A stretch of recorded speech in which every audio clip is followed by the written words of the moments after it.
So I like to put these explanations in the VOD so I can kind of explain to people why I'm turbo late.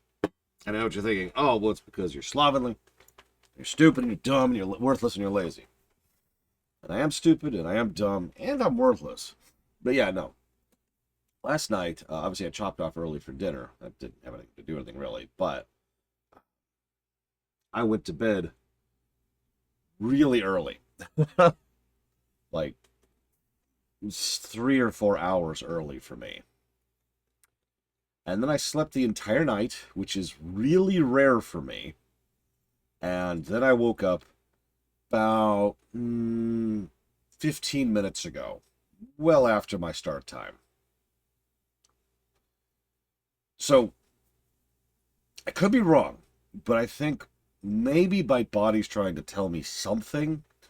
I don't know. I don't know. It's this kind of, vague. I don't like vague stuff. I prefer when it's nice and codified and coherent. And it's fine. It's fine. Anyways,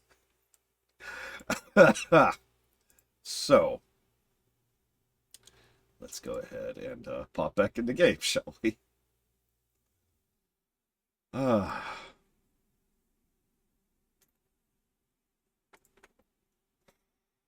Oh yeah, speaking of which, I know I always need help staying hydrated because I'm a dumbass. But I especially need help today because I am actually dehydrated. Like I'm at the point of medical dehydration. I've got some Gatorade right here that my beloved sister got me. And I need to be drinking it.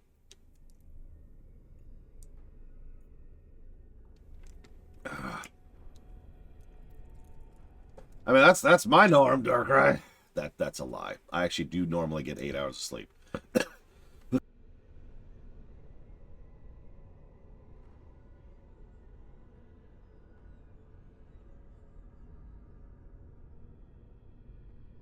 It's just not normally in one stint, which is where the restful sleep thing comes from. Anyways, did I even upload the VOD last night? I might not have. I did not. That explains things. Yeah, quality is, yeah, Dakota has the right of it. I know from experience, I don't actually need 8 hours of sleep because very rarely in my life I've actually gotten good sleep for substantially less time and I've just been doing so much better. It is also worth noting that I've been sleeping substantially better since I've been here, as opposed to back in the apartment where the black mold was killing me. But I shouldn't joke about that. I shouldn't, because I've actually lived places where it was actually killing me. So it wasn't killing me. It's okay. It's okay. But it probably wasn't helping my health any. It's great how much better you sleep when you're in a place without black mold. Oh, okay. Thank you, Jesse's mask, very, very much.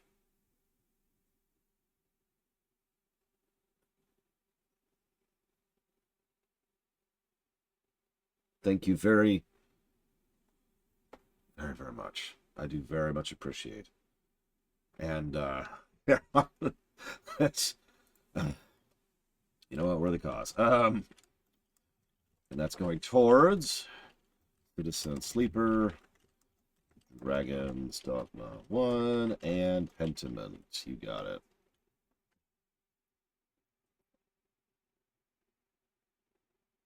By the way, Valerian, you want to hear something funny?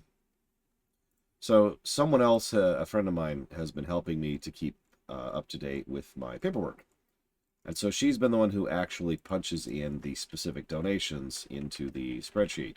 I do most of the other stuff with it, but she's the one who actually takes my raw notes, the donation notes, and then dumps them into the spreadsheet so I can then work with it. 2 or 3 times now she's been like, Dawn Treader isn't on the list.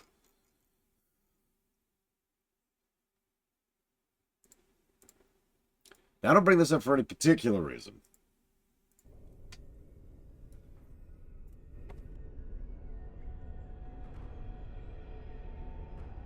Now, the bad part is normally I just say, oh, it's this, and because I tend to mentally interpret what people put, but I don't know the name of the expansion. I haven't even watched the trailer. So I don't have the proper name in my brain to automatically translate. Anyways, Hi, Jowen. Had fun with the riddle game? You realize you're not Jowen, right? I didn't think I'd fool you. But am I really a spirit? Or is all this in your mind? Are you in the Fade, perhaps? Honestly, I don't know. I am part of the gauntlet, I am Jowen, I am you. All these statements are true. Right. What is your purpose here? To speak to you and to offer advice. You have wondered many times if what happened to me was your doing. No, it's probably Aldred. Perhaps if we'd taken another route or we'd been more prepared, things would be different. No, it was Aldred. But it is too easy to obsess over what if and what could have been. These thoughts will eat away at you if you let them. Forgive yourself, just as I have forgiven you. I have something for you. Use it well. It makes me happy, knowing you will be the mage that I never could. But it was Aldred. Okay, whatever. I mean, it was. That's not even a joke, Jesse's mask. It's not my fault. It was Aldred's fault. Now to kill Win. Die, Win. I always knew. And I'm dead.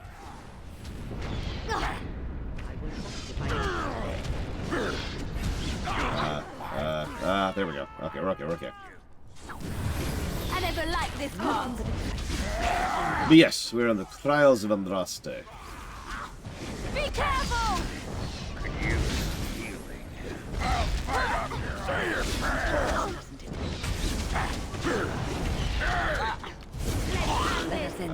Liliana, could you hit anything?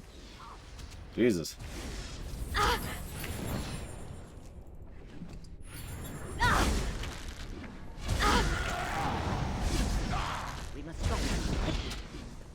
Apparently Liliana cannot hit for beans. I don't remember any for buttons. Let's do that. I'll try to be merciful.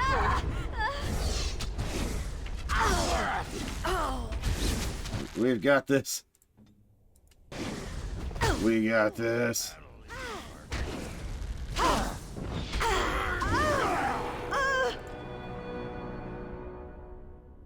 hey. We leveled on the ground. Logren's like, fine, let the real man do the work. God.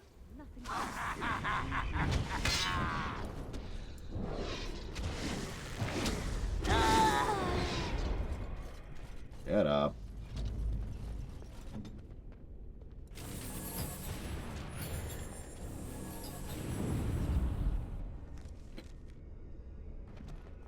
We leveled, yay! Yeah, we need to recruit the enemy Liliana. She's got more of this going on. Excuse me. I'm getting there, Yura. Thank you for asking. By the way, congrats. I hope your day goes well. That was next week, right? Oh, no. Discussion is good, Lord Harriman. I hope I at least got across that there's no rancor or bile here, right? Like, I got a lot of crap in my job. Every day of my life. But I don't consider our discussion yesterday to be a part of that, you know?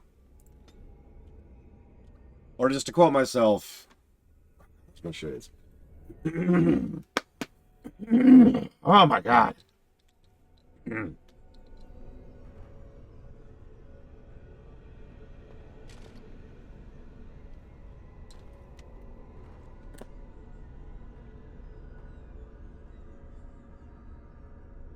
That would be really funny, Jesse's mouth. It's like, you know what? You can actually roll better dice. Why don't we pick that? Oh, wait. This looks fun. I bet we'll have to work together and join hands and sing a happy song to get across. I suspect we'll have to work together to get across. So, is anyone gonna suggest tossing the dwarf across? I'll do it. No? Pity. Oh. Okay, so let me be clear. So going back to dungeon design, because I was actually thinking about this morning, Lord Harriman, while I was hastily chugging a protein shake. This is the only puzzle I don't like about this section. I actually like this from a dungeon design perspective. This stretch here, the gauntlet. Except for this room. I don't even have a good reason why. I just don't. Yeah, that's unnatural. Where I come from, bridges are either there or not. I wouldn't trust that thing to hold my weight.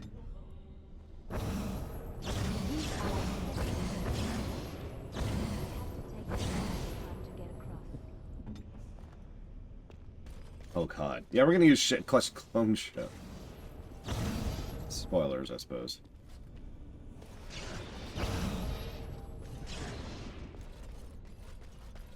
I just realized I actually did this wrong, because I need to have you be over here.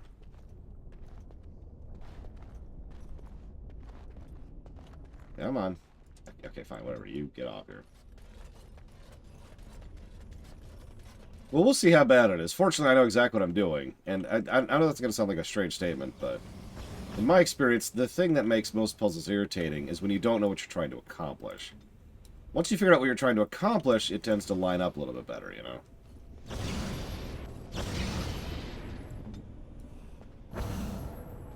I think the biggest thing I dislike about this by memory, and I can tell it right now, is it's not as clear as it probably should be when a platform is half there and when a platform is fully there. Especially at a glance.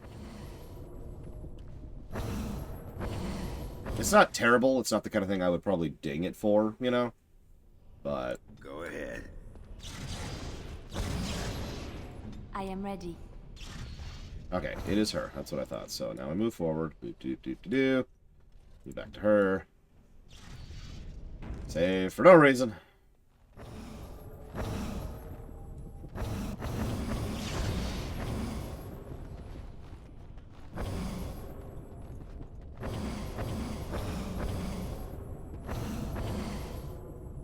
Oh god, is this one? I actually don't remember.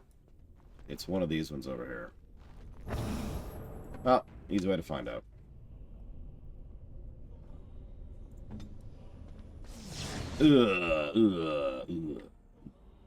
Death. It wasn't this one.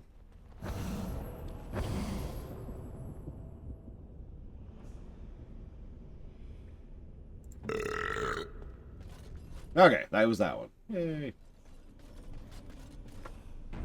Save. Okay, so now...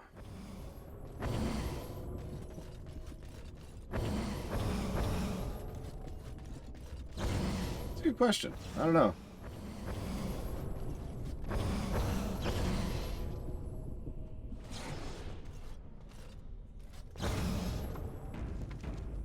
I agree with you completely, Jesse's Mouse. The jail puzzle just had irritation with it, as we talked about earlier.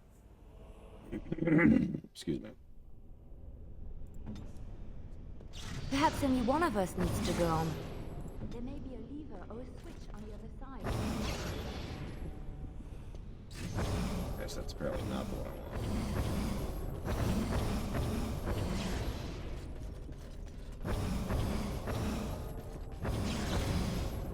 What other one is this one, though? Oh, and did I just shove Liliana off the platform? I did. Alright, hang on. Rewind. Okay, so hang on. So let's scooch. And then... Perhaps only one of us needs to go on. There may be a lever or a switch on the other side if we're lucky. Okay, so it's win.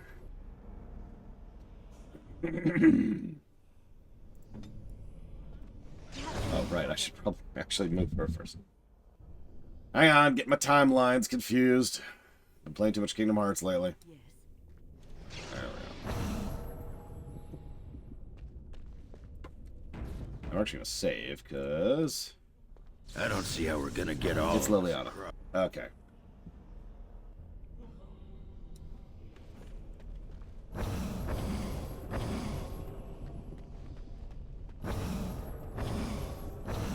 want to say it's the last one. I'm already wrong. Liliana? I am ready. No, it was the last one.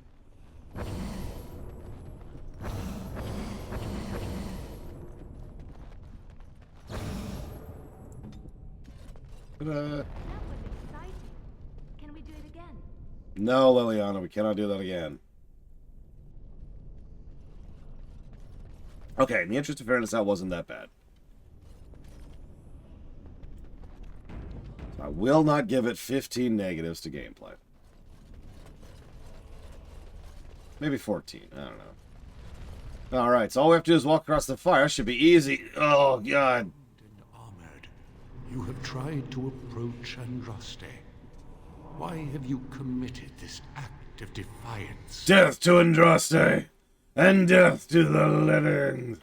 In the Maker's eyes, a beggar may as well be a king, or a king a beggar.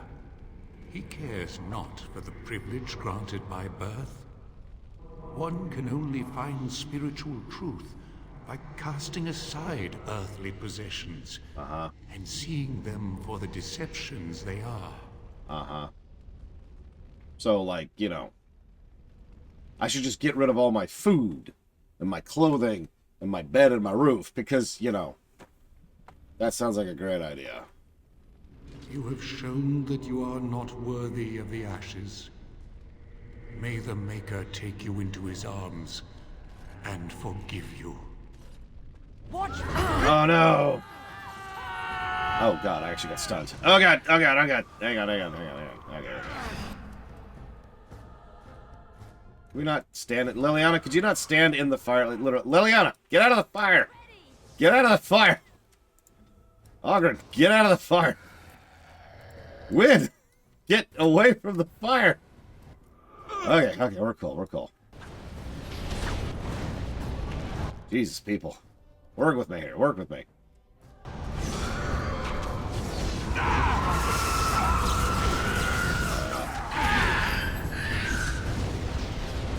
Win's like, it's fine, it's not real fire! Ah!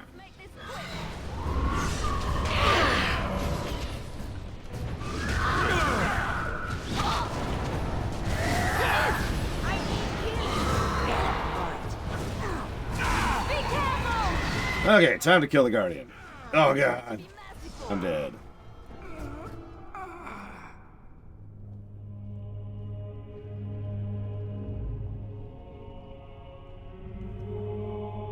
Alright, time to poison the ashes for absolutely no reason.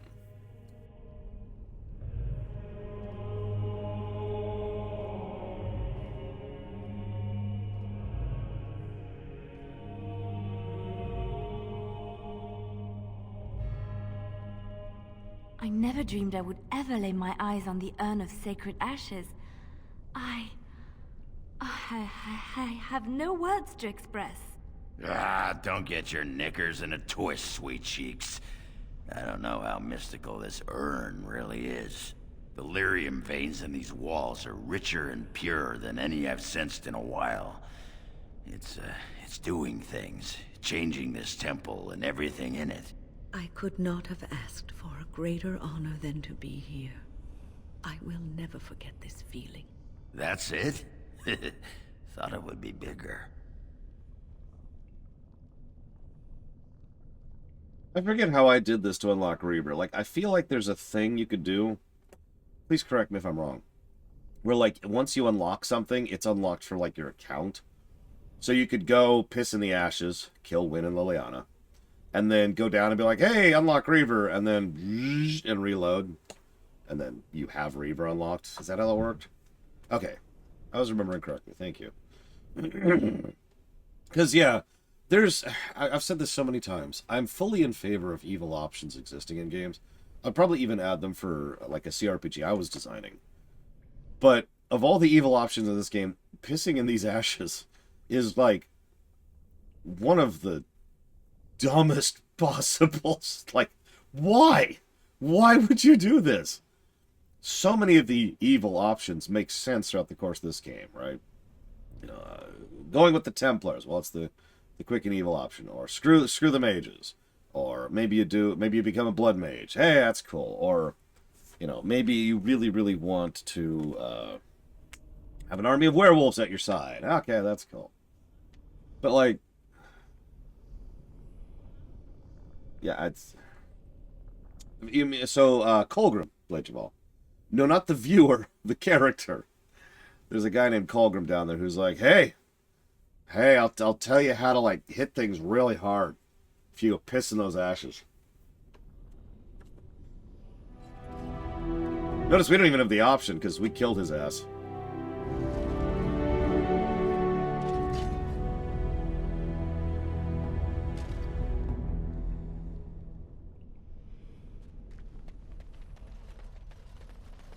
Hey, look, it's the unfortunate adventurer. Immediately.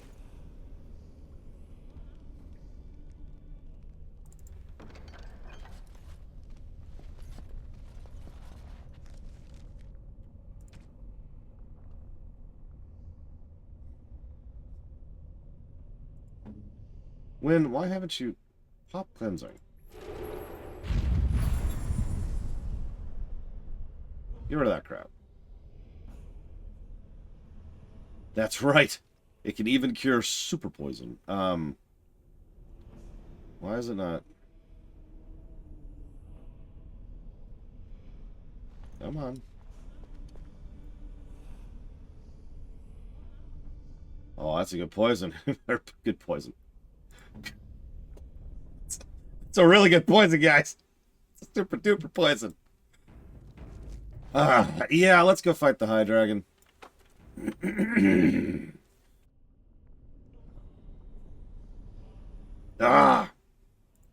I am. Oh, right. It doesn't cure for her, does it? Yeah. Nope, I remember. There we go. Come on. You know what? Hang on. I can do this, can't I? Self, status, health, no. Is it just no injured thing? Oh my god. Yeah, okay. I will do it manually. Boop. Boop. There we go. Okay, cool. We're cool. We're cool. Everything's cool. Let's go die to a High Dragon several times with a very suboptimal team at lower level than I usually do this fight. This should be fun. I want to do it because I want this armor pretty badly, actually. Yeah. I suppose that's true. Maybe we should get a real person in here. So, sorry, Ogren. Thunder Humper. Wait, you can hump thunder? Yes. And, actually, yeah. Let's, who would we replace? I guess we could do that. That's actually not a bad idea. Let's do that. Let's melee it up. Alright, Alistair, what do we got? I want you to become a Reaver. Demonic spirits teach more than blood magic. Reavers terrorize their enemies, feast on their souls and their slain opponents to heal their own flesh, and can unleash a blood frenzy that makes them more powerful as they come nearer to their own death. Excuse me. Like that. We want 26. That's what I thought. Just enough.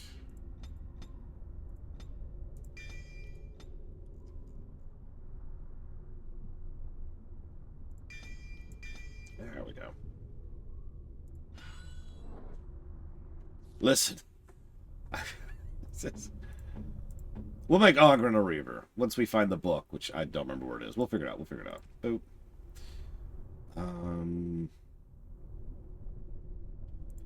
Speaking of which, he has... Yeah, let's turn that off. The book's an Awakening. You know, it's funny. I was just thinking, I bet it's an Awakening. That's not a joke. I was actually just thinking that. Alright, let's put this down here, because we don't want to waste those. Let's turn that back on, because you're going to need it. Turn that off. Leave that. Leave that off. Leave those on.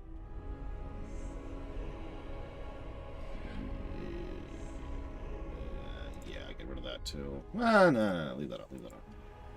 And yeah, let's see how this works out.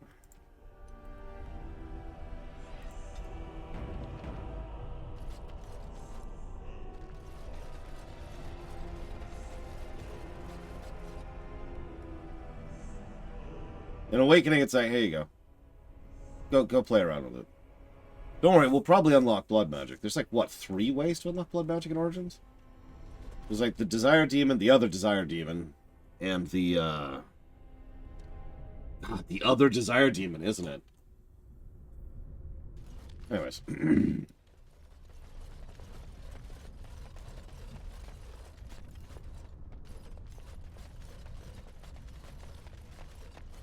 Well, there's the way I intend to unlock it, which is the desire demon. But I swear one of the ones in the tower is like, leave me alone. Here's blood magic.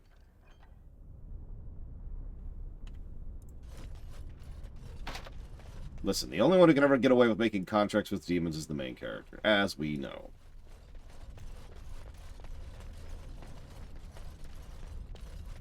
I don't know if she's aware of it, but I've always got the impression, especially from the book that she's in, that she's,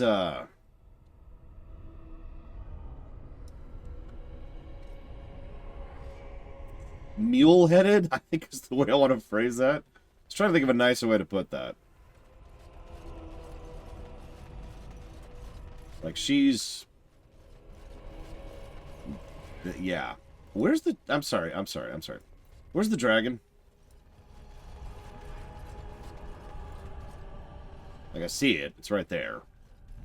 Oh, that's right. I gotta use the horn.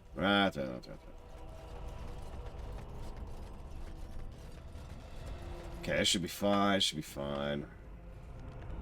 Everything's gonna be fine. Everything's gonna be fine. It's Colgrim's horn. What possible wrong could happen from using Colgrim's horn? Dragon! So that should be fun. Okay, so we're gonna go over here. Wind's dead, by the way. So our healer is already dead. Just thought I'd point that out because, you know, she's dead.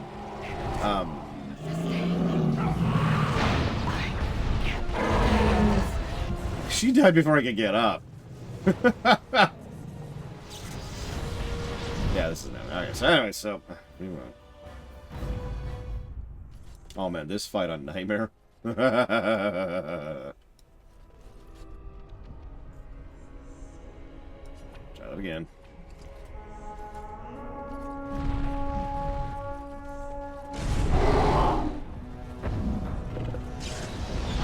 Yeah, exactly, Dr. Winter. She's... Like, I like Wynn, but she's not... Stop attacking the mage, please.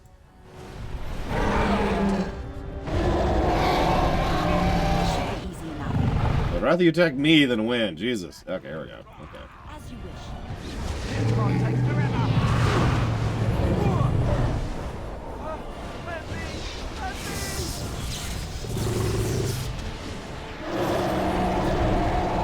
Let's say, I don't know if I've got the gear to back that up, Jogger. I don't have any of the really good gear yet. And Alistair's dead. As it should be. He's finally joined Duncan, as he always wanted to. Let's get started.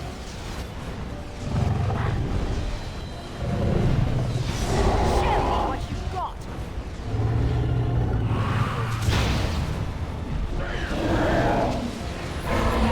What are you, a revenant?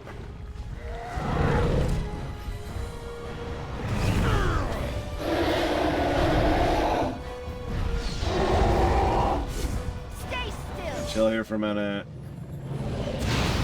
Blowing up the fire, like you do.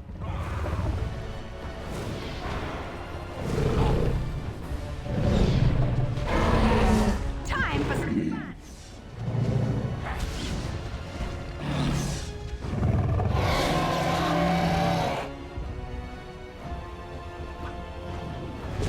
Move and parry! Strike and kill! Hold on, you should not be using Arcane Bolt, like, under any circumstances. Why are you doing it? Don't do that. It's a waste of mana. Also, Alistair, I forgot to add this to you. That's my bad. We're gonna just do this now, really quick. Use potion. Yep, cool. There we go, cool. It's too late for you now, Alistair. Your life is forfeit. Desperation is an ugly... Your life, has been, is now over. From this time forward, you will service the High Dragon. Oh god, fireball.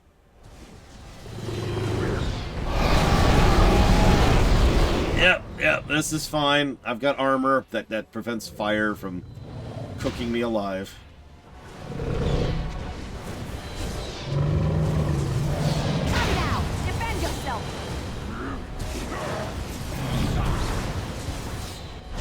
Time for some fun! Yeah, we're kind of slow-moding it, but it's working out alright. Here we go!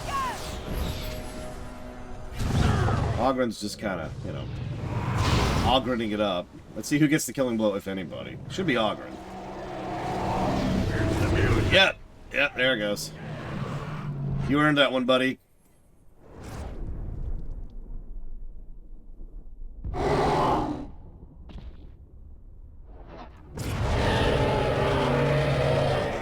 Up top, Ogren. Up top.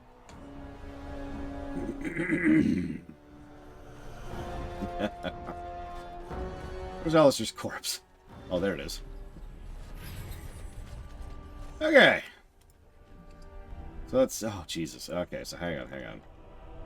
So obviously I want the dragon scale. Most important thing. And then it's everything else.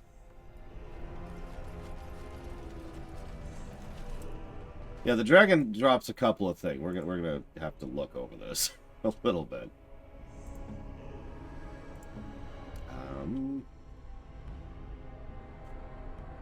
Yeah, kind of wish I could have had that last time, but... Alistair, my man, my boy. I actually want you to have that. In fact, I wanted you to have that earlier, but, you know, whatever. And a whole bunch of armor, some of which I might use, and, well, you know. Most of which I will probably not, because I'm about to get a bunch of dragon armor. Alright. Good job, Alistair. Now get the hell out of my party. Oh, blast it. Liliana, get in here. Indeed. Let's do this. Yeah, Lae'zel would have been like, I got this. It's okay. She's a hasted fighter in melee. The dragon would be like, I'm ready. And then there would be this blur. 1, 2, 3, 4, 5, 6, 7. Thunk.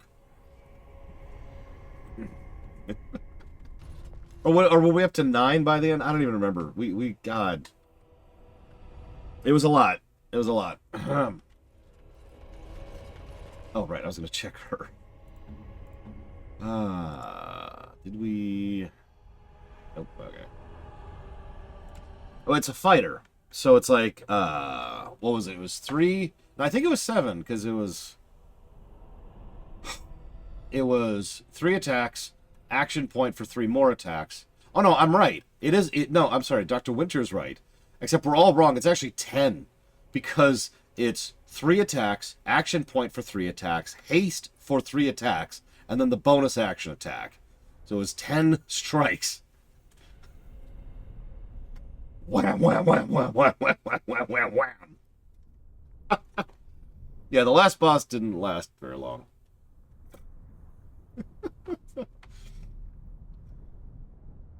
Yeah, let's give you those. And is that it? Oh, that looks like that's it. What do we got here? Ooh, physical resistance. That's pretty good, actually.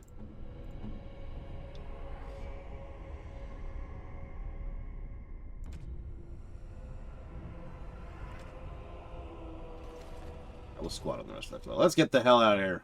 Can we, like, mount? Can we do this? Oh, damn it.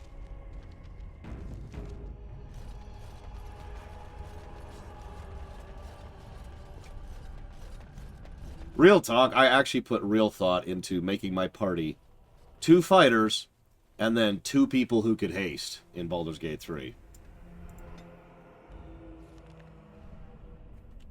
I shouldn't have to explain why.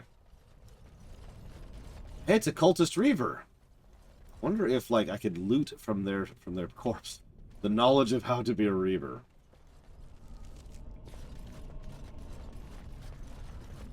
Would that be neat? I start eating them.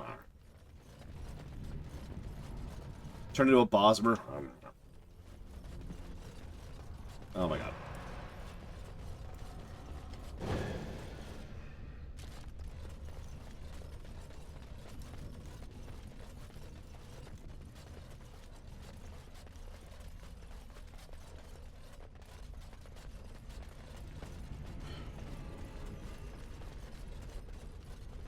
Damn it! I want to be a space marine. Kira White does. Why can't I be a space marine? So I can eat people. Oh, and, you know, learn something from it.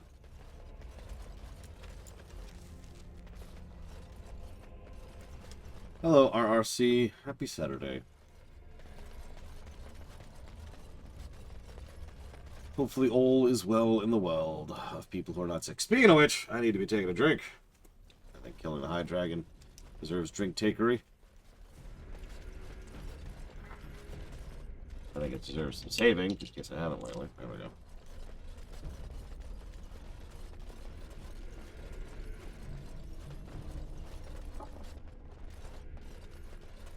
You know what I hate most about Gatorade? Real talk. I hate the flavor. Is that just me? Like, I'm actually really curious. Because I do not enjoy the flavor of Gatorade at all. Like, I drink it because, you know, it's salt and it's liquid. But, like, ugh. Not a fan. Never have been.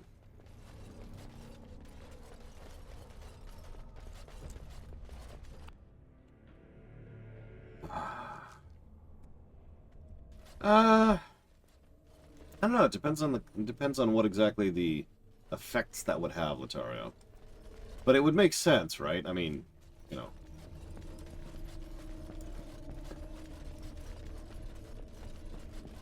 I don't know. On the one hand, hell yeah, Darkrai. On the one hand, I just realized I never answered your comment, Darkrai. I don't know if we could save this planet, really. Like, if we could just etch-a-sketch the Darkspawn out of existence, maybe? I don't know. On the one hand, obviously Wynn would be anti-blood magic for the reasons most people are. But on the other hand, we're a Grey Warden. So, I don't know. It's one of those, I could see both sides of the equation kind of a situations. Even just from a game perspective. Because even though a Grey Warden should have access to everyone, as we've seen throughout the course of the game, we don't. We have to run around cleaning up other people's brush fires to gain their aid against the Blight, which threatens everybody. So. Welcome back. You were gone for quite some time. Well, did you find it? Is that? Oh, there's some dust on... No, that's not dust. Omega, I'm not worthy to look upon. What was it like, coming to the urn, I mean? It's just a stone flask with a burnt woman inside. And even then, it probably doesn't mean anything. It's probably just a whole bunch of lyrium. Which, by the way, what does it say about this stuff that this lyrium-infused ash is what will cure the super poison? Tests? Interesting. Very interesting. Perhaps my research will not seem so much like blasphemy to the Chantry now. We must organize an expedition. There is so much history here, it must be studied. And pilgrims should be allowed to come to the urn. I agree with you, Lord Harriman. Yeah, sure. Turn it into a tourist trap. So in about, what is it, 6 years, something like that? We can come back and have a giant hole in the sky. I must return home. I have much to do. If you ever find yourself in Denerim, please visit me. I am not a rich man, but I have a small collection of interesting artifacts, and I do owe you a reward for coming to my rescue. I hope to see you soon, my friend.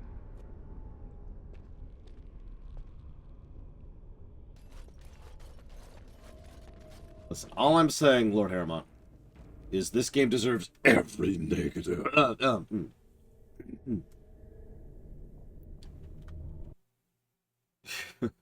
Yeah, let's kill Genitivi. Why? Bored.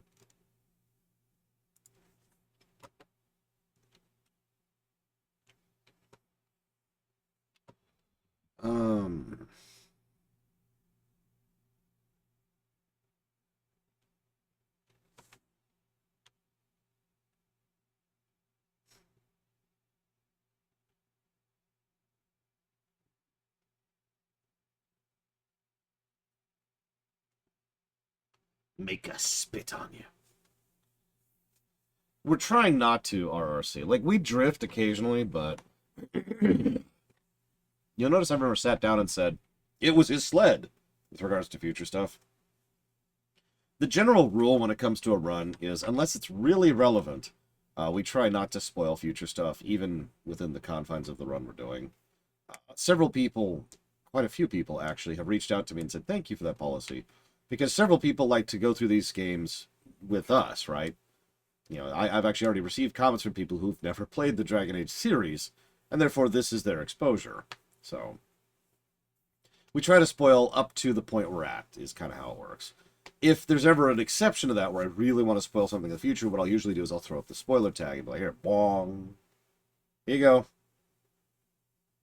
Bong. Nice big visual thing. In fact, here, I'll show you really quick, for those of you who haven't seen it. Because we don't pull it up too often. We pull it up during Baldur's Grade 3. We don't pull it up too often. So much so that I'm having trouble finding it right now. Hang on. There it is. Bong. Now we just pull that up. As long as that's up, we can talk about whatever. But we get rid of it. Bwah. Never good. Excuse me. Have I not? Looks like I have not. Wow. Okay.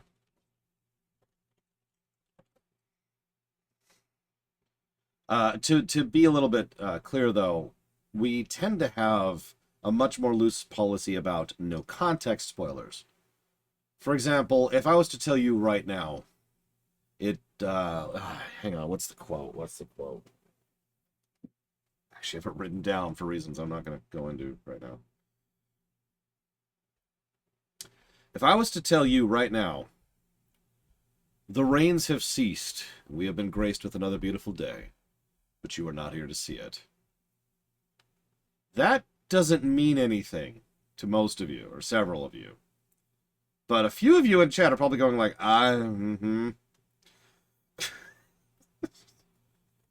That's a no context spoiler. There's an art form to no context spoilers. Yeah, the sun. That's another good one.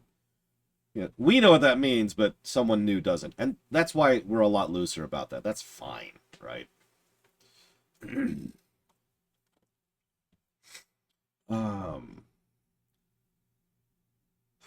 Oh yeah, and yeah, make us whole. That's another good one.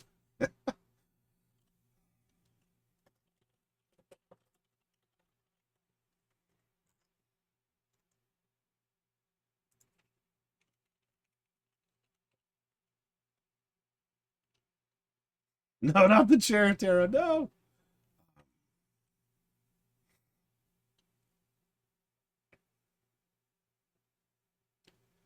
I've referenced that one several times, Kiro White Noise.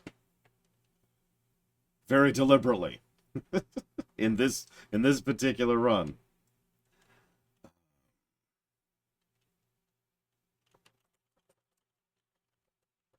Okay.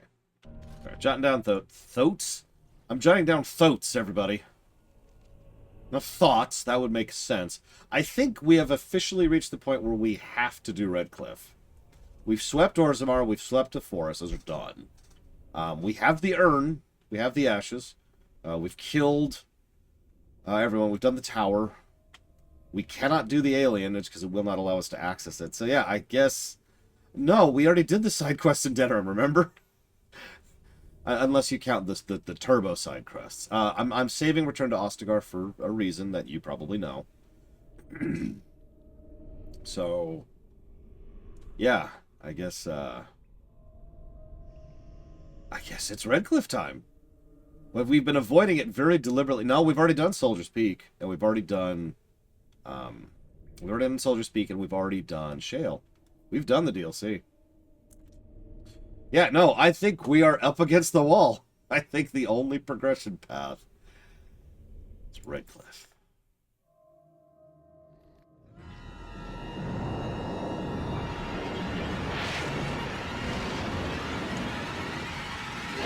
Got a beauty, everybody.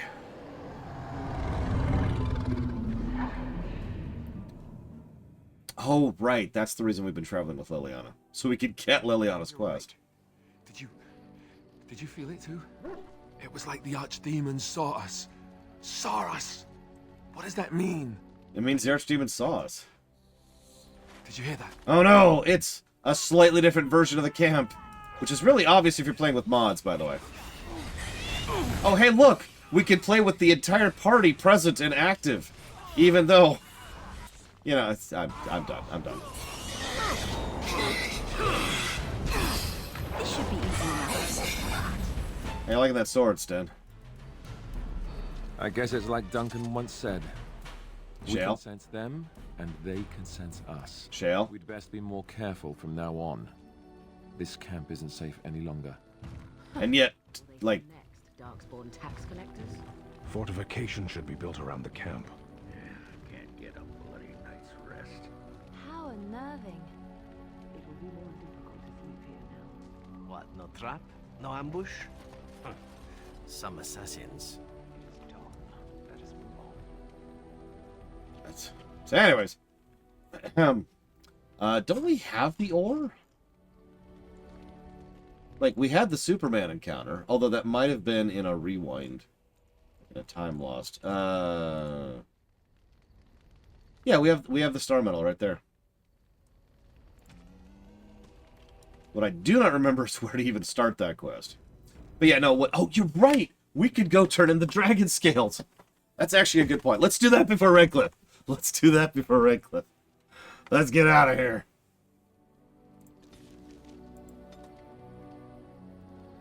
Wait, why are we going back to Soldier's Peak?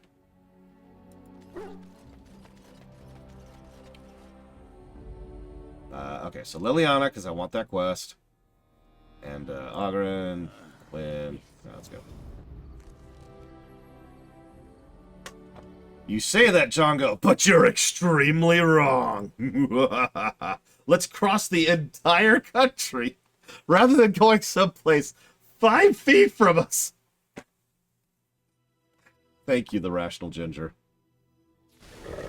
Whoa, God. Everything's fine. Everything's fine. It's just Kinari. Nobody cares about Kinari. Yeah, this is the Liliana quest. We actually triggered this earlier, but then we rewound time, so, you know. If you want to put that sub towards up to 3 things, please let me know, rational ginger. Thank you again. So now we can do the Liliana quest in addition to the Dragon Armor quest. And we can continue putting off Redcliffe. Yeah!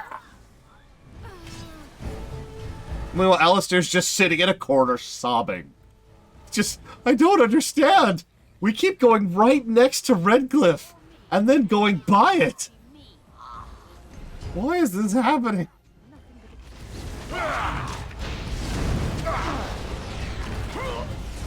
You little snot. Oh, right. I should make Ogren threat again, since we turned that off. Let's turn that back on. Well, let's just, we're just here. Oh, God. Stop. Don't kill him. Why? He is no common bandit. None of them were. Their weapons and armor are of fine make, and they are well trained. You know what I'm talking about, don't you? Who are you? Someone who regrets taking you on. I was told it would be an easy job. Kill the little red-haired girl. Deal with the others as we pleased. Kill the... You came to kill me? No one threatens my friend and lives. Wait, just 1 second. Who sent you? Why am I wanted dead? I don't pay to ask why someone wants someone else dead. I just need to know what to do and where to get my money. Ha! Money. I'll be lucky to get away with my life, it seems. Maybe we could work something out. You like the idea? Speak quickly. I've no real quarrel with you. Wasn't me that wanted you dead. But I know how you can find the one who does. What's the name, then? I have some directions written down on how to get to the house. It's in Denerim. Yeah, it's the best I can do. Thank you. Now leave. I never want to see you again. You know, if Wynne had red hair when she was younger, we would have a party of nothing but redheads. Don't worry. I'll not trouble you no more. It's Marjolaine. It has to be. Alright, why now? Maybe someone saw me. Maybe she's finally found me and wants to finish what she started. Maybe she's an idiot. Perhaps it's time to settle this score for good. I will admit I, like half the universe, have a thing for redheads. But, like, it's just... That's probably at least partially because when I was young, the only woman I crushed on as a kid was Gates McFadden. So, you know, that's probably kind of formative, you know?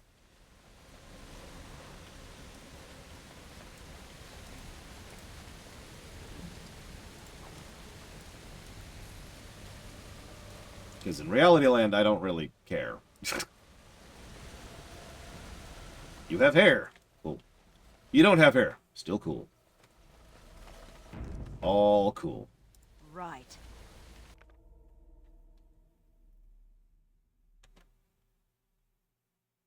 You know, I was, God, like in, I want to say 8th grade before someone pointed that out to me, RRC. That's how stupid of a kid I was. Never occurred to me I was crushing on someone playing Dr. Crusher. Ah, Denerim. If we have time, I would like to look for Marjolaine. We have a score to settle. I was going to say, Kate Mulgrew kind of is leaning ginger. As there is but one world, one life, one day. Strange that matters can be so tumultuous and yet the day still be so bright. Not really. Pardon, just thinking aloud. Are you here for the Chanter's Board? How did you know? Well-armed individuals that visit the rectory tend to be here for that. Chanter Rosamond is tireless and resolute in her duties. I'm sure you can find something of interest on her board. Who are you? I am Sister Justine, curator of the reliquary of this chantry. And pride again. It is hard to live up to the example of Andraste. Yeah, how dare you have any pride in doing something well? You terrible, disgusting human being. How dare you? I have always been fascinated with history. What better place to indulge that than the birthplace of the Maker's Prophet? To be the curator of this chantry and to be so young. I fight a battle with pride, and hopefully the Maker can forgive my occasional defeat. Right. I should go. Of course, enjoy your visit to the chantry. You know, that's a good point. You don't have wings or breathe fire. As there is but one world, one life, one day. I need some fine Gorban crap in my life. Dwarven crafts. Fine dwarven crafts. Direct from orzamar. For those of you not aware of the meme, by the way, what he's saying is dwarven craft, fine dwarven crafts. The problem is that's his standard bark, which happens on approach. But most people don't stop there, they keep going like I just did. So as he's fading away, it sounds like he's saying, fine dwarven craft. And, well, it kind of sounds like he's saying crap if you're just running by. Okay, so Marjolaine, and I don't know where to start the crow's chain.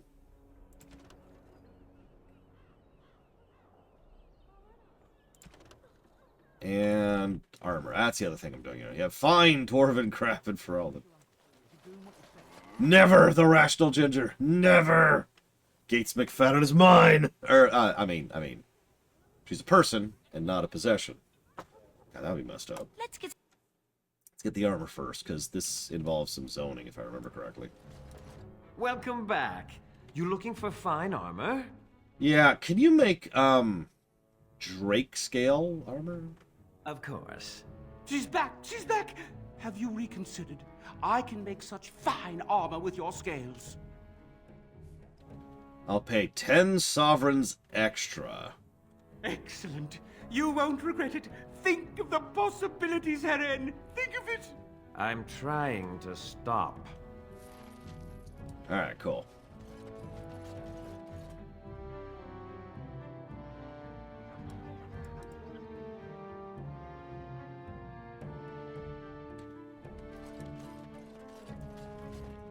You're here about your order? I've barely even begun and you're pestering. Ah! Oh, get back to work. Come to see our fine goods before they sell out? It's okay. Heron is secretly a desire demon. Come again. Which makes sense. I mean, he is Liquid Snake. Right.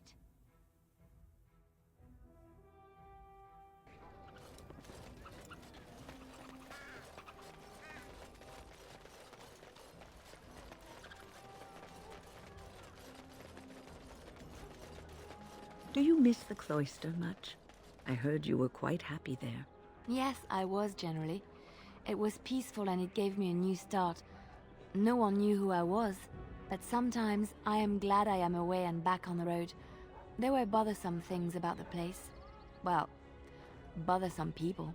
Some of the brothers and sisters would talk to you like the chant they spoke was more pleasing to the Maker. Oh, I hated the way they talked down at me. So sometimes I forget the words to the chant, or say them wrong. But so what? The Maker looks into your heart, no? So it doesn't matter what your lips say, as long as your heart is true. I think you're missing the point, my dear. The chantry believes the chant of light should be spread around the world. You cannot spread it if those that are speaking the chant are speaking it incorrectly. But I came to the Maker before I had even heard all of the chants. The Maker speaks to people. They just don't know how to listen. It is all a power game, I think. If they convince others they know more, then they must be respected. Hold up. You can have power and political prestige in a religious organization? Or can we get a fact check on this? Because I don't know. Child, it is precisely this kind of talk that made them wary of you. Opinions that differ from your own are always threatening. Hang on. Lord Harrimont, I'm afraid I find you very threatening. Alright, moving on. Okay, nothing there. Boop.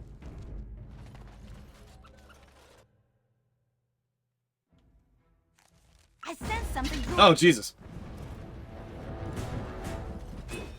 You walk in the door. Roll initiative. What? Nope, just roll initiative. Okay. Stay still.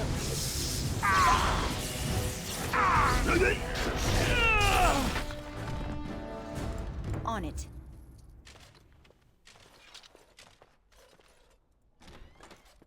Liliana! Ah, so lovely to see you again, my dear. Spare me the pleasantries. I know you're... Oh, you must excuse the shabby accommodations.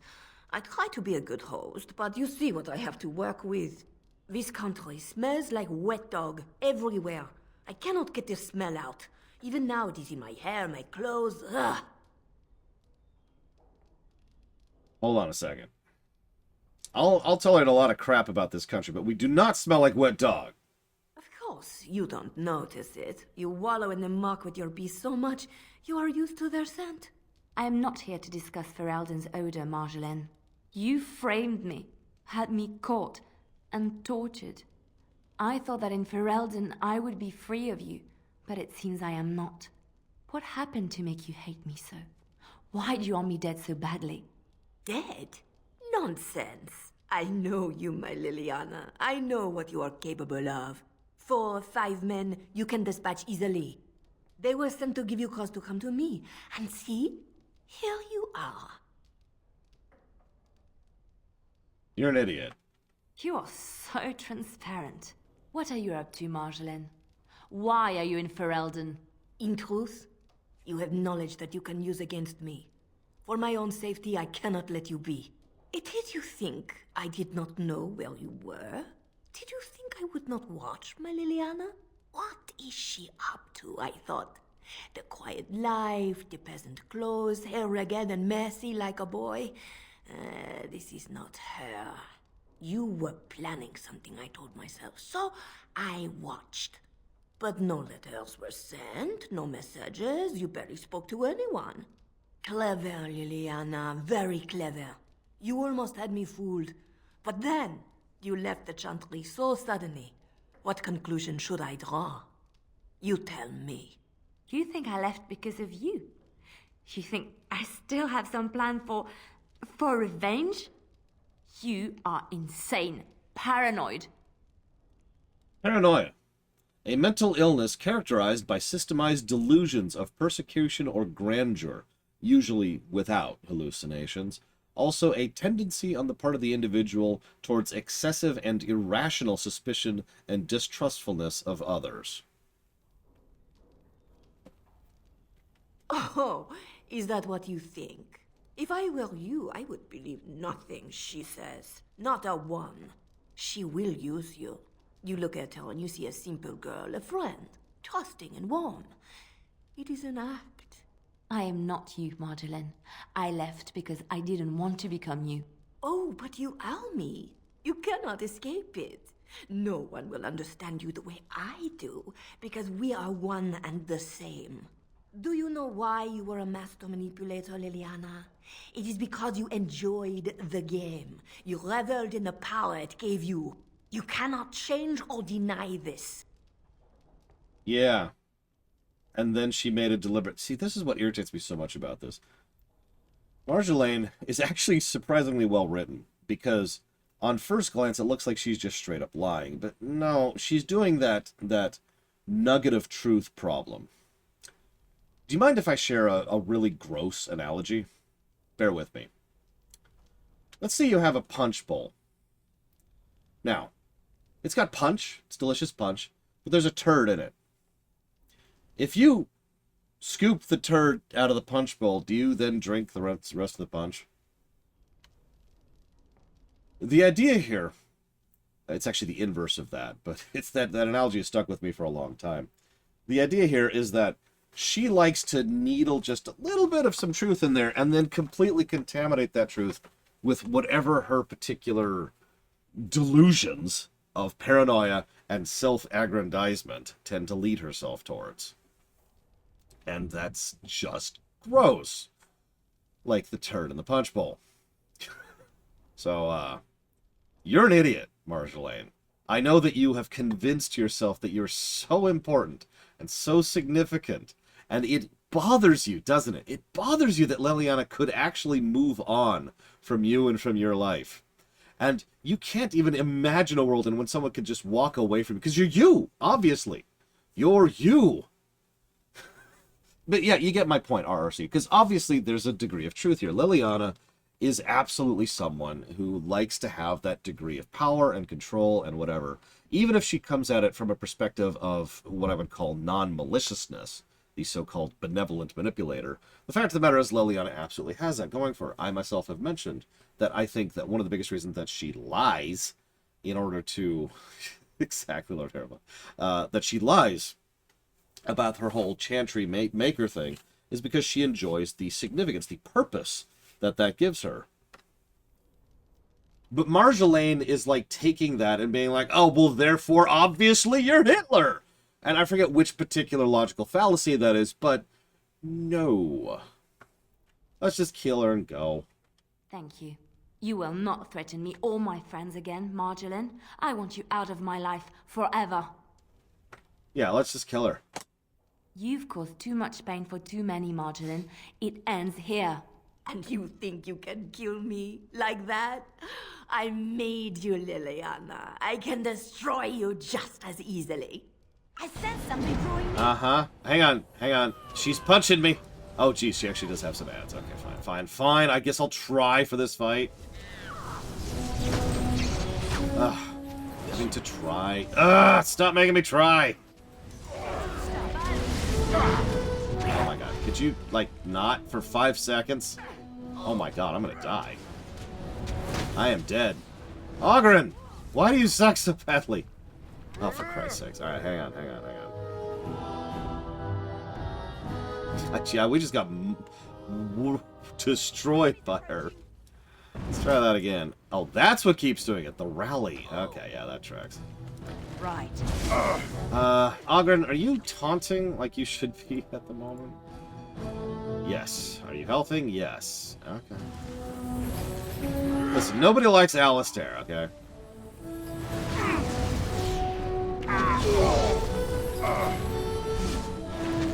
So Ogren killed a high dragon. I figured he could handle frickin' Marjolaine. And her rent-a-cops.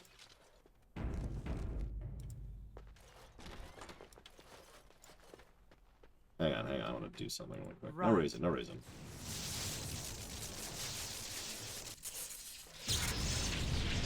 Lily? Viscountess, they were sent to give you cause to come to... You think I left because of you? Oh, you cannot change... You will not threaten me or... There we go. Okay, now let's do a little positioning this time around.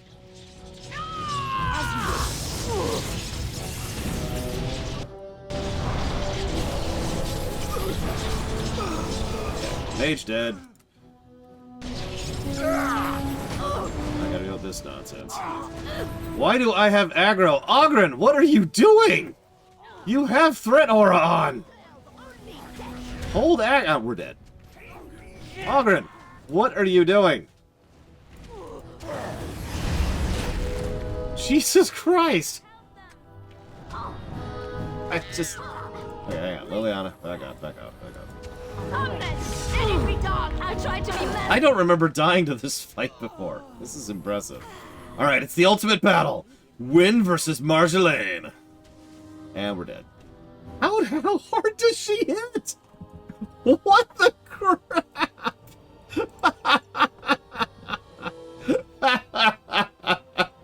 She just punched Wynn to death. Okay, fine. No giant storm. They were sent to give you...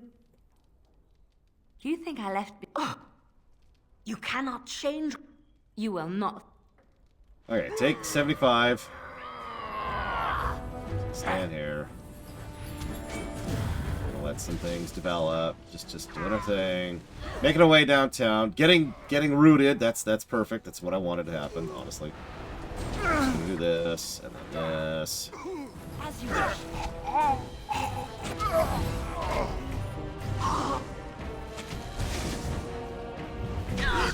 Alright, so we're gonna ignore Marjolaine. That's a winning strategy so far, I would say. I'm gonna leave the entire rest of my party to go fight Marjolaine while I get up! Get up! God damn it.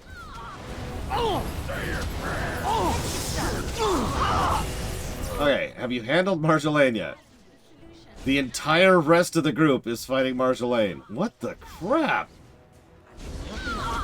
Let's end this. Be careful!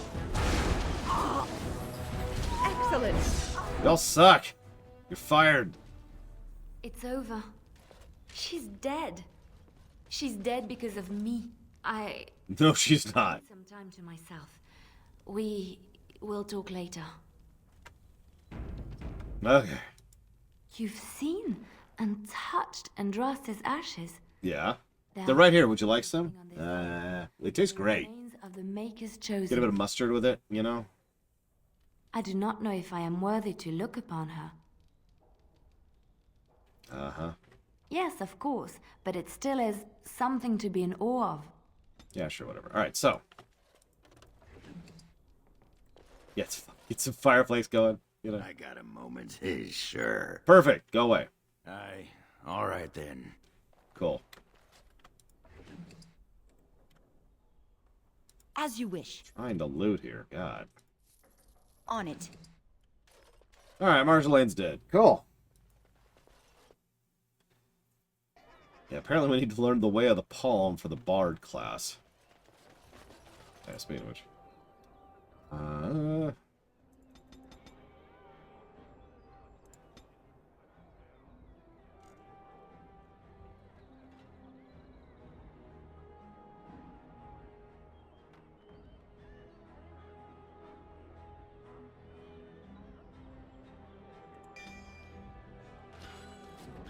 Yeah, let's go get our friggin' armor. I don't know, I don't like the higher bard song, so I usually don't bother. At least not until I finished up bow. You're here about your order? Uh-huh. It's done. I made the armor. And it's garbage. I wouldn't let a festering swine wear it. Wade, it's amazing. I don't see anything wrong with it. Are you blind as well as stupid? The leg guards are too tight. It'll chafe. The dye isn't even... Look here. I see a splotch. It's garbage, I say. It's fine. Truly. It's a work of art. Here, wear it well. Now kindly leave.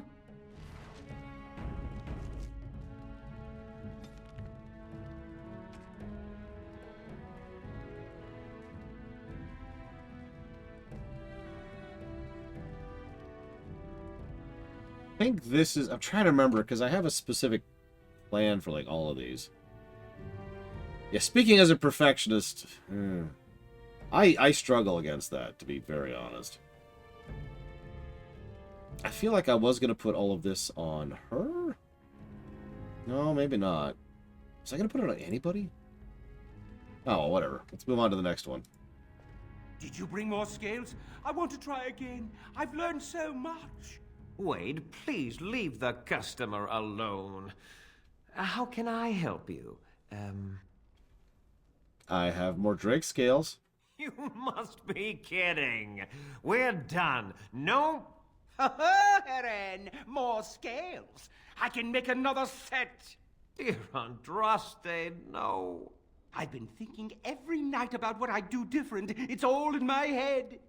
Dear Eren, don't worry. I can make it faster this time. You can? You worry too much. Just give me the scales, friend, and I'll have my finest work for you. 20 sovereigns.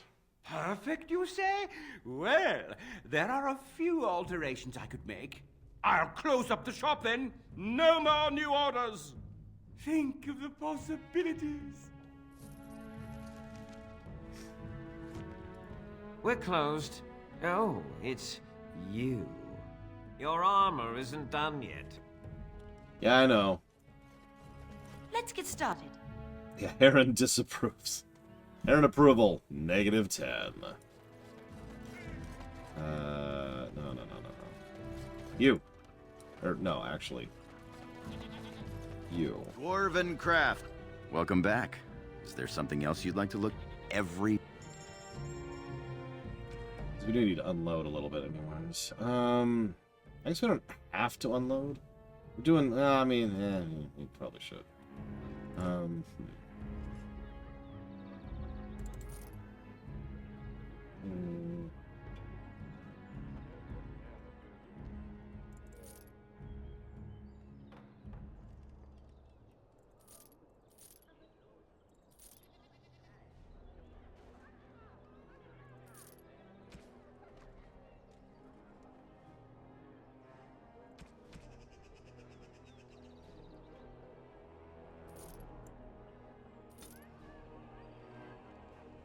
Dwarven crafts. Fine dwarven crafts. Correct from orzamar. I do not, and I've also missed 2 von Falkenstein, so I will probably never get them. Okay. We did that. Also, Jesse Ward just admitted to hating me. Oh. No, I can't call myself a true perfectionist. Because, duh, I suppose. But I will admit I tend to lean that way. It bothers me when I have to push out a product. I guess that's just the way to put that, right? And I always notice the flaws every single time.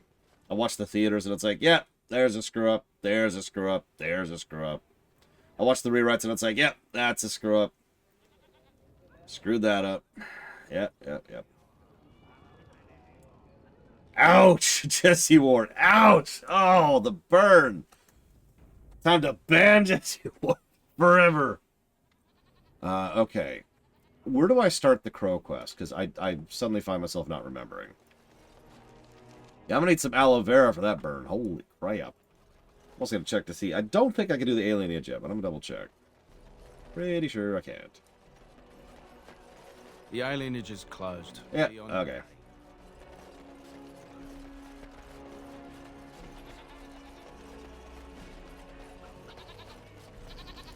If you have coin, welcome to our shop. If not, move along. Too many refugees blocking customers. Cool. Oh, yes. You sell nothing. There he is. Another visitor, the maestro. Enjoy browsing my wares. You know, usually I don't do these quests because they're unapologetically and unremittingly evil. Master Trader Ignacio, at your service, good sir. My cousin and I have trade connections all along the seaways. We have furniture, silks, carvings, and much more. Caesar handles the trade stock. I handle other affairs. What kind of other affairs? Business deals, meetings. Caesar makes it so I am free of the day-to-day concerns of our store. You aren't from Ferelden, are you? No, I am not. I am a trader at heart. My home is the road. But I was born past the waking sea in Antiva.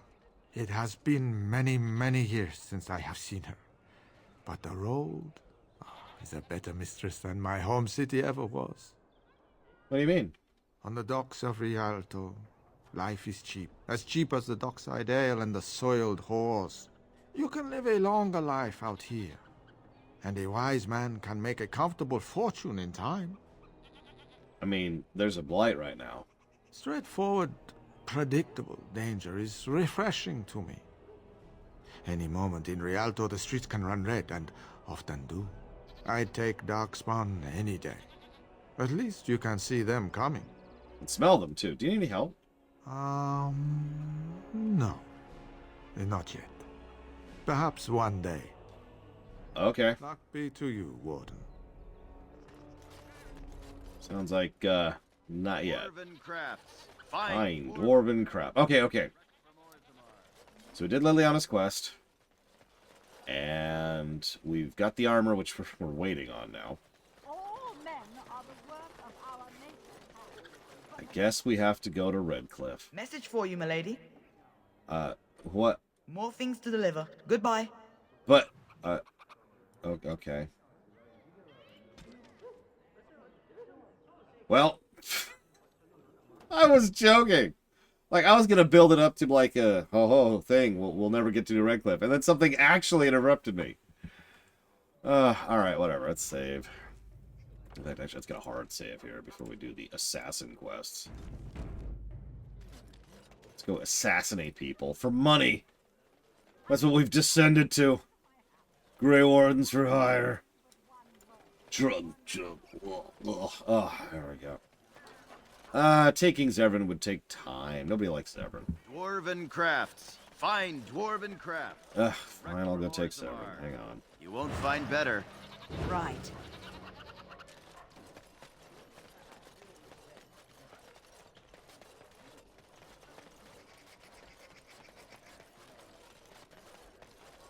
We do, but we have 50 sovereigns. This is not a joke. I have been saving...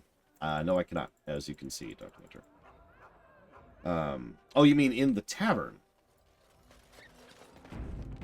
And so I have been saving the entire game, and this is not a joke, to be able to afford the dragon armor. And I do that because usually, by the time that I get to the dragon armor... Dwarven crafts. Find dwarven crafts. Yes, Steve Blum. By the time I usually get to the dragon armor quest, I usually have the 60, 70 sovereigns, whatever it is. Nope, can't do it here either. Alright, whatever. In order to do it. Yeah, then we've got the money in Awakening, so we're going to be saving the entire rest of the game for the money we'll be needing in Awakening. Okay, go over here, go to the camp. It's actually really strange that you can't change party members in Denerim, to the point where I would honestly consider it an oversight. Oh, hello. Is there something you wanted to talk about? Are you doing okay? It's nothing. I'm fine.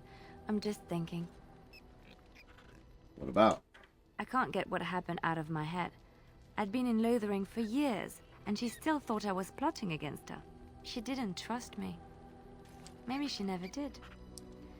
She loved me when she could use me and control me. And now that she can't, she wants me dead. It hurts to realize that I never really knew her.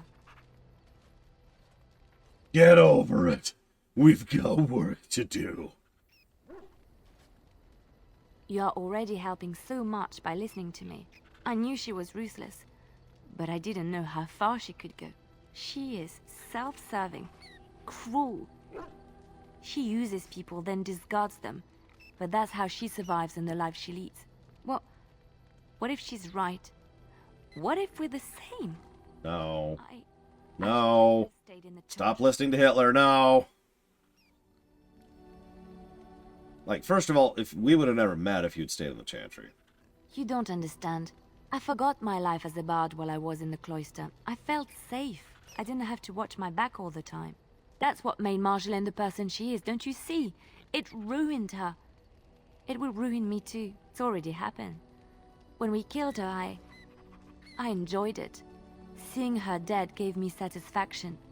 Lady, seeing her dead gave me satisfaction. I mean, what? But that is no reason to rejoice over her death. That is what she would do. I don't want that. What we're doing, what we've done, hunted men down, killed them. Part of me loves it. It invigorates me, and this scares me. I feel myself slipping. So, I'm kind of with a combination of Jessie Ward and Arcano. I don't think she was happy at all in Lothering. I think she felt safe there. What she wanted was to feel safe and happy, and she was trying, she's trying to make both of these things work here, because we have no idea what we're doing, right? That's life, lady. We don't know what we're doing. You know what? No, Liliana. Just look at me. Look at me. Look at me. You're not her, okay? Look, just look at me. Look at me. Am I low gain just because I have the exact same armor as him? Okay, bad analogy. How can you be so sure? Evil tends to not worry about being good. That is true. I can always trust you to show me things from a different perspective. I would like to be alone for now. I have many things to consider. Thank you for listening to me. You're welcome. And yeah, no, absolutely, RRC. I think she enjoys the game, and as horrible as it sounds, I don't think there's anything necessarily wrong with that. Now, if she lets that go too far, or if she falls too far into it, or all the other dozens of things that can happen, yeah, no, that would suck, but there's nothing wrong with walking the tightrope as long as you don't fall, which I know sounds like duh, but I stand by it. Zevran! Yes. Well, you know what I mean, Loner, because you're right, the game sucks, I agree with that. Ogren, healer. Yes.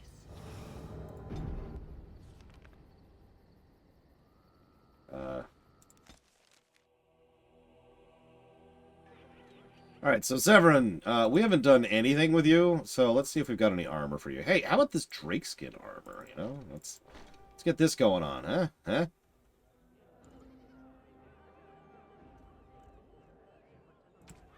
And I actually do want to give you that. And do we have any good weapons? We do. As it happens.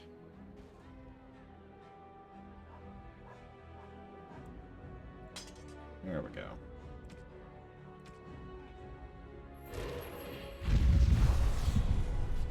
Oh, I should probably level you too.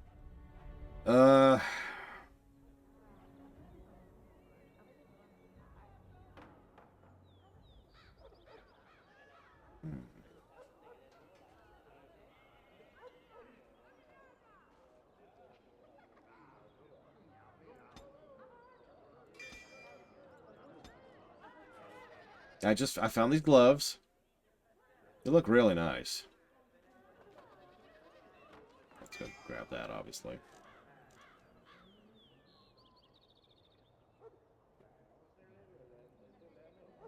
I was intending not to harden her, so we'll see what happens, I suppose. Oh yeah, speaking of which, let's look at your talents. Gambits. Flurry, does try below the bar. Yep, okay.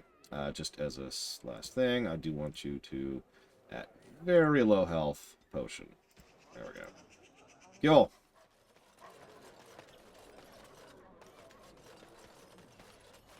I've heard some people argue that Orlais would not be as good as it is without the game because of what you're talking about, RRC. I don't know if that's true or not, obviously. It's fine, Lataria. Oh, speaking of which, is Alistair in the party? He is not. Cool. Dwarven crafts. Fine, Dwarven crap. Shut up!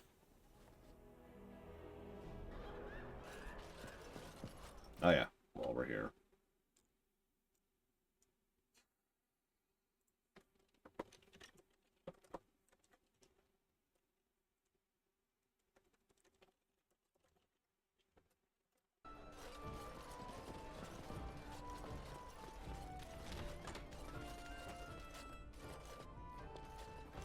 You hear about a note? Maybe we have some things we can talk about. Just see the conversation stays civil. If this is a trap... Zevran, is it? You are Talisan's responsibility. Other crows may try to kill you, but in my eyes, you're already dead. So, you are of no notice. But the warden here, she is of great interest to me. Okay. Let's kill him! Ferelden is a busy place. Blight, civil war, other mayhem. Lots of people not getting along. Sometimes they really don't get along. Maybe want to do something about it. The people that handle that sort of thing can get real busy. Oh, so you're hiring help? You could say that. Not many people we can turn to. So, someone that's crossed our path and lived, well, maybe they could help out. Make some coin. Everyone wins. So, how does this work then? I hand you a scroll. You read it, you learn about someone interesting. If you find out something happens to him, something unfortunate, then if we talk again, I give you money for letting me know. I don't like the sound of this. You don't like what's on the scroll? Don't do anything. Maybe he has an accident and someone else tells me all about it. Alright, let me see the scroll. There you go. Makes for fine reading. You're a cautious little weasel, Ignacio. What's your angle? If you're playing us false... My dance is not for you. I need to be real honest sometimes. And I can say I haven't asked anyone to do anything. I've just given someone something interesting to read. And you think that will save your hide when they nail it to a wall? You are already dead in my eyes, Horsan. Take care that I don't learn otherwise. If that's all, luck be to you.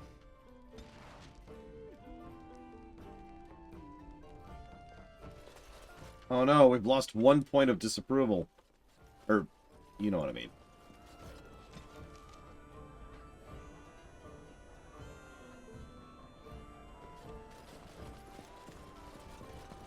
Let's get started.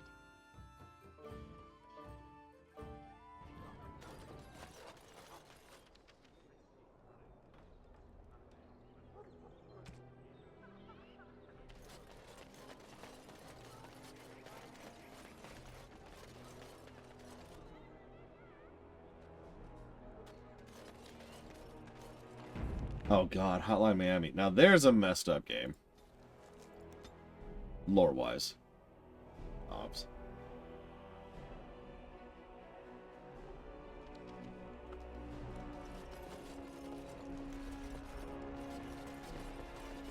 Listen, I'm gonna go in here. You're not gonna kill me, right? Okay, cool. I'm gonna go kill one of your people. Right. The Griffin will rise again. For the Grey Wardens. Grey Warden supporter. Not just a supporter, Payton. That's a Grey Warden. She's the one Arl Howe is looking for. Our trap landed a warden? You've got one chance to surrender. You're joking, right? Like seriously? That this is a joke?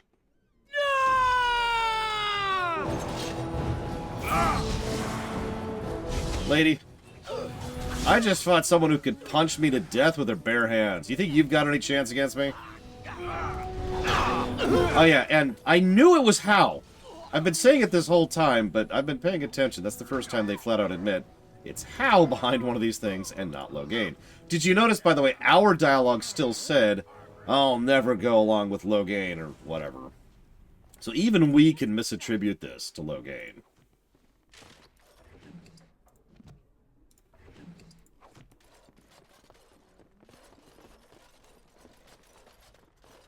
Like, guys. Logain's just over there like, why does everyone keep coming after me like, ah, you're evil? And it's like, what? What did I do?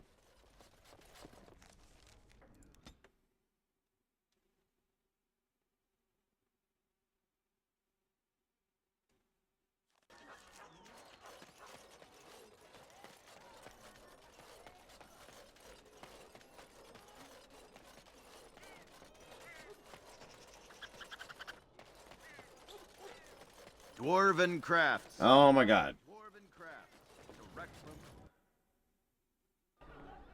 Yeah, that's right. Logain is the bad guy. You don't even know, man. A little bird told me one of Logain's friends had an That's it, Logain's friends. Come on. Terribly unfortunate. You might want to look in the chest behind me. There might be something of interest. Aw, thanks. It's an absolute pittance of money.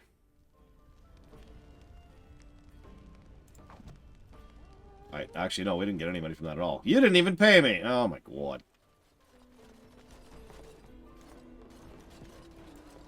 I honestly... So, the more I play this game and really do the fine-tooth comb of a review, the more I think we're starting to see the 6-year development time, because it's very clear that there was some changed opinions and changed... like story direction changes. I mean, that's normal, right? That's natural, especially in a development time that lasts that long. But you can really start to see exactly when in the game, kidding, wandering doll, exactly when in the game they changed their minds about certain characters or certain concepts or whatever, right? And Logain's probably one of the more obvious examples of that. Yeah, City of Origin, perfect example. What am I doing? I am doing this. We should also be able to go get some armor update.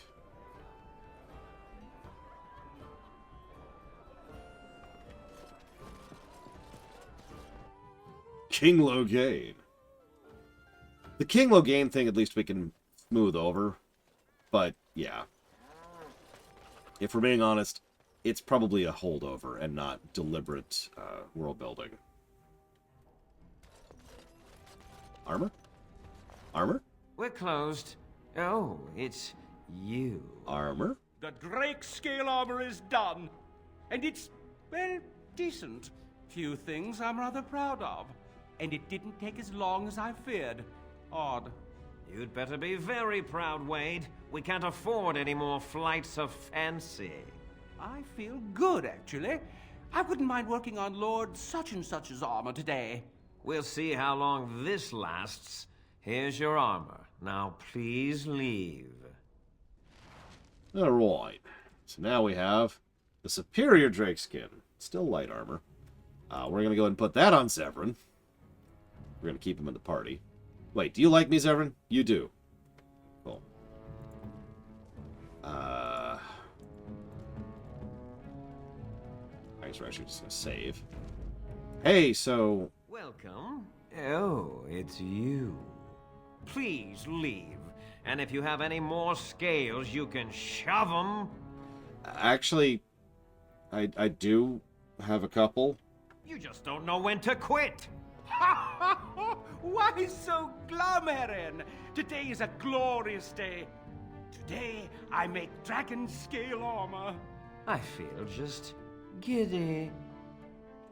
So, what can you make with it? Patience, patience.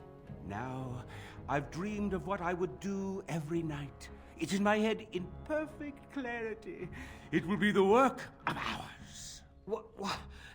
You're serious? Absolutely. The only question is what type of armor.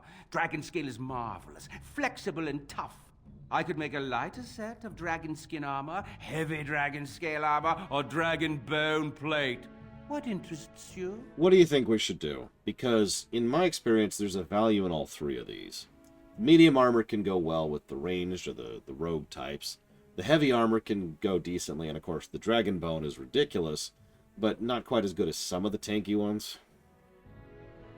Like, the full Templar set with the belt, I can't remember the name of, gives you near spell immunity, for example.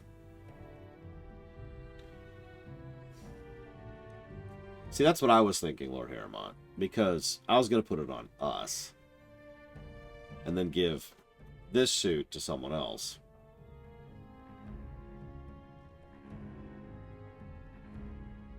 Yeah, let's go for it. Let's mage it up. Excellent, excellent. Now don't move. There you go. My life's work, that is. You did it so fast. Of course, Heren. Have some faith. I am a master armorer, you know. Miracles never cease. But you're not welcome here anymore. I need a sabbatical. Maybe someplace warm. I hate my life. I hear Amaranthing's good this time of year. So yeah, this wonderful stuff.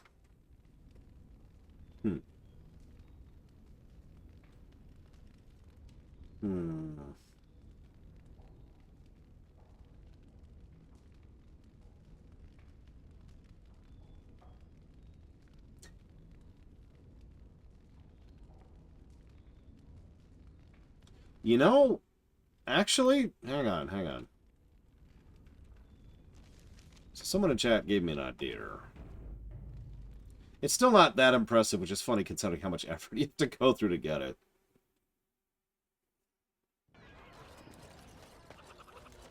That's true of several pieces of equipment in this game. Is that everyone? Oh, right. More dexterity. And I'll go and grab Duelist. All men are the work of our maker. Right.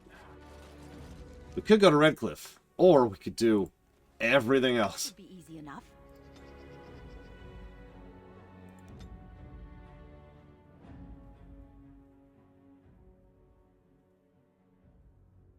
Looks like we need to restart.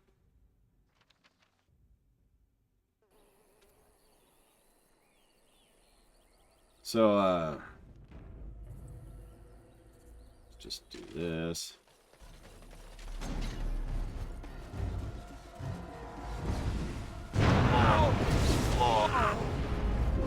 That's true, we can also go to Soldier's Peak. We might as well, we're going by it anyways.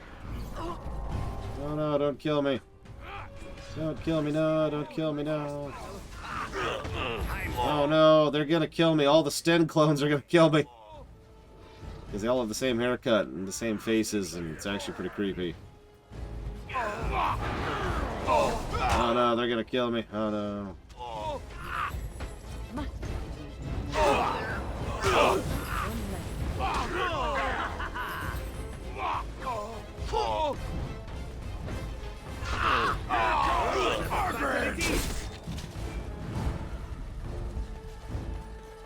I'm just holding aggro here.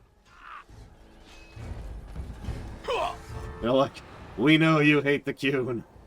I love this game. Give in.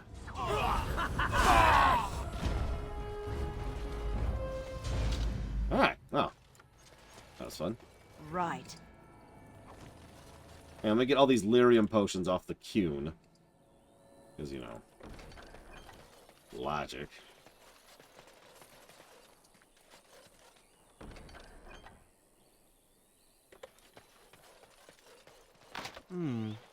Perhaps I could have a try at that. Perhaps I could have a try at that.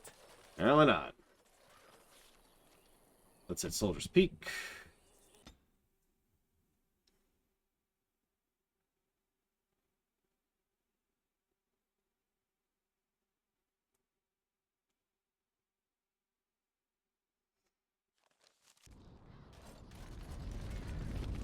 Hey, we have a party storage chest.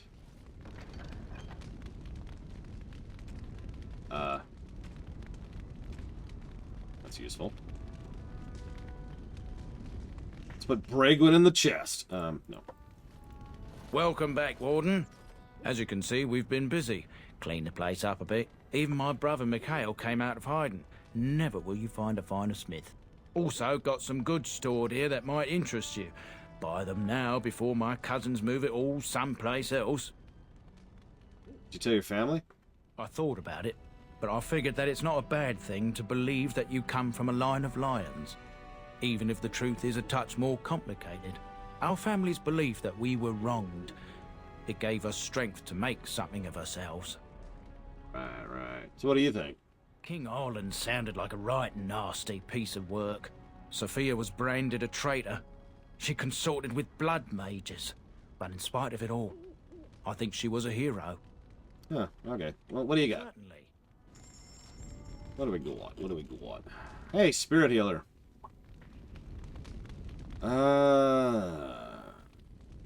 Some money. Crazy talk. I mean, I don't need it, you know. I will buy these. We go through health potions. Yeah, let me save the game really quick for no reason. What can I do for you, Warden? Yeah, can I see your wares really quick, please? Yeah, can I buy that manual? Thanks. Oh, a specialization unlocked. Spirit healer. Oh, this is perfect. This is perfect. I can actually gain access to spirit healer now. If I can find it. What button is that? What button is that? There we go. See. Behold the power. Okay, cool. You know what? I'm having buyer's remorse. I want to take that back.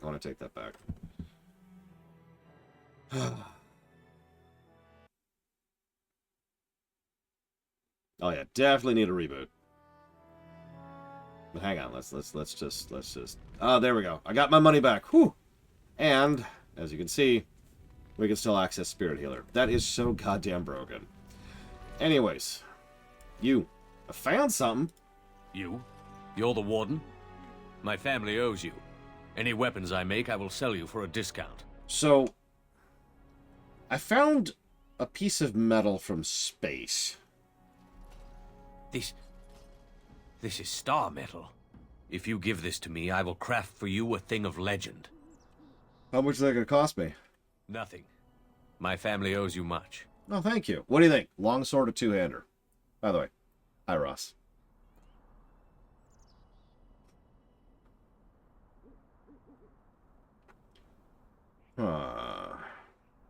So if we go the longsword, we're going to give it to Alistair. I haven't been using. If we go two-hander, it's probably going directly onto Ogren. Because Sten's got the butterfly sword, and he's kind of settled for that. Everybody says longsword. All right, longsword. Let's do it. And so it shall be.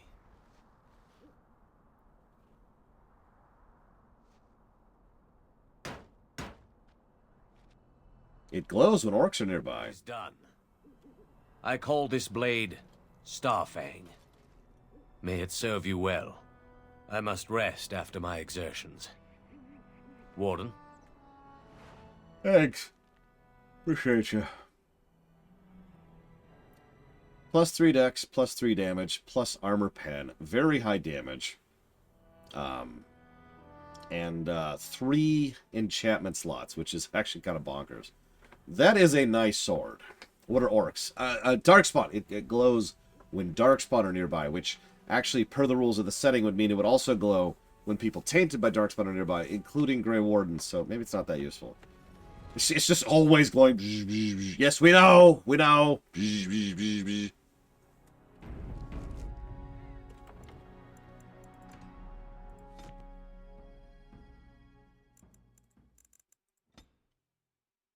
Yeah, 3 rune slots, that's actually pretty damn good. And I've been saving runes, so... Yeah, it's a mood sword. I haven't sold a single rune, actually. But I have given away quite a few. I guess we could stop giving them at this point. I mean, the mages are fine. Or the dwarves, or whoever takes the runes, I forget. Alright, so speaking of which, let's go to Orzamar. No reason. No reason.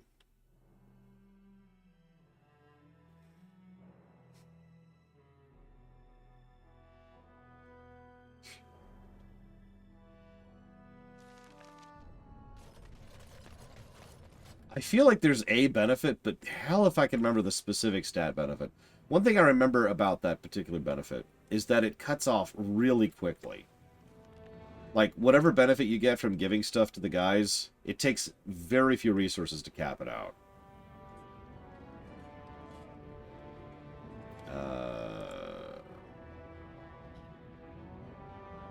Royal Palace. There we go, Royal Palace. It's a good question, Julito. I do not know.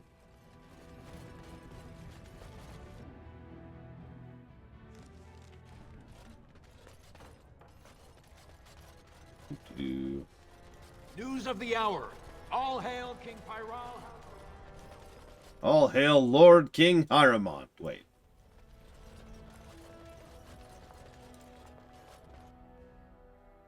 We are hasted. It's my #1 slot. You can see it glowing right over there. I actually took longer than usual to pick up haste, so... my bad on that. Haste is almost mandatory in this game, I would say. It is one of the many advantages of playing a mage yourself, is that you can just turn on and off haste whenever you need to. Hey, what's up? You will not live to brag about your betrayal. King Balin will never give up the throne. Oh no! But you don't understand. I don't... But... okay, hold on.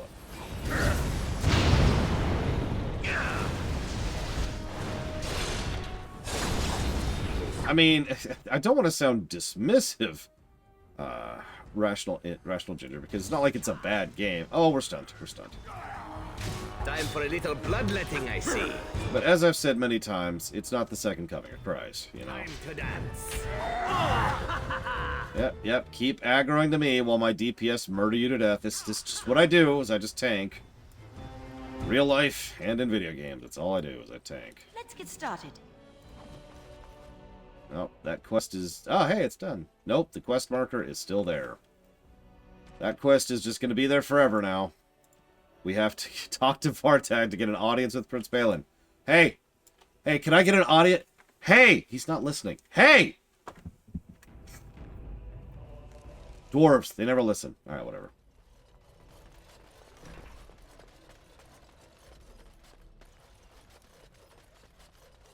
I sense something drawing near.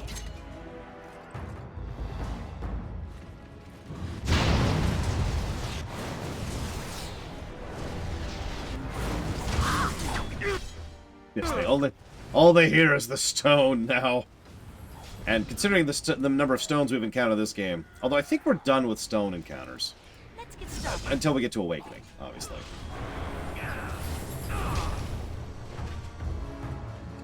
Then, more stone. Great. Severin, what are you doing?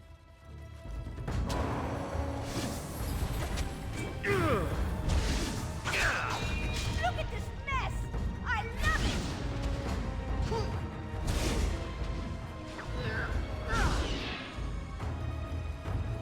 It's just Rolling Stones music constantly. Ooh, a sapphire.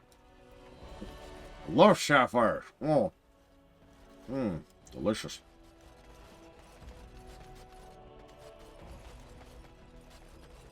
Speak with dead. Hey! No. Not working. There are, in fact, Lothario, there are 2 mods we'll be using for Inquisition. I'll tell the story about that when we get there. And then we'll give Inquisition a negative for being mod hostile. Get scrum. I've been thinking about that. I think we will merely give them 1 negative because I actually can't even think of a circumstance which would generate like a triple negative for mod hostility. It's really weird to have a game that's mod hostile. It's very rare. Even games that are not designed to be moddable tend to just be, you know, not designed for moddable. You know?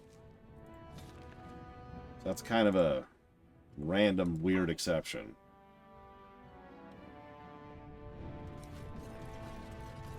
So, Antiva. Wonderful place. Full of Antivans. Ogren, if you want to bet me, you have only to ask. What? Draw your weapon and say that again. I jest, my foul-smelling friend. You are only slightly less attractive to me than a slime-filled pool of swamp water.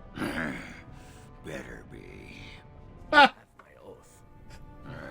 Bloody Antivans. No, I would not, Yura. I'm sorry. I don't like messing with reshade in general. I think we've talked about that. And as... I don't think you've actually mentioned this, but I tend to not find a lot of value in reshade mods. Personally. But yes, if Dragon Age 4 comes out on Frostbite, then yeah, it's getting that negative too. But as Wandering Doll jokes about, it would take quite a bit to be triple negative. Like, alright, I'm going to mod this game. Don't. What's that? It's the door! Oh! Yeah, Zebra has standards. Oh, Jesus. Okay, hang on. Who are we? Dalish. Alright, so let's do a little bit of this. You gonna let me cast spells? Game? Hello? There we go. Right. Yes, please all stand in one cohesive area. I appreciate... I should have gone full tilt for that. I could have gotten away with it. Oh yeah, take a drink, except I'm out of liquid. It's okay. Oh yeah, hang on. Will Dragon Age 4 come out? Nope. No Dragon Age 4 today. Excellent! Ridiculously awesome.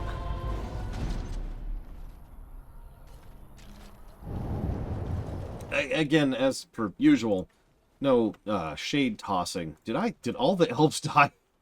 Oh my god, all the elves died.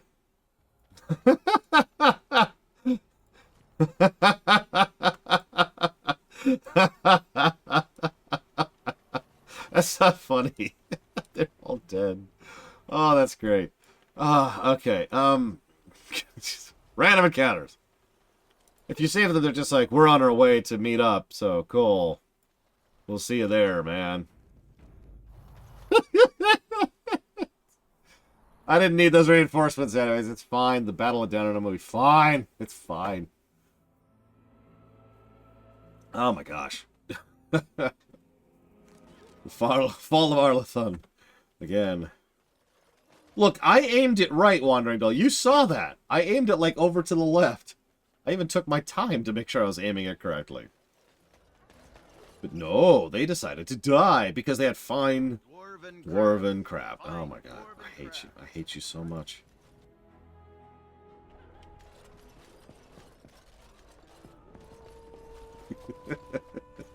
Lol, loner. Find everything you need? Oh yeah, speaking of which. Hey, here's my pay. Total freaking garbage. That's not quite true, actually. That might... I could have a moment? Yeah, what? You've been busy traveling all over, and such tragic news you keep bringing. I was wondering if you'd check up on one more person. I'm sure you'll find this scroll quite interesting. So, funny thing, Rational Ginger. In my most recent campaign, our wizard, so Guido, who's playing our wizard, he had a regular thing where he would be like, I'm sorry, Lore, I need to cast this giant flaming death spell right on your face. And I'm like, it's okay. It's okay. I've got evasion. It's fine. I understand. It's cool.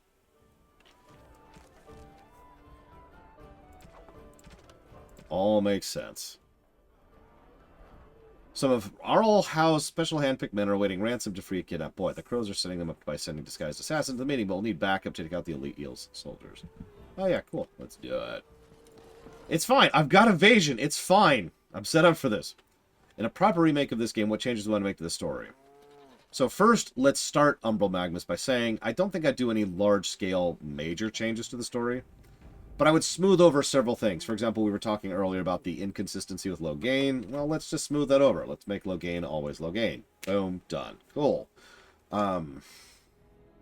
Otherwise than that, I decide what the fate is in the Darkspawn. See, there's this Elden Lord, right? I'm not sure there's any broad sweeping changes I would make to the narrative. Anyone else have any other ideas? Like big changes? Because everything I'm thinking of would be more in the realm of polishing past stuff, right? Smoothing over some of the rough edges of the 6-year development cycle.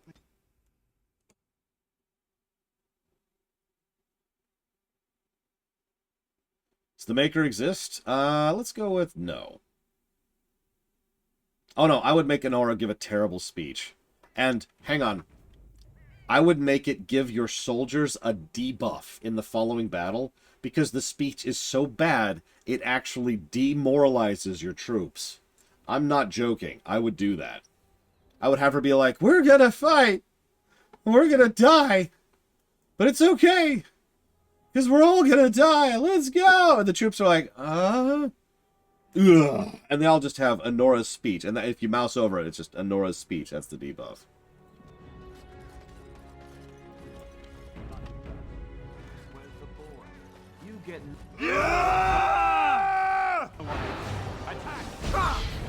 Let's not do constant AoEs, because I'll just kill them. Which is, I love killing people. Man, I'm constantly stunned in this game. Don't ask that question. Sorry, disguised crow. Sorry.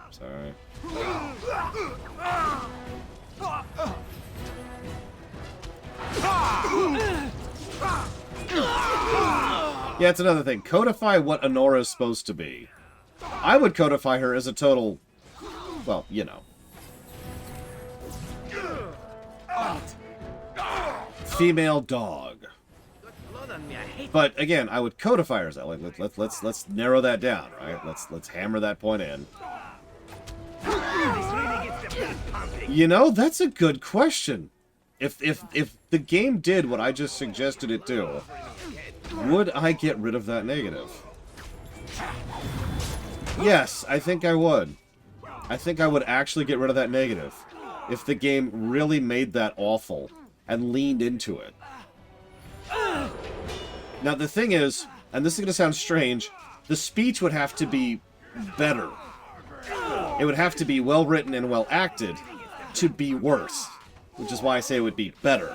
Because the problem with the speech is it's terribly acted and not particularly well-written. So it's just bad. Get up. But if they leaned into it, like I was just hinting at, you're all gonna die. We're done here. We're done here. Quickly. You know, yeah, I think I would.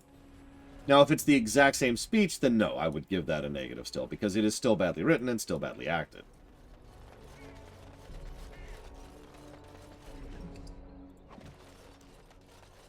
I would also probably consider either ejecting the approval system outright or completely chunking it around. Just chunk. Everyone in chat's like, what's a chunk? Don't worry about it. Don't worry about it.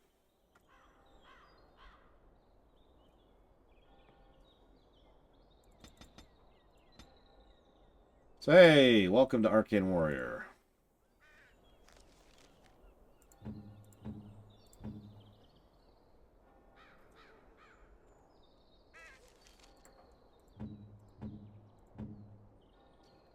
So, I got some armor for you.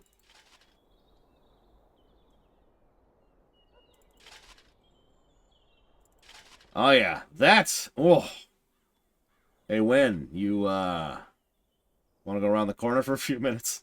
Now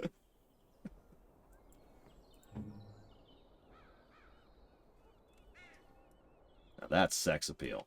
All right, we're done.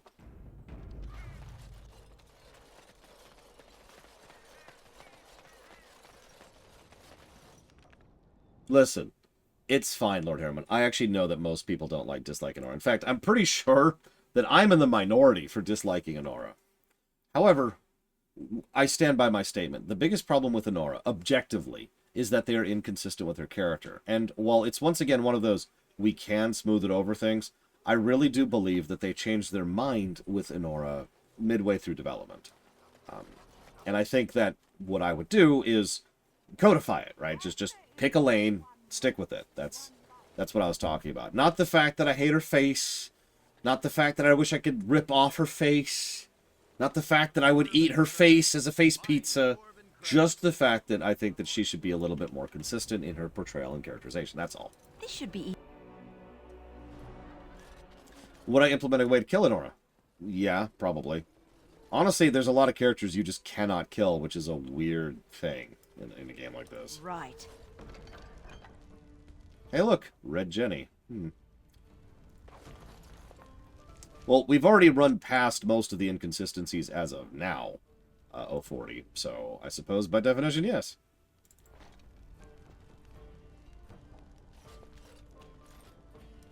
I heard there was quite a scuffle in the alleyways. Well done, Warden.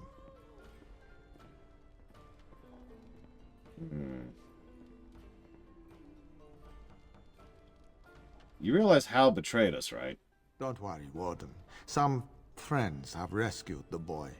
He's already safely home back with his father, his very important father. You took care of the father's other requirement.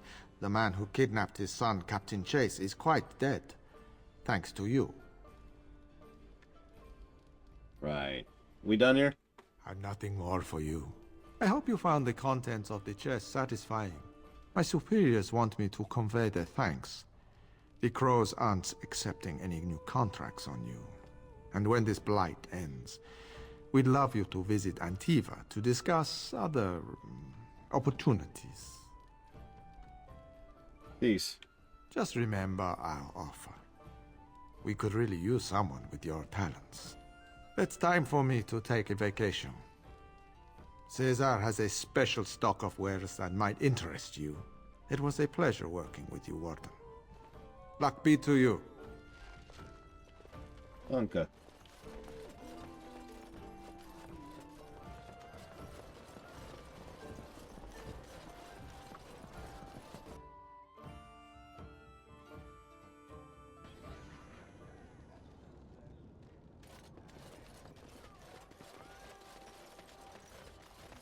Dwarven crafts. Fine dwarven crafts. Direct from Orzamar. Fight better.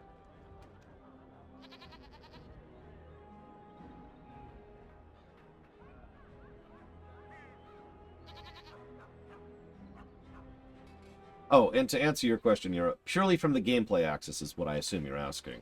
I would say Assassin's Creed 4 or Origins would probably be king of the gameplay axis if I were to review them under the current system. Origins combat was fantastic, and I loved the multiple different weapon styles and different abilities they gave you, and there was a lot of fun combat, that is to say encounters, bosses, mini-bosses, etc. And of course, Assassin's Creed 4 has the freaking boat, which, I don't want to sound dismissive, is the freaking boat. Like, do you know how awesome that is? Do you understand? Anyways. I was going to do something.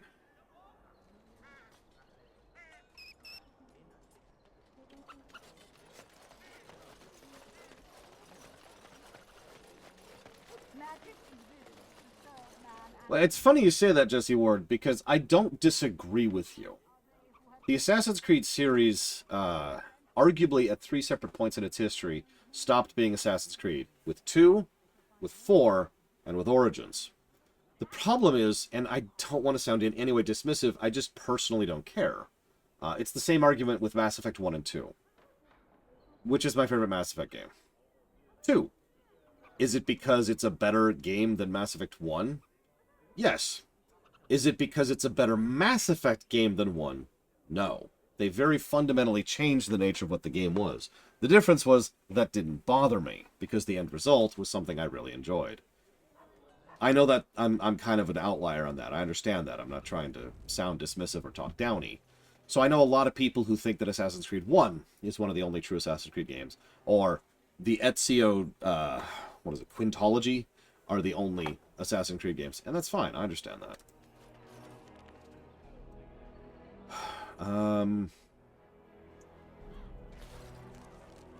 Yeah, heresy. Right, we're not doing that, we're not doing that. I think we are no really there. Which means it's finally time to make camp.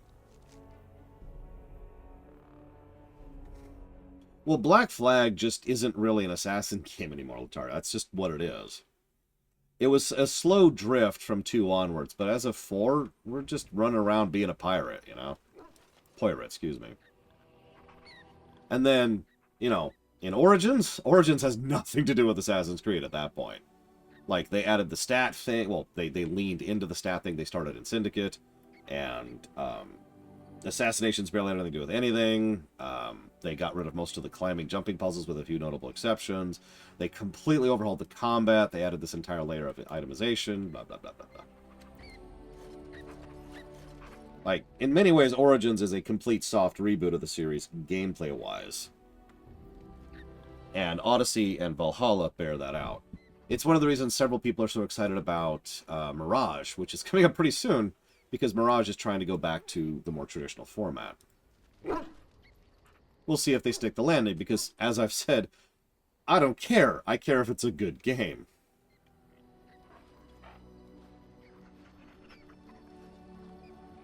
Agreed, Umbral Magnus. And I can prove that, because Kingdom Come Deliverance exists.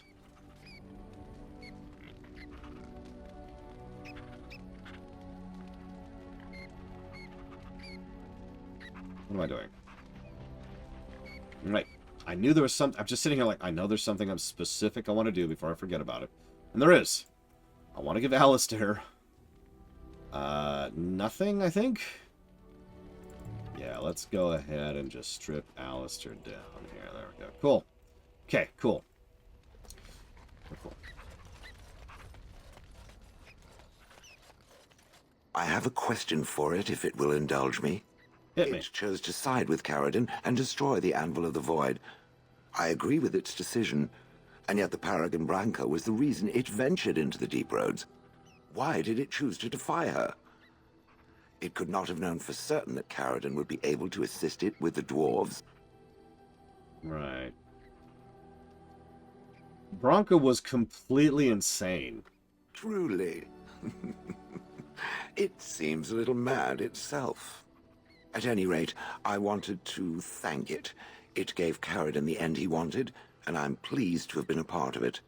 I will have to think on Caradon's words to me. It was a great deal to absorb, but for now, let us go on. Boss. Good morning, Evo.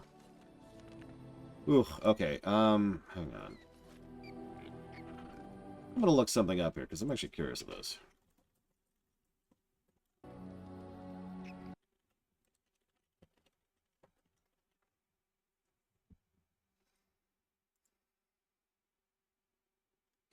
No, we have successfully not done Redcliffe, to the point of humorousness. You may not find it as humorous as I do, but I certainly do. Alright, here we go.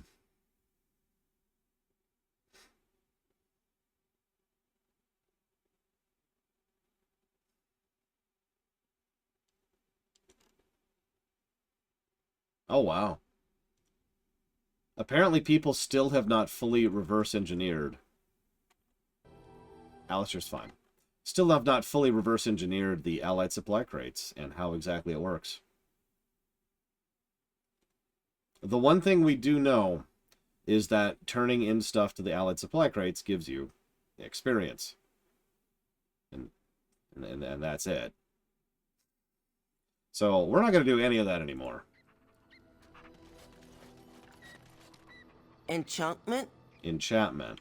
Enchantment!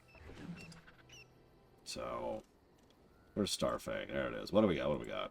Oh, I only have one Grandmaster rune. Where we're going to put it on, because duh. And we'll sit on the rest of that, because I don't remember where to get the Silverite runes. is a curious thing. I do not know how else to describe it. What's wrong? No, nothing is wrong. It is a little embarrassing to admit, in fact. I am reminded of our first meeting in the wilds. I had been in animal form for some time, watching your progress. I was intrigued to see such a formidable woman, obviously more potent than the men she traveled with. Yet I resented it when Flemeth assigned me to travel with you. I assumed that, at best, you would drive me from your company as soon as we left the wilds. Well, yeah, because pecking order, I understand. But why would I do that to you?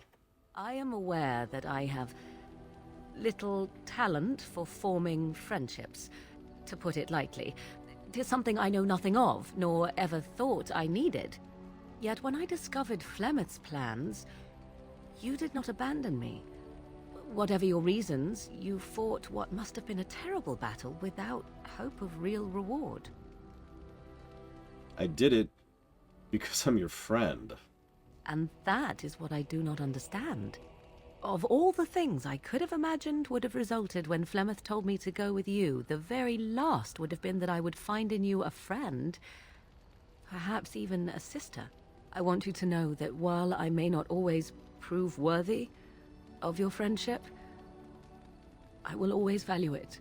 But enough of such idle talk. There are more useful things to be done, surely. Let's be clear about something. Morrigan is the best character in this game. Like from just an almost objective perspective. I don't mean she's my favorite character, to be very clear about that.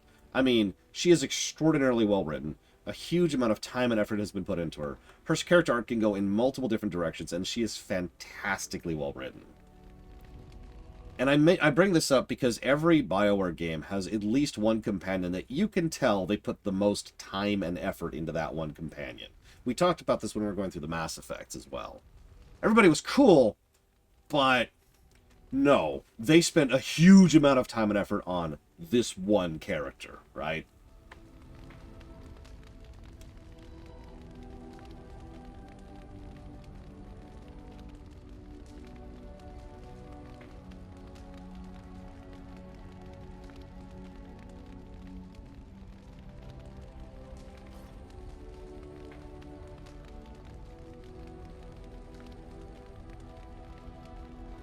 I mean, yeah, great voice direction, great voice acting.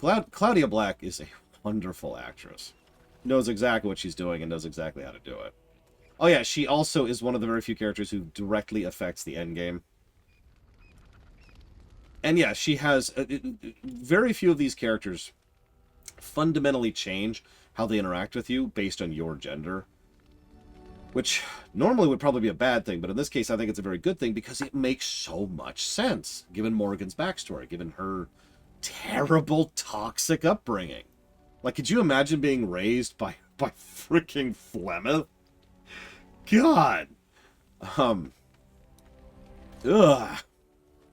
Like, even Alistair and his fangirling over you doesn't really change how he interacts with you. He still defers to you. He still treats you with the same general friendship and respect. Sten barely mentions your gender, blah, blah, blah, blah. You get the idea. Shale doesn't even notice. Don't think Shale's capable of noticing. Speaking of Alistair... Something on your mind? Oh, yeah. Let's go have sex. Of course. No, I don't... It looks like he hasn't moved. He still hasn't told me about his sister. Something on your mind? Why haven't you told me about your... Oh, it's because we haven't done to Redcliffe yet. Because we don't know... Right! Right! We don't know yet. That's why. Because we keep refusing to do Redcliffe. I didn't even think about that. Oh, that's great. Okay. That's cool. We're cool. Well, that's extremely stupid, Latario. I'll have to ask my legion of female friends what they think of that, Latario. I'm very wrong. God, I don't feel like getting into it, Lord Harriman. We're done. We're done. Moving on. What say you? Oh, this should be good.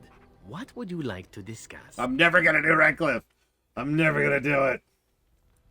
We're never gonna do it. Yes. Speak, then. No, no. Then I suggest we move on. Because it's funny. Roll back. As you wish. Okay, that's not true. The real reason, so let's talk about this. The real reason I've been avoiding Redcliffe is because, and I talked about this, when we go through Lothering in the early parts of the game is constantly being like, you should go to Redcliffe, you should go to Redcliffe, like in dialogue and in general presentation, and it's just, Redcliffe, go to Redcliffe, go to Redcliffe, go to Redcliffe, go to Redcliffe, go to Redcliffe. And I was idly curious, for the purposes of review, what happens if we do Redcliffe dead last?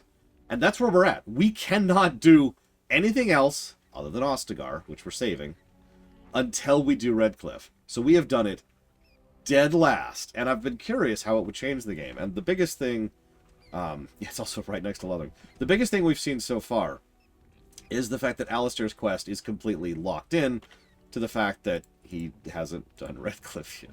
Fine, I'll give him some armor. Do I have like crap armor? Here, have some crap armor. Here, have some dwarven armor. That sounds good. That should fit you.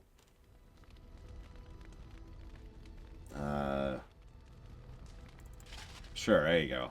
Have some. That's actually not crap armor, but you can't have Starfang. Okay, fine, you can have Starfang. Fine, God. I guess I'll give you some boots too.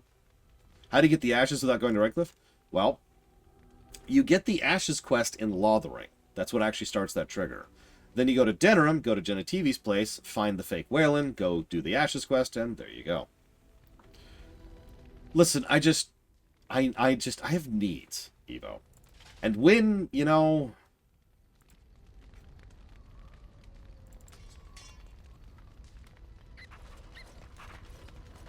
Speaking of needs, I'm gonna kill this Nug!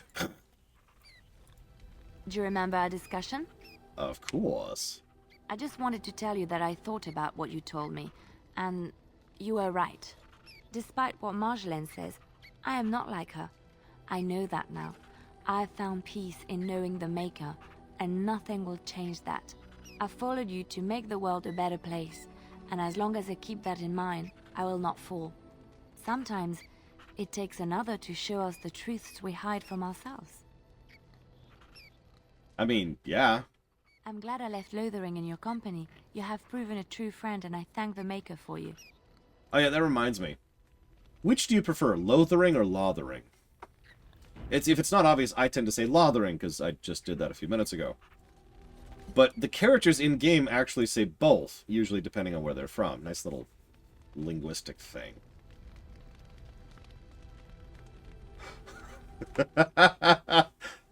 I've never done that, Lord Harrowmont. That's an interesting idea. I like it.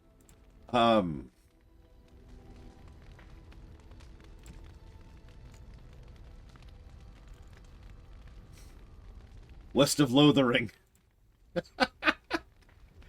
Oh yeah, that reminds. I keep forgetting to do this to Morrigan. I got you your best suit. I have not used her at all this playthrough. It's really weird not using one of my main characters in this playthrough. Out here, have your turbo robes, which look exactly the same, and the belt, which I've been saving for you. Yeah, cool. Hey Ogren. Just leave me alone, Warden. Seriously. Why? Upset. I don't get upset. I get drunk. Did you want to talk about something? No, I'm good. Just saying hi. Aye. Well, hello. Ogren approves. Irving told me about how you became a Grey Warden. Nice armor. Oh my god, her boobs look bigger with that armor. Departure from the circle. Look at it! Look at it!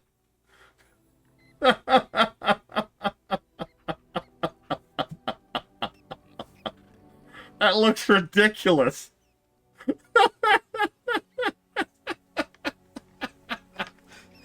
Hubba hubba! We just drag her behind the tent. She's like, "Oh!" I'm gonna leave her in the armor. It's good armor for her. I'd set it up pretty specifically. It was a good choice. Whoever suggested it, I can't remember who. Forgive me. Oh, that's funny.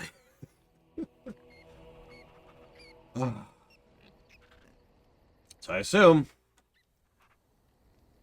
You're talking about Jowen. None other. I respect... Sorry, I was distracted by your giant rack.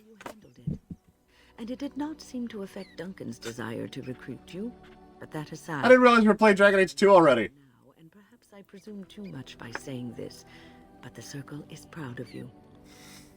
She has the dragon scale armor, the final dragon armor on. That's what she's got going on. Yeah, we need to get her in some heals, like the really sharp heals that are just the worst. I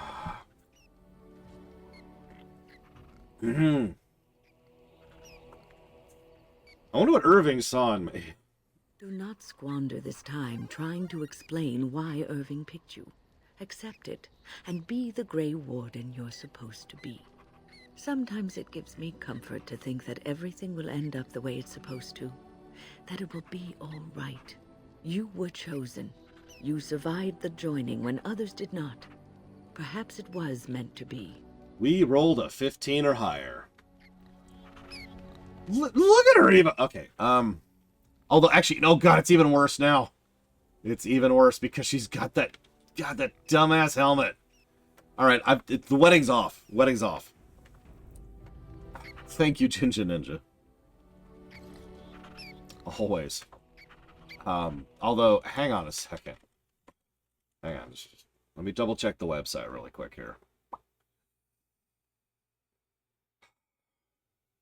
Okay, never mind. I will put that towards Spiritfarer, Zelda Block, and God of War 5. Always appreciate you, Ginger Ninja. Thank you. 75 months. God, that's a weird thought. I've been doing this job too long. It's time to announce my retirement. Yeah, jokes.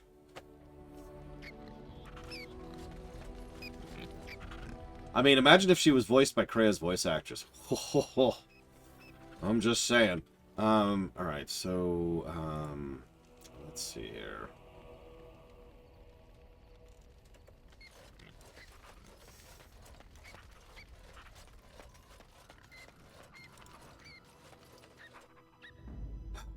Okay. Let's do Redcliffe. Without Alistair. Yes. So... Yeah, we're getting all the mayonnaise to win. And you can take that however you want it.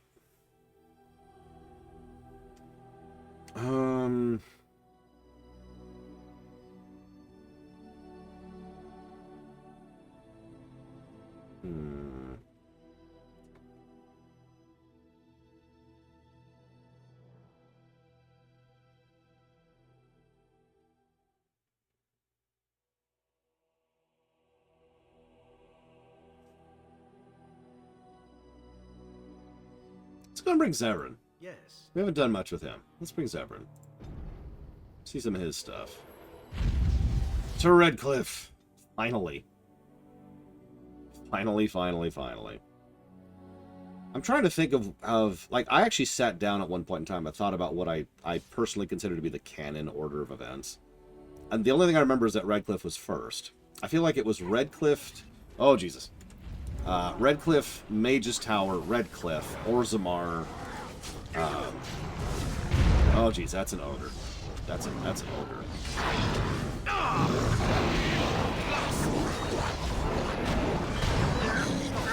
Is it just me? And obviously, alienage like pretty far down.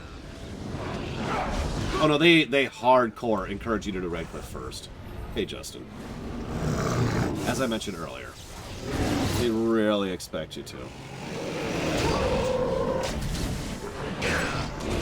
Oh yeah, Ash is probably next. And yeah, Orzamar over there as well. Or maybe Orzamar then...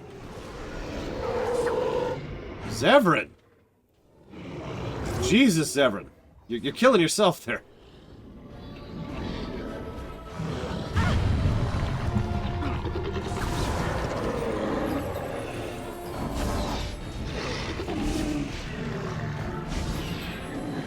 The main reason I tend to think that Redcliffe Mage Tower is naturally tied to each other because both quests dovetail into each other pretty smoothly. And the Mage Tower's right there geographically. And as the saying goes, geography affects history. Did Severin just...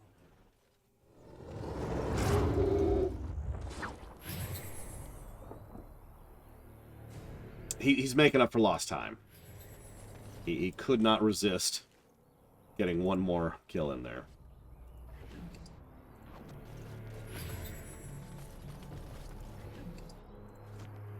Did all the dwarves die again? Nope. Orzamar has heard your call. We march. Cool. For you, Warden. You realize you're on the surface, right? No? We're cool? Okay. It only counts as 2 kills, Severin. Sorry to break it to you, buddy.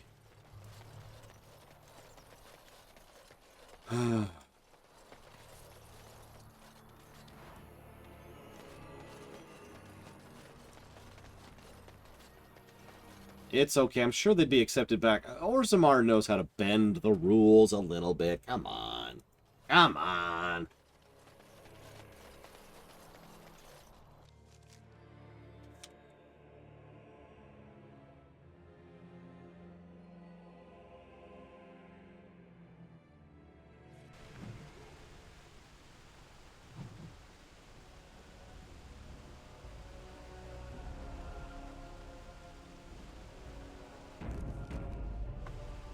I mean, all you have to do, Jesse Ward, is walk up and be like, "Oh, God, you're hideous." I'll be right back.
What a dump. Ugh. Oh, well. I'm sure there's nothing interesting or exciting going on here. I thought I saw travelers coming down the road, though I scarcely believed it. It's been so long! What do you mean?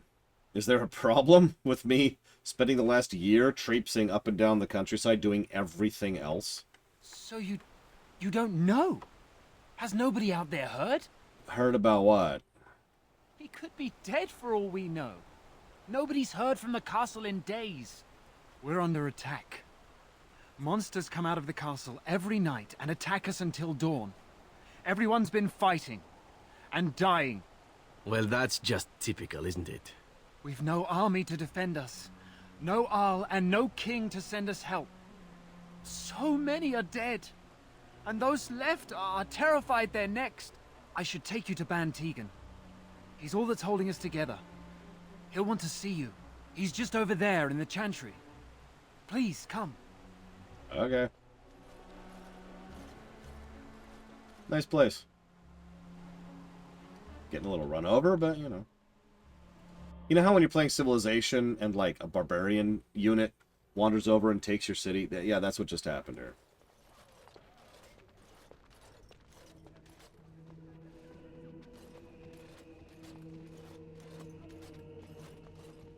It's Thomas, yes? And who are these people with you? They are obviously not simple travelers. No, my lord. They just arrived, and I thought you would want to see them. Well done, Thomas. Greetings, friends. My name is Tegan, Ban of Rainersphere, brother to the Arl. You're a rather unusual group, to say the least. Can I ask who you are and why you've come? Yeah. I'm a Grey Warden, here to speak to the Arl. A Grey Warden? I thought you all died along with my nephew. At least that is what Loghain would have us believe. Right. And Loghain's word has gotten here, even though you haven't had word from the outside world for however long while you've been under siege. What, that he pulled his men in order to save them? That Cailan risked everything in the name of glory? Hardly. Loghain calls the Grey Wardens traitors, murderers of the king. I don't believe it. It is an act of a desperate man. There is a Grey Warden who goes by the name of Alistair. Does he yet live? Yeah. Yeah. He does? Finally, some good news amidst all the bad. Thank you. You're here to see my brother? Unfortunately, that might be a problem. Eamon is gravely ill. What a remarkable coincidence. No one has heard from the castle in days. No guards patrol the walls, and no one has responded to my shouts. The attack started a few nights ago. Evil things surged from the castle. We drove them back, but many perished during the assault. I know, it's just the whole timeline, as was mentioned earlier, is extremely fluid, Inamisha, which I'm not going to give a negative for, but it kind of irritates me. I get why they do it. It's just, I'm the kind of person who has a literal calendar up when I do my own writing. And I say on which times and which days events happen to try and keep things more codified. That's my preference. That's all. So, evil things, you mean like, I don't know, The Walking Dead? Some call them the Walking Dead. Decomposing corpses, returning to life with a hunger for human flesh. They hit again the next night. Each night they come, with greater numbers. With Cailan dead and Loghain starting a war over the throne, no one responds to my urgent calls for help. I have a feeling tonight's assault will be the worst yet. I'm asking you, please, help us. Help Eamon. As I say, remember, we found out that the Arl has been sick at least since Lothering. And because of what we know about Jowen, we know he's been sick since pretty shortly since the origin. So probably since around Ostagar. You know what? I pull out my baseball bat, wrap some barbed wire around it. We got this. Good. As long as there's a bloody battle, I say let's wade into the middle of it. Thank you. Thank you. This means more to me than you can guess. Thomas, please tell Murdoch what transpired. Then return to your post. Yes, my lord. Now then, there is much to do before night falls. I put 2 men in charge of the defense outside. Murdoch, the village mayor, is outside the chantry. Sir Perth, one of Eamon's knights, is just up the cliff at the windmill, watching the castle. You may discuss with them the preparations for the coming battle. Oh yeah, that's another thing that's wrong with this fluid timeline. I say wrong. I shouldn't say it that way. That irks me about this fluid timeline. So, Eamon's been poisoned for a while. Okay. Now, as we've discussed, it's not necessarily a super poison, even though the game doesn't make that very clear. But it's not like a super poison, and yet he was poisoned for an unknown period of time before, you know, he was put into stasis by the demon, by the sun, and or the sun. I'm saying this wrong. There's too many gaps here, right? So let's follow the timeline, okay? So we're there at Earl Eamon's place, or sorry, we're there at Ostagar. Earl Eamon gets poisoned somewhere around Ostagar, okay? We flee north to Lothering. By the time we reach Lothering, word has gotten around about his poisoning, and they've already tried to fix the poisoning multiple times and in multiple ways. So, oh my gosh, what do we do? Right? Like, how do we deal with this? It's already been long enough that they're already starting to look for the ashes by the time we reach Lothering. So it's obviously been a little bit. And then an unknown period of time passes between Lothering and us getting here, and the undead attacks only started happening very recently. Which means, practically speaking, that either the demon was summoned in order to, spoilers, in order to stasis his life after an unknown period of weeks and or months, or the demon's been doing absolutely nothing for weeks and or months until finally being like, all right, let's go and do stuff. And this whole thing just doesn't line up for me. It's the kind of thing that I feel a simple polishing pass could fix. It's not negative worthy. It's just the kind of thing that makes me go, eh. And, of course, the big problem here is, as several people have pointed out quite accurately, including Evo, this has to be fluid. We can do Redcliffe last. So how I would fix this is I would prevent you from being able to do Redcliffe last. I'm not actually joking. The first thing I would do is I would beeline a little bit. I know you kind of get railroaded early on quite a bit, but I would extend that railroad a little bit. So, Origin, Ostagar, Lothering, Redcliffe. And you go to Redcliffe next. The timeline is almost automatically smoothed over by that incident. He is then put into a degree of stasis because he's comatose. His health is fine. We don't have a long-term solution for the Arl Eamon problem, but we can find a long-term solution for the Arl Eamon problem. Now we can go roaming for stuff because the quest, the urgency is essentially paused, right? Make fun if you want, Lord Helmut. I do think that this smooths over all the issues from this problem. Because it runs into that issue we talked about in Baldur's Gate 3, and something that shows up in a lot of open-world games, which this kind of qualifies as. If you give the player the ability to do whatever, whenever, well, then you have you run into a lot of stumbling blocks of the obvious ridiculousness of, oh my god, Arl Eamon's been poisoned, and he's on the verge of death, and he's the only one with another army that can help us to go and fight against the Darkspawn, which are an immediate and urgent threat. We need to... So I'm going to go to the forest. Hey, elves, what's going on? Okay, and you know what? I'm going to go ahead and go over to Orzamar now, which I remind you, even ignoring the obvious game, like, it's a loading screen to us, but think about how many days you spend just walking on the overworld. Every time we see that, that is a long stretch of time. It's something that's not very well emphasized in the game, but you get the point. And yeah, Witcher 3 has this problem. Skyrim has this problem pretty badly, actually. You get it, right? And that's why I suggest the Oblivion solution here. Oblivion and Morrowind, actually, both have very natural pause points in the main quest, in the MSQ, during which it's perfectly natural to go do side stuff. If we do Redcliffe first, then we have naturally hit a pause point. Arl Eamon's stable, okay? We're probably going to go ahead, and we're probably... Yeah, and also the deep roads. Good point, Great 7. We're probably not going to lose him any minute, right? Everything's cool, okay? So now we can go and start doing whatever in whatever order in order to solve the situation, and eventually make our way to Denerim, find the urn, and be back, and then, hey, cure! Cool, right? So all of those are options, but the fact that we can do this in this order is weird, which brings me to stabbing Evo. Stab! There we go. How can you disagree with me agreeing with you? This leads us to the other option here, which is the harder, more difficult to do option. The harder, more difficult to do option would be to make it so that Redcliffe is substantially different based on when you do it. Hear me out for a second. The problem is the game has no, heal. The game was dive. No, cat. Heal, Evo. Heal. Hear me out for a second. Imagine for a moment that you can do Orzamar. It doesn't really matter when you do it, timeline-wise. Not really. They're just gonna sit there until you decide to go brave the deep roads. That's something that can happen at any time. So the situation is functionally, even in lore, paused. Whether you do it first or last doesn't change anything. And that's true for most of the major plot hooks. And that's fine. That's arguably a good thing. Redcliffe is the exception. Redcliffe is a ticking clock. In fact, it's actually several ticking clocks if you think about it.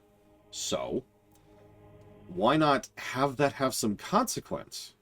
Have them mention that, oh my god, Arl Eamon's dying or whatever, and we've got to go to Redcliffe now, and then you can decide not to.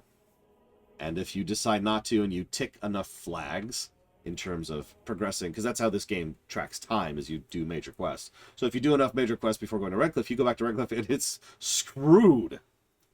In fact, if we're in a holodeck situation where we can do whatever the hell we want without regards to time or budget, then I would make it so there would be like a gradient of screwed, right? So like you start here, that's like, all right, we're cool, psh, we're here, we're doing it. And we made it. We save Eamon, and we rescue the kid, and everything's fine, and we get the full army.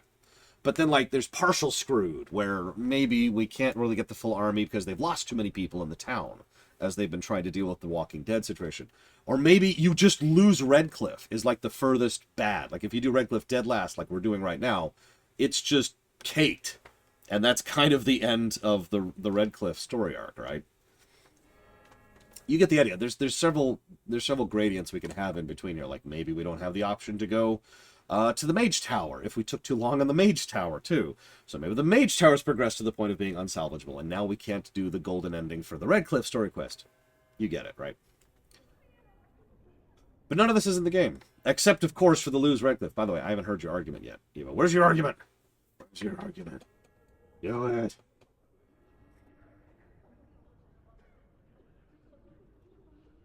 Exactly, Jesse Ward. And honestly, what I would probably do is I would have there be like some rumors or whatever. It's like, hey. No, not yours. Did I say Lord Harriman? I meant Evo. Evo, what's your argument? Oh, I didn't know that. Period. I guess he writes a bit of it into his books then, question mark. That's not what I said at all.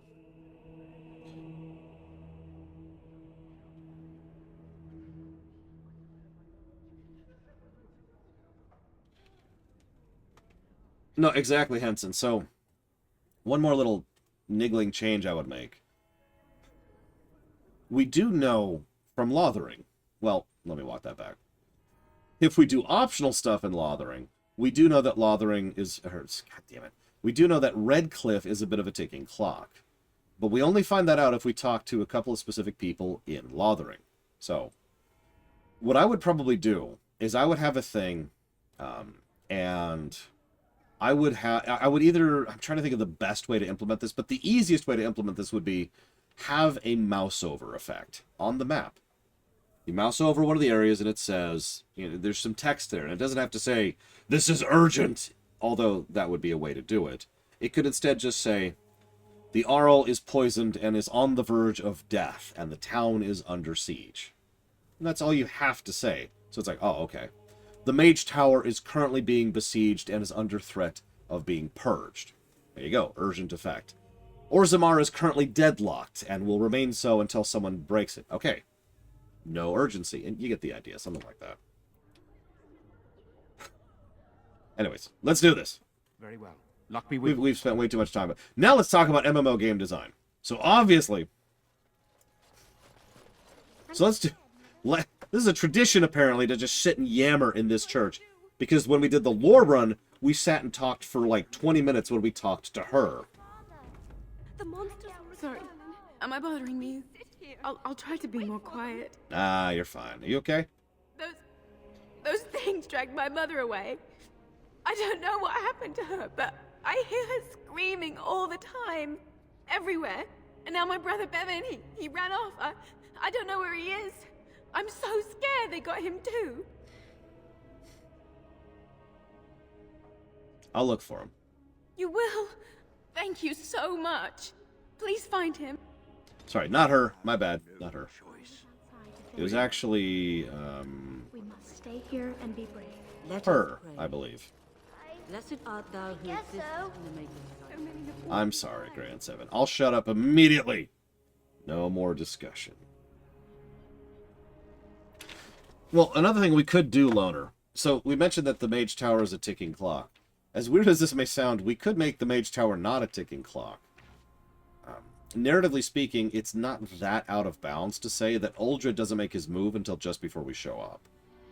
So, maybe we could do that. So, at that point, the Mage Tower wouldn't necessarily be a ticking clock until you start the timer, right? Which ties into what you were talking about with regards to the Red Cliff fail state, which is when you just bail, right? If I'm remembering correctly. So if you go to the Mage Tower, and you're like, huh, and that essentially starts the clock, like, oh god, they've just taken over, Uldred's being evil, and it's like, oh, okay. I'm gonna go to Orzamar. Mage Tower's gone, because you decided to go to Orzamar. You know, we don't have the men we need. What the hell was that? Still no sign of them coming back from the castle, Murdoch. Tell them to maintain watch. I don't want a surprise attack before the sun goes down. F. Yes, sir. What should we do until then? Just F. I have nothing funny to say about this. So you're the Grey Warden, are you? I didn't think they made women Grey Wardens. I'm a mage, if that makes you feel any better. Well, now, that's just great. As if we weren't nervous enough as it was. Now we've got magic, too. We aren't gonna turn aside anyone who wants to help, though. Don't take me for being an ingrate or nothing. That's good. The survival rate of ingrates is remarkably low, so I hear. Name's Murdoch, mayor of what's left of the village, providing we aren't all killed and hauled off to the castle tonight.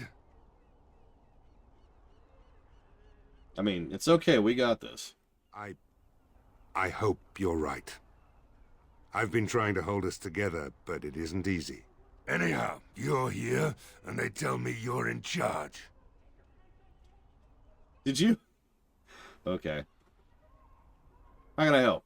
We need what little armor and weapons we got repaired, and quickly, or half of us will be fighting without either. Owen's the only blacksmith who can do it, but the stubborn fool refuses to even talk. If we're to be ready for tonight, we'll need that crotchety bastard's help. Yeah, Robin Socks just jumping back and forth is a little funny here. So why is Owen refusing to talk to you? His daughter, Valena, is one of the Alessa's maids, so he hasn't heard from her since this whole business started. He demanded we attack the castle, break down the gate, and force our way in. I said it was impossible, but he wouldn't listen. He's locked himself in the smithy now. I can't force him to do repairs. He said he'd rather die first. Yeah, speaking from experience. Constantly talking like this really tends to have some issues on your voice. Trust me. Not that I'm encouraging anybody to watch the FF9 Theater, but there's a couple voices I did there that absolutely killed my throat. I'd appreciate it. If he doesn't help, he'll die like the rest of us. What good will that do anyone then? So anyways, Evo, I'm still confused because you say you disagree with me. And clearly you don't, because you just said the same thing I did. What do we disagree about, exactly? Is this just a trend? Can I not communicate today? Is that what this is? I need to have a translator. Someone help me out here. Dear Lore. Go away. Curse you. Leave me in peace. You've already taken everything out of my stores. There's nothing left. You're going to open the door, or I'm going to break it down. I am. Alright, just don't destroy anything, damn you. Appreciate it.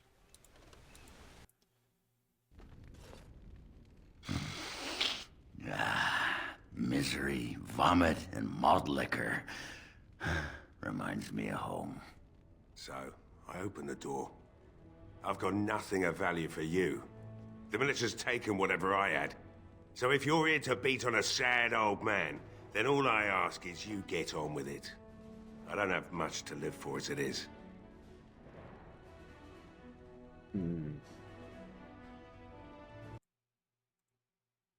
Well, in the interest of fairness, this is something we should review, Evo. So here's what I'm thinking.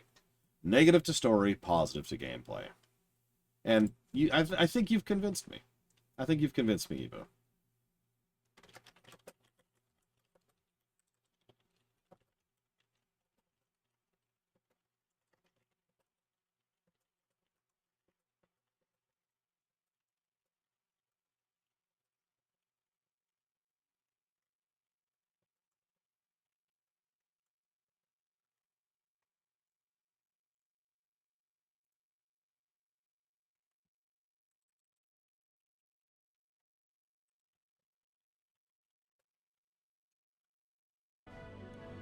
So, I'm not here to rob you. I just want to chat. Is that so? Then talk then. Yes, Yura. 100%. And yes, unfortunately, I have, Gray and 7. Why have you locked yourself in your smithy? My girl, Valena, is one of the Alessa's maids, and she's trapped up there in the castle, but the mayor won't send anyone for her. She's been my life since my wife passed on 2 years ago. Now she's dead, or soon to be. I don't care what happens to me or the village, or anyone! No, you're absolutely right, Lord Aramon. And I do admit, I don't think there's a particularly best option here. At least not if we want to satisfy all requirements. Because I do agree that being able to choose when you do things and how is a good thing. I just think it also causes some issues from a narrative perspective, just like, well, most open world games do, which is why I made that comparison. I'll rescue your daughter. It'd do me the world of good to think maybe someone like you could go in and find her. I just said... Provided any of us live through the night. I just said I'm going to... Oh, my God. Not good enough. Murdoch said the same damn thing, and I didn't believe him either. I want a promise. Promise me that you'll look for her. That you'll bring her back to me if you can. You want me to promise that I'll do what I already said I was going to do? We will do our best. Please believe us, friend. I'll accept that. It's something to hope for, at least. And I suppose there's no point in me sitting around, is there? Time to relight the forge and get the smithy going, eh? Murdoch will be pleased. If you need anything done, well, just let me know. I've got a lot to do now, so you'll have to excuse me. Which game, Latoria? It was Loner, and for good reason. The problem, really, is that I feel like a lot of stories, especially games, have this strong tendency to really, really want there to be a ticking clock, and not really know what that involves or means, you know? And so, they have the ticking clock because ticking clocks are supposed to add drama and tension, and it's going to be cool and awesome, and it makes people care about what's happening. Oh, also, I need you to collect 15 boar asses. Bob from accounting really needs you to go down the numbers. And there's this cool cave I just saw on the way over here. And obviously I'm being a little facetious, but only a little. An inordinate quantity of games, not just open world games, have this problem where they're like, oh my god, the world's going to be destroyed in 3 days. Oh, hey, bunnies! This is an old problem, too. The example of this is one Takoida made earlier. Final Fantasy VII on the PlayStation 1. There's I'm not going to spoil, but there's a 7-day ticking clock. They say it. 7 days. We have 7 days until bad stuff happens. And you can just go do whatever the hell you want to, for however long you want to, and it doesn't matter. Stories really, really love the idea of the ticking clock, and just the overwhelming majority of stories don't think about what that means, or how to execute that. They just add a ticking clock. The entire world will be destroyed inside of 13 minutes. But first, a word from our sponsors. Do you like goldfish? I like goldfish.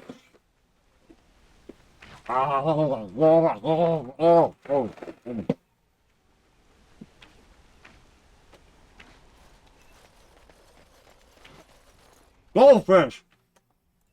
Well, it looks like Owen's finally doing the repairs we need. The damn fool is falling over drunk and still manages to make smithying look easy. Good enough, I say. I'll inform Bantigan the militia is ready to fight. We'll give those bastards a welcome they won't soon forget. I hope you're right. We may just be village folk, but we're going to fight like there's no tomorrow.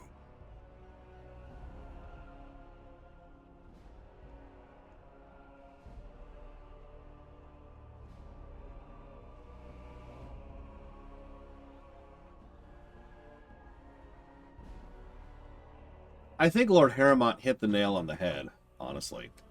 You'll find him... Yeah, blah, blah, blah. Because I think, honestly, like, here, so we need to reload anyway, so check this out, right? We fire up the game, and we're like, new game. Would you like to have a ticking clock? Yes, no. Right there at character creation, right at the beginning of the game. Because what this allows is for there to be a ticking clock, because you want the experience of having there to be some consequence of not doing things in time. Or you want to be able to do whatever you want to, in whatever order you want to, however you want to. Problem solved. You know?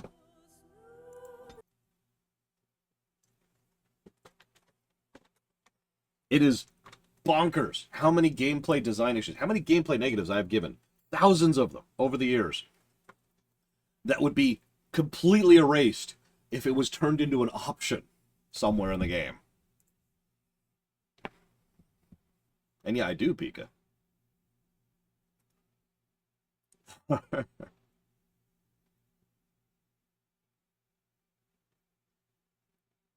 Game.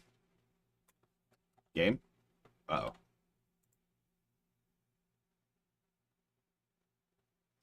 Is it the goldfish? It's the goldfish, isn't it? Okay, we're okay, we're okay. Is it there? Is it visible? Okay, we're good.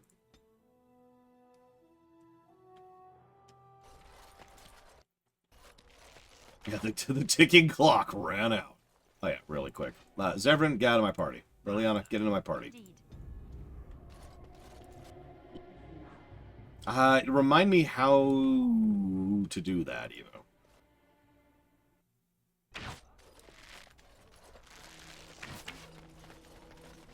Because I actually don't remember.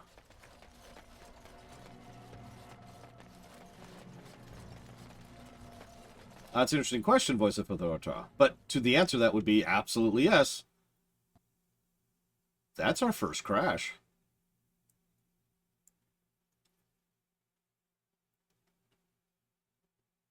And Redcliffe was lost.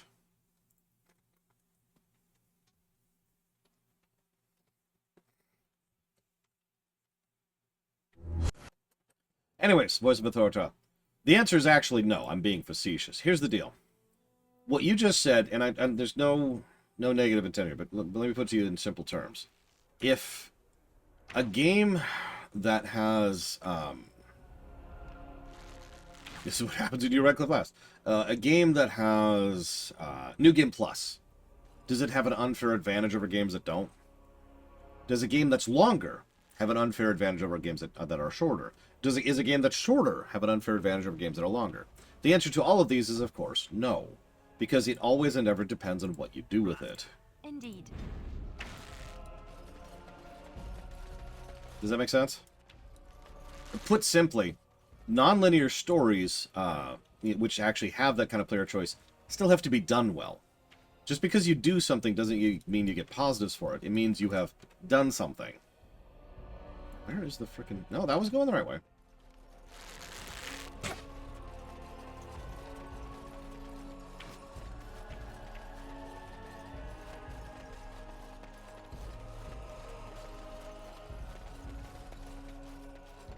The way I like to phrase that... Okay, we're good. The way I like to phrase that is games that do more, that have the unfair advantage, have more opportunities to fail and succeed. And that's the truth of it. Plenty of long games suck, plenty of long games are great, plenty of short games suck, plenty of short games are great. Whether you do something or not just changes how many opportunities you have to succeed or fail. More coin flips, if you will. Not looking for company. Shouldn't you be with the militia? Why? I don't live here. Then what are you doing here? Just waiting until I can leave again. Who are you? I'm not here to talk. There's something about this man's demeanor. I don't know. I have no idea what you're talking about. But you do, don't you? I know spy when I see one. Look, you're very pretty and all, but I was told to... just leave me alone. What were you told to do? Nothing. Nobody told me to do anything. Just because you're a Grey Warden doesn't mean you can go around threatening people. Believe it or not, I haven't actually threatened you yet. If you'd like me to start, I can. But I never... Oh, all right, I'll tell you. Just don't hurt me. This is more than I bargained for. Look, they just paid me to watch the castle and send word if anything should change. But they never said anything about monsters. I haven't even been able to report anything since this started. I'm stuck, same as you, I swear. Who's they? A tall fellow. I forget his name. He, said he was working for Hal. Arl Rendon, Hal. Damn you, Loghain! Terran Loghain's right hand. So I didn't do anything wrong. What are you supposed to watch the castle for? Just to report any changes, honest. All I could send word about was the Arl getting sick. After that, monsters started coming from the castle. How do I know if you're telling the truth? Here, this is a letter from them. It has instructions and everything. Keep it. Do whatever you want with it. I just thought I was serving the king and making a bit of coin on the side. You have to believe me. The king, huh? Tell you what, help defend us tonight. I say kill him. No, he needs to work for it. Couldn't he do it headless? Fine. Oh, all right. I'll do it. Thank you for your mercy. I won't forget it. I was just trying to remember if this letter comes up in the Landsmeet. I don't remember it doing so. There's a bunch of stuff that can come up in the Landsmeet, but... that one. Alright, no, don't crash, don't crash, don't crash! Okay, cool. Okay, let's haste. Most important spell in the game.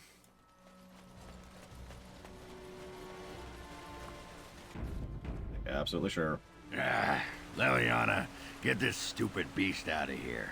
I'm sorry, Ogren. Was he disturbing you? No, but if he isn't careful, I'm gonna start thinking about how delicious he looks. Little taste of home, eh? I will make sure Schmooples is never underfoot again. Schmooples? You named a nug Schmooples. The last thing we need around here is a walking snack named Schmooples.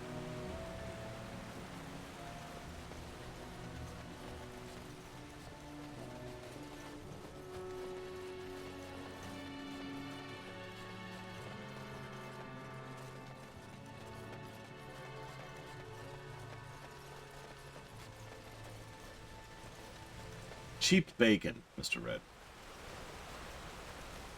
Delicious cheap bacon. Where are you going? I thought you were going to help us. I'll be back. Don't worry. If you go, I doubt we'll still be here when you get back. I'm just saying. Ah, it's fine.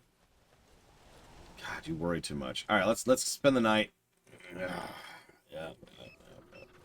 Hey, Leliana, you want to have sex? I'm tired of having sex with Wynn. I'm here for you. Oh, well, that's helpful. All right, whatever. Well, what triggers it? I'll go by myself. All on my own.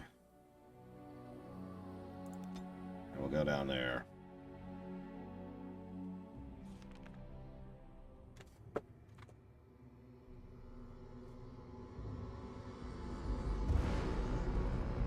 Look, I just want to have sex with Wynn, okay? They're coming.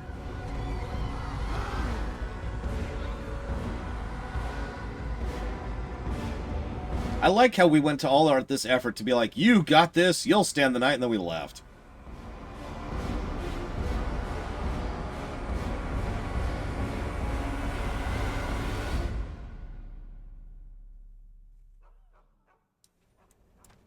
No, I'm all about the sex. It's all I think about. 10 times out of 10. I can't even say that with a straight face. I am not asexual, however.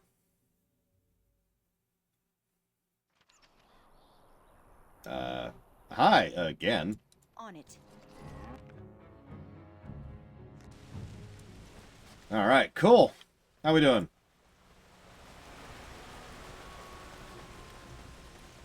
Hello? Everybody? Hello? Hello? Hello? Oh yeah, Alistair, you should come here for no reason. Yes. Indeed. Let's bring the good party. Is everyone fine? Hello? Hello?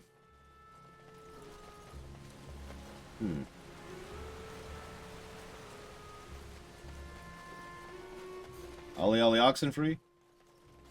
Good day, ma.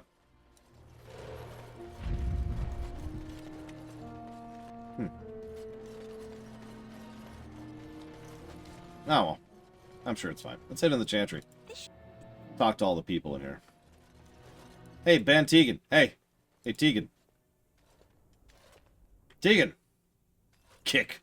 Kick. Kick. What happened? Where am I? Am I still in the village? Yeah, sup? Everyone's dead.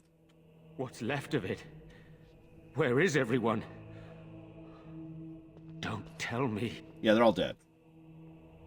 We killed everybody. I killed them all. Because I hate them. I was animals, and I slaughtered them like animals. They're gone. The ground glitched out and everything. You abandoned us.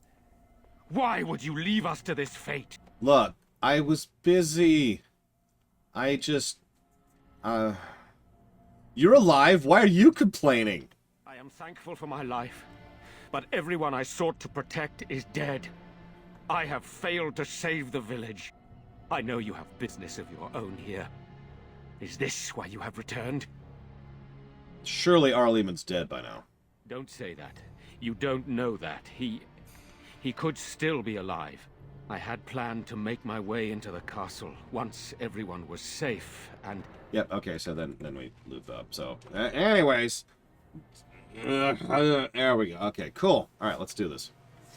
A little more properly this time. What to wear in the chantry? You have robes and such that you must wear. And, so... robes? What else? Well, sometimes there are vestments and ceremonial garments. Right. And then? Why are you so interested in this? Ah, sod it. Under the robes. Pants. No pants. What?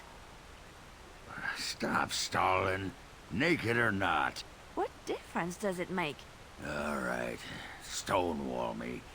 I'll find out one way or the other. Right. Good luck with that. Oh.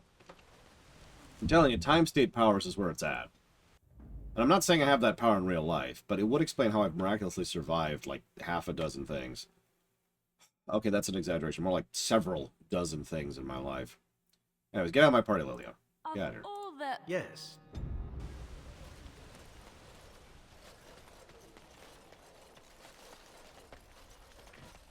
Listen, what do you wear under your clothing? That's all I'm trying to figure out. Why is everyone being so weird about this?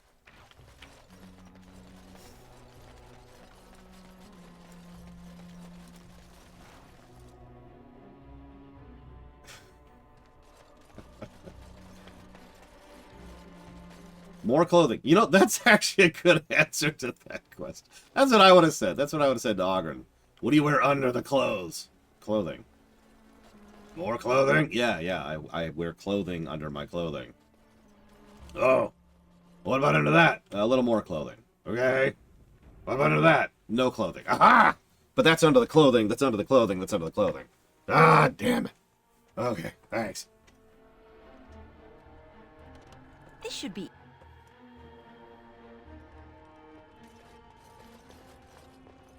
Nope, not where I want to be. As you wish.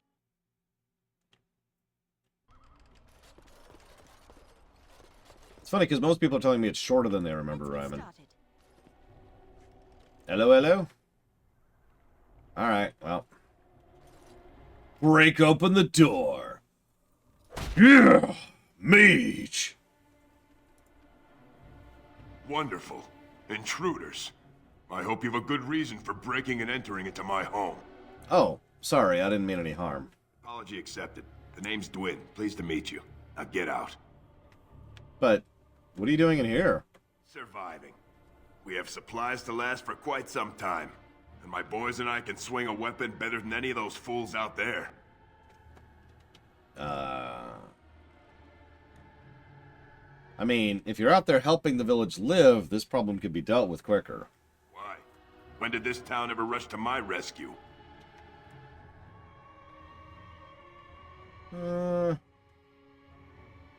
I'm not going to threaten you, but I am going to call you a coward. You tell him. You're a nasty piece of work, hiding out here while the whole sodding town burns. You look more than competent. With you out there, they don't really need me, do they? Can't change your mind? Maybe. Let's hear what you've got. I got money. Are you serious? Yeah. I won't even stick my head out my door for less than 100 silvers. I can do 100 silvers. You're getting off easy there. But like you say, I guess this town needs a hero. You better be out there too when the sun goes down. I'm not fighting for a lost cause, you hear me? Alright, then we leave the town, leaving him to fight for a lost cause. That's just... That's so evil that you can do it. The game even warns you. It's like, hey, they're all gonna die if you leave. So I've talked about this the last 2 times we've streamed this game. I've talked several times about, you know, how everybody has their own personal hardest fight in the game. But as much as I talk up Sir Cothrian as my personal hardest fight, which honestly just proves how much of a moron I am, you know what my actual most difficult encounter is in this game? You're gonna do as I say. Not the fight we're about to do, which is relatively easy, but doing the fight I'm about to do and nobody dying. That extra bit at the end of that sentence makes this fight suck.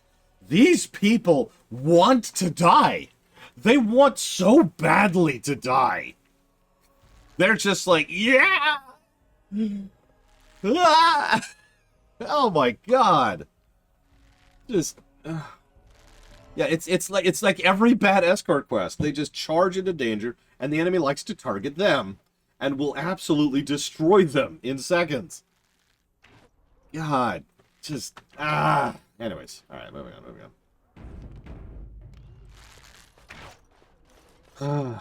Moving on. So. Yes, you know what? Let's just drop fireballs and lightning storms all over the place.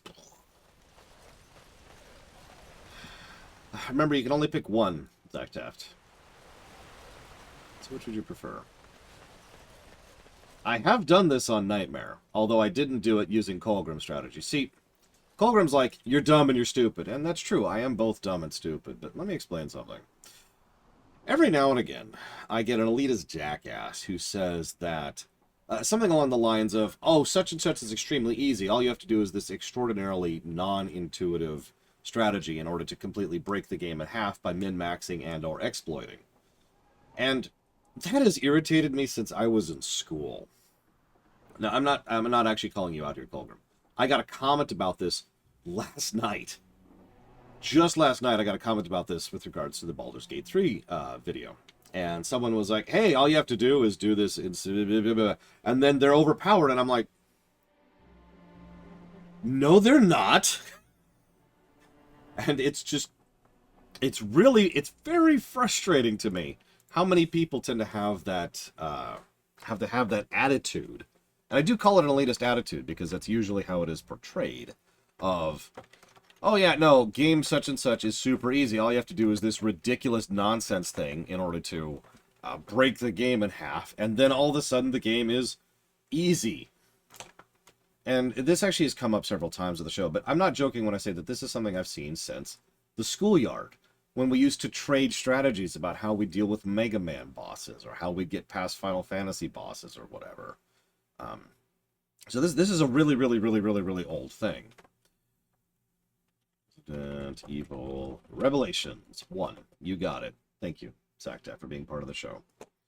And yeah, this isn't just exclusive to video games. I've seen this in board games. I've seen this in card games as well.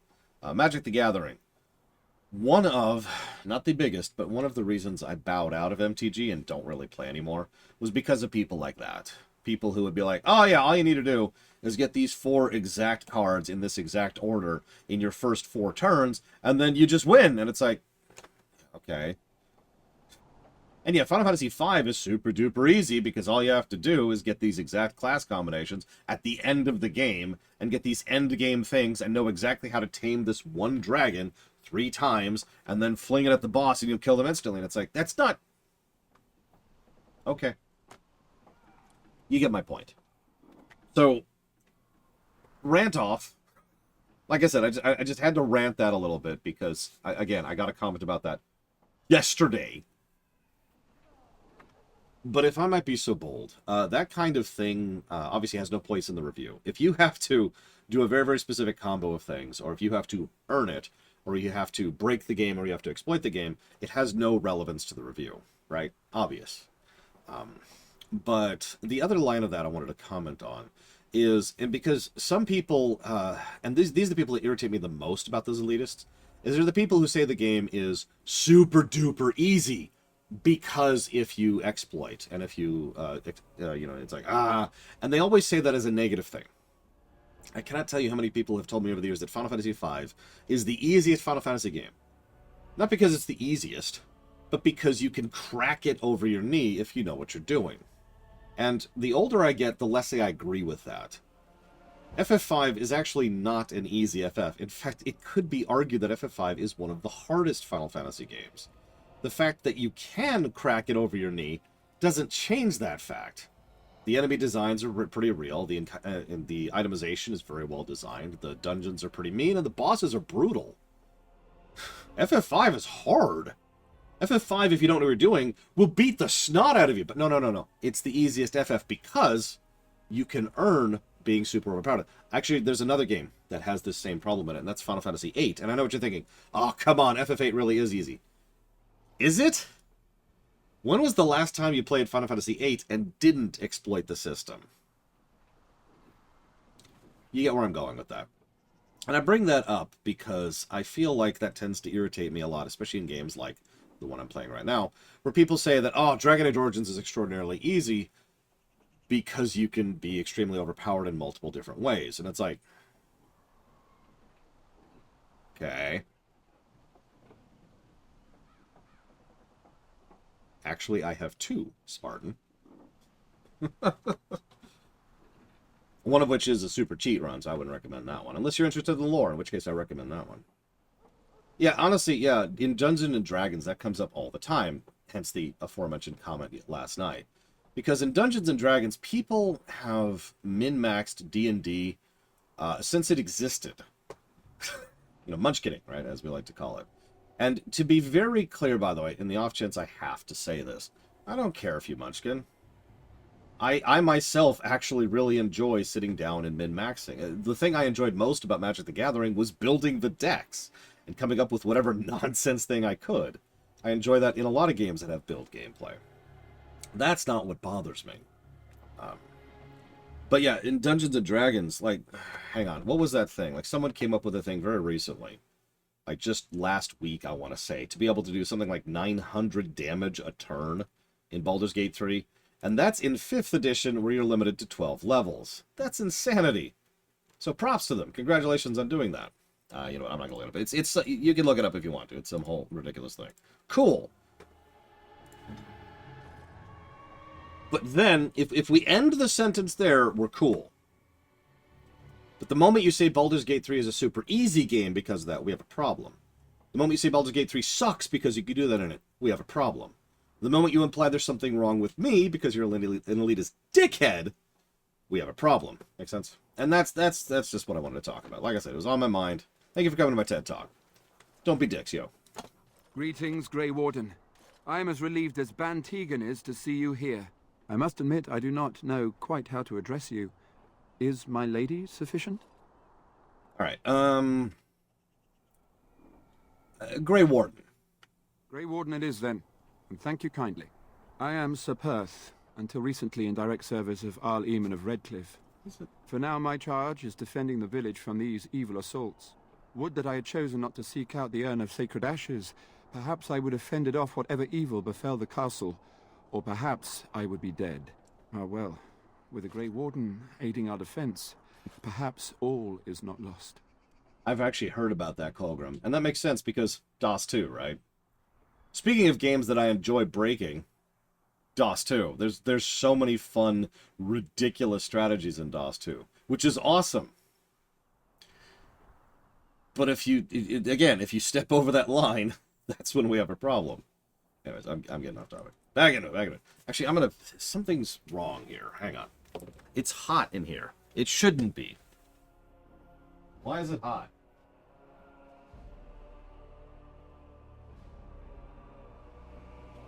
Working? Yep. Full tilt here. Why is it warm? What am I doing?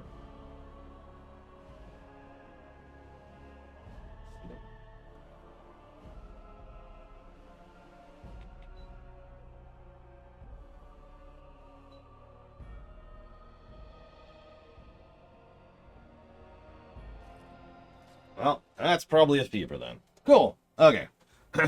You mentioned something about an urn. Is this your urn? When the Isle fell sick. We were at a loss. Nothing worked to cure him, and he just kept getting worse. Finally, our lesser Isolde came up with a plan. The urn of sacred ashes... Oh, she came up with the plan. No wonder it's such a dumb plan. If found, it might save him. We knights volunteered to seek it out. Few of us have returned. Many are still out there, unaware of what is happening here. I agree with you, Sarura. We talked about this, I think this came up during Baldur's Gate 3, because we were talking about balancing. Now, don't mistake me, balancing is important, but I do have a very strong feeling that too many devs, and I don't have a less insulting way to put this, worship the altar of balancing when it comes to game design. I think too many developers put balancing as like the top priority. That's like, no! Fun should probably be the top priority. Don't mistake me, most builds, most classes, most specs should probably be viable. That's fine. But if you're at the point where you as a dev get irritated because players have come up with a way to break your system and have fun with it, within reason, which is always the guider there, who cares? Which again, DOS 2 is a great example of that, because DOS 2, you can absolutely crack that game in half. Probably more so than any other game I've ever played personally. In so many different ways. That's awesome. Cool. Have fun with it, right? Imagine, yeah, I was going to say, actually several Elder Scrolls games fall into the same thing, especially Morrowind and Oblivion. And yeah, it's like, why? Now, to an extent, I get this when it comes to some types of games, but even in the MMO space, experience, I hate to talk about MMO design again. I knew it would come up. I knew it would come up. Speaking from experience, in the MMO space, the problem most devs have is that they insist that every class is as close to balance to each other as possible, because otherwise people will whinge about it. Not whine, whinge. Just meh. And those people should probably never be listened to be very blunt. Just in general. But even ignoring that, there's nothing wrong with one spec, one build, or one class being better than another. In fact, that's true in general. True balance is pretty much impossible. You cannot tell me that there are people who would not want to play such and such just because they want to. Just because it's more fun. Or because it's more interesting. Or because that's something, or because they're grouped with someone where it works well with them. Or maybe they've never played it before. Or whatever, right? Now, there are some other problems with that. But the worshipping of the altar of balance has a domino effect about other aspects of MMO design. Because obviously PvP is... let's just ignore that for a moment. There are some people who will go out of their way to say you have to be this build, this spec, and this class, otherwise you're not going to be welcome to a particular raid, or to a particular dungeon, or a particular Mythic Plus group. And that sucks. But if we're being very blunt, that's something that can be solved on the design aspect of the raids, and the dungeons, and the fights, and less so on the class design. It also kind of pre-bakes a bit of a challenge run into that. So let me try to explain that a little bit. How many of you know about that one person who was running around beating the hardest boss in Elden Ring while naked? This is actually pretty common in Dark Souls games, and as it happens, this tends to be common in even competitive kind of games like... let me solo her, that's them. Competitive games like MMOs. There are people who will go out of their way to use a non-standard build or a non-standard party setup specifically because they can. Because they can get away with that. Because they can actually do that and still hang within the leaderboard, despite the fact that they're not using the current endgame meta. I'm explaining this badly. Trying to design your game around the elitist dickheads is just not going to work. That's the summary. There's the one sentence that gets that gets everything I'm trying to explain out in one thing. Do not try to design your game around the elitist dickheads. MMO or single player or otherwise, right? If there are people who are trying to be elitist dickheads about it, that sucks. but don't cater to them. Anyways. What is the Jarl sick with, by the way? We were never certain. He thirsted for water and then grew weaker and weaker. We brought in a mage, but even that did nothing. The Arlessa believed he was cursed and that we needed the power of Andraste herself, or he would surely perish. I mean, wasn't someone using a potato in Baldur's Gate 3? Am I remembering that correctly?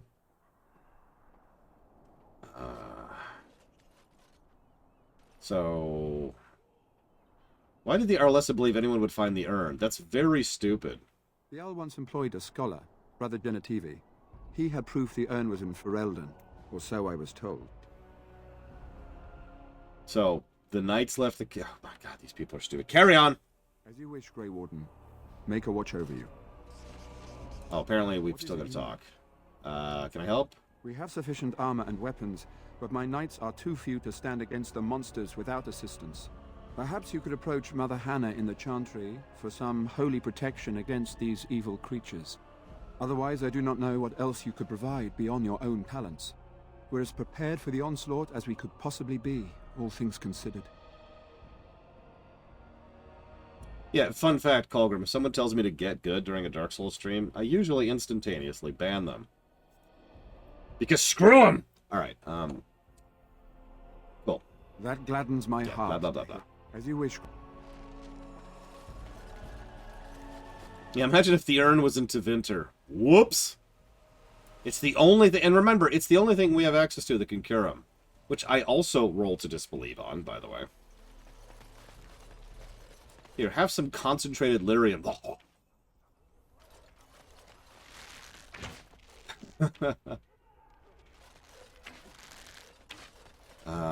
am I doing?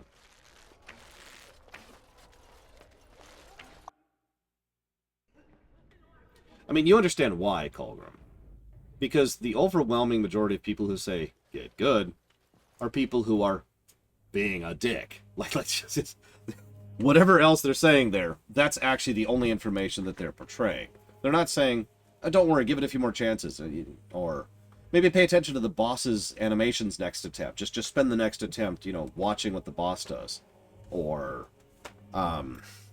maybe try a slightly different build. Maybe come at it later. Maybe go try something else and then come back to it, right? But the problem is when I hear that phrase, I hear someone who's just being a dick. Now, I do understand that the reason for that is because it's been tainted by people who are dicks. See swastikas for a perfect example of that. But the problem is, just like swastikas, there's a little bit of baggage there, you know? You are a stranger amongst us. And a mage, I see. Yet you still defend our home in its darkest hour. We are grateful. You can tell I'm a mage? How could you possibly tell? Do not fear. I am not about to raise a rabble against you. I'm sure your magic will prove valuable before the day is out. Allow me to introduce myself. I am revered Mother Hannah, head of this chantry, which for the moment is a place of refuge for these poor villagers. Surely this cannot be the entire village. These few are all who are left? All those who cannot defend themselves, yes. They are terrified of tonight's attack, and I fear these walls will not keep them safe. What can I do to help with your task? I need holy protection for the knights, and about a 30-minute discussion during the lore run. I have done all I can for them. I pray for them each night and seek the Maker's forgiveness for their sins before they face their deaths. What Sir Perth seeks is something that is not in my power to give. Well, you're not praying hard enough. I can pray with them and give them my blessing. But Sir Perth wants me to call upon the Maker to shield them from evil. Yeah. He refuses to accept there is no such thing. I am no mage, and the Maker will not intervene with his power no matter how strong one's faith may be. Why not? Of course not. The Maker could do whatever he wished, but he does not provide protection against evil just because one thinks he should. The Maker turned his back on us long ago for mankind's folly. We must earn his grace, not demand it. Cool. So you refuse to help? Of course I will do whatever I can. but Sir Perth hopes for something that does not exist. Alright. So why don't you help anyways? You mean you want me to let them think the Maker protects them in a real sense? I will not lie to them like that. You're going to lie to them like that. I suppose their belief in the Maker's power could inspire them, but it just seems like trickery. Very well. If it keeps them alive, I will do what I must. I have a number of silver-cast holy symbols. Tell Sir Perth that he can have them, and that wearing them will confer the Maker's protection. Now please, let me tend to these poor folk. I must do what I can, and I suggest you do the same. What's that, Grand 7? Perfect, so now we've just started, and this is why we sat and talked about this for so long during the lore run. This one quest has so many connotations and so much implication, and can just cause such a ripple effect on the world. It won't, of course, because it's still a video game, but if I was the GM, this would be the kind of thing that would have a domino effect for probably years to come. If at the absolute minimum, think about how much these holy relics would suddenly become such a big deal. The Knights of Redcliffe are ready to fight at your disposal. Got you your holy protection. Have you spoken to the revered mother? Has she offered anything? Am I deaf? Here. If they are the same as the symbols worn by their priests, well, that would more than suffice. Yeah, cool. I'm glad I could help. I will send some men to collect the amulets. Please give my regards to Mother Hannah for seeing some sense at last. You're welcome. Let's do it. As you wish, great. Yeah, save. Mother Hannah's amulets have greatly bolstered. There is still time before the sun goes down. If you have not yet spoken to Murdoch, or if there is anything you have planned... I mean, morale is a real thing in real life, but also in this setting we do know it's not like Warhammer, where belief, or Forgotten Realms, where belief literally translates into reality, but there is at least a little bit of blood over. Blood over? Bleed over. Good luck to you then, and may the Maker watch over us all. That would be fun, Grand 7. But only if we got like a renegade interrupt, right? Like, I am evil.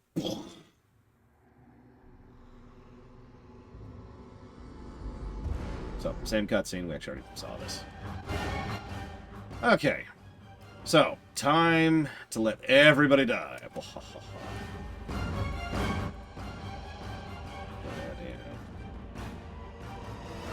Right, I forgot about that.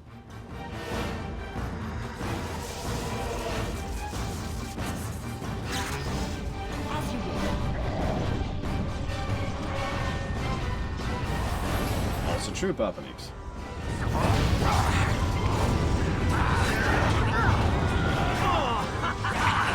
Come on, game.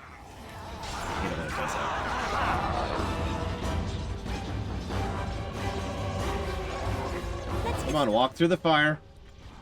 Called the choke point for a reason.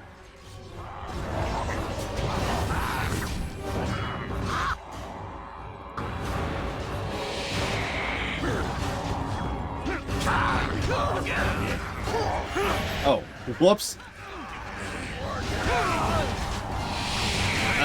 Okay. That's a complicated topic, Mr. Red. You've chosen an interesting time to ask me a complicated topic. Hey, you notice I didn't do that, Lord Haremont.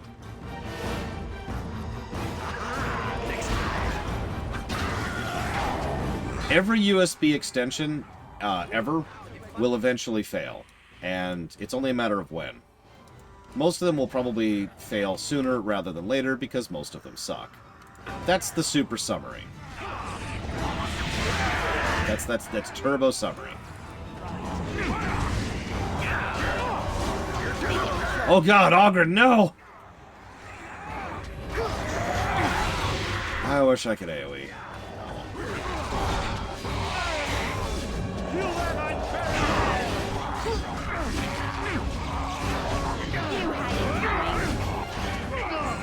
Doing okay so far, actually.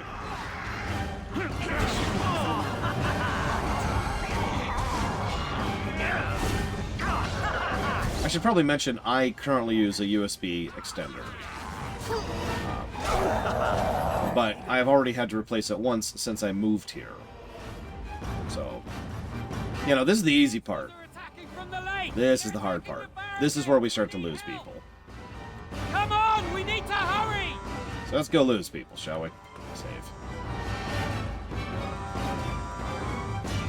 They should have paid the fine. That's my battle cry.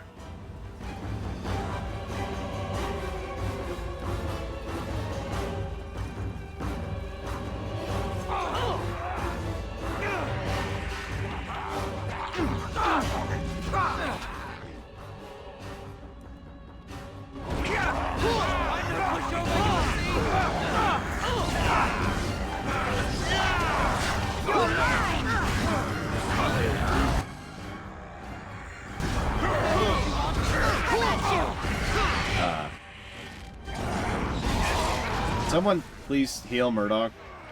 I don't have a heal. Somebody? Anybody?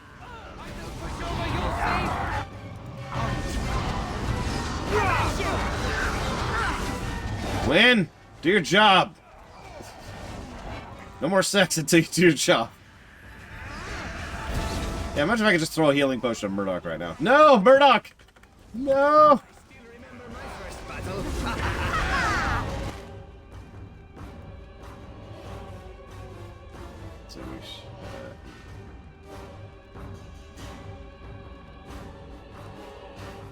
Let's get started.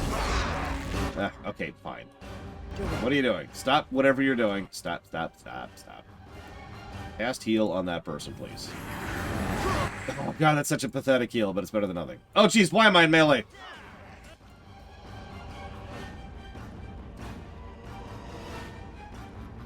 Jeez, I can't. Okay. There.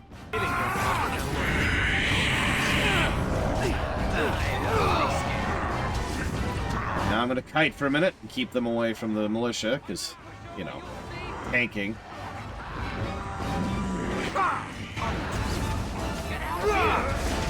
We've already lost 2, looks like. 3 people. Desperation is an ugly. So we've already failed. Shall we compete for points?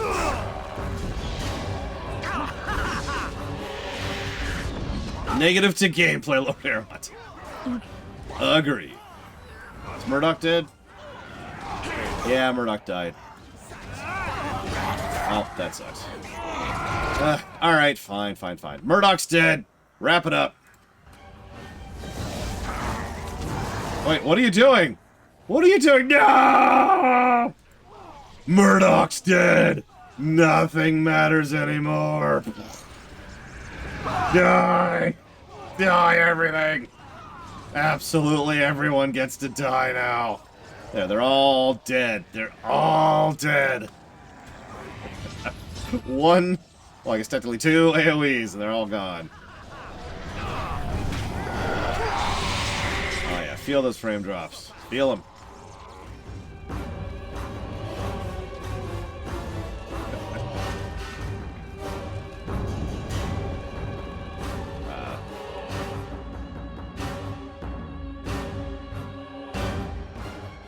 Dawn arrives, and we survive. We did it! We killed everybody. Saved everybody. And though this victory came at great cost, Great cost. none of us would be here were it not for the heroism of these good folk beside me. We should have just left. Thank you, dear lady. Truly the Maker smiled on us when he sent you here in our darkest hour. Also, for some reason, I have this weird memory of Murdoch dying screaming, saying, "Oh God, the Grey Warden's killing us. Please." Let us bow our heads and give honor to those who gave their lives in defense of Redcliffe. Murdoch of Redcliffe, Mayor and beloved father, we salute you. You and so many others who have perished here, walk with he who is your maker. Who does not exist. Long may you know the peace of his love. Flaming tornado. Oh, right, sorry. With the Maker's favor, the blow we delivered today is enough for me to enter the castle and seek out your Arl. Be wary and watch for signs of renewed attack. We shall return with news as soon as we are able. Now, we've no time to waste. Meet me at the mill. We can talk further there. Well, if this is Baldur's Gate 3, Malcolm, then clearly they were just having non-stop sex with each other. Without me. My feelings are now hurt. But, yeah, no, it's... Okay, real talk, that's a good freaking question. And it's not like this game cannot have sequences where the other party members join us. We've already had one. So where the hell are the other party members during the Save the Village? They're just... skipping stones on the lake? What are you people doing? Ah.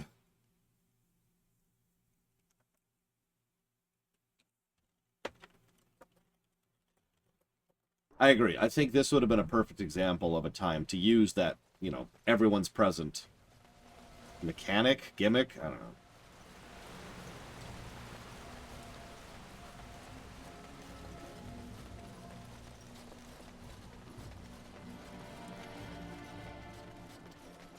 Oh, yeah. This should be easy enough. Haste. Odd how quiet the castle looks from here. You would think there was nobody inside at all. But I shouldn't delay things further. I had a plan. To enter the castle after the village was secure. There is a secret passage here, in the mill, accessible only to my family. That's convenient. Perhaps I should have gone into the castle earlier, but I could not leave the villagers. Maker's breath. Oh, hey, it's something I'm not going to say out loud. Tigan, thank the Maker you yet live. Isolde, you're alive. How did you... What has happened? I do not have much time to explain. I slipped away from the castle as soon as I saw the battle was over, and I must return quickly. And I need you to return with me, Tigan. Alone. Wow, that sounds like the worst idea in the history of the universe. You know what I would have done, Lord Haremont? We clearly have two encounters, right? The easy one and the hard one. The knights and the militia. Split the party.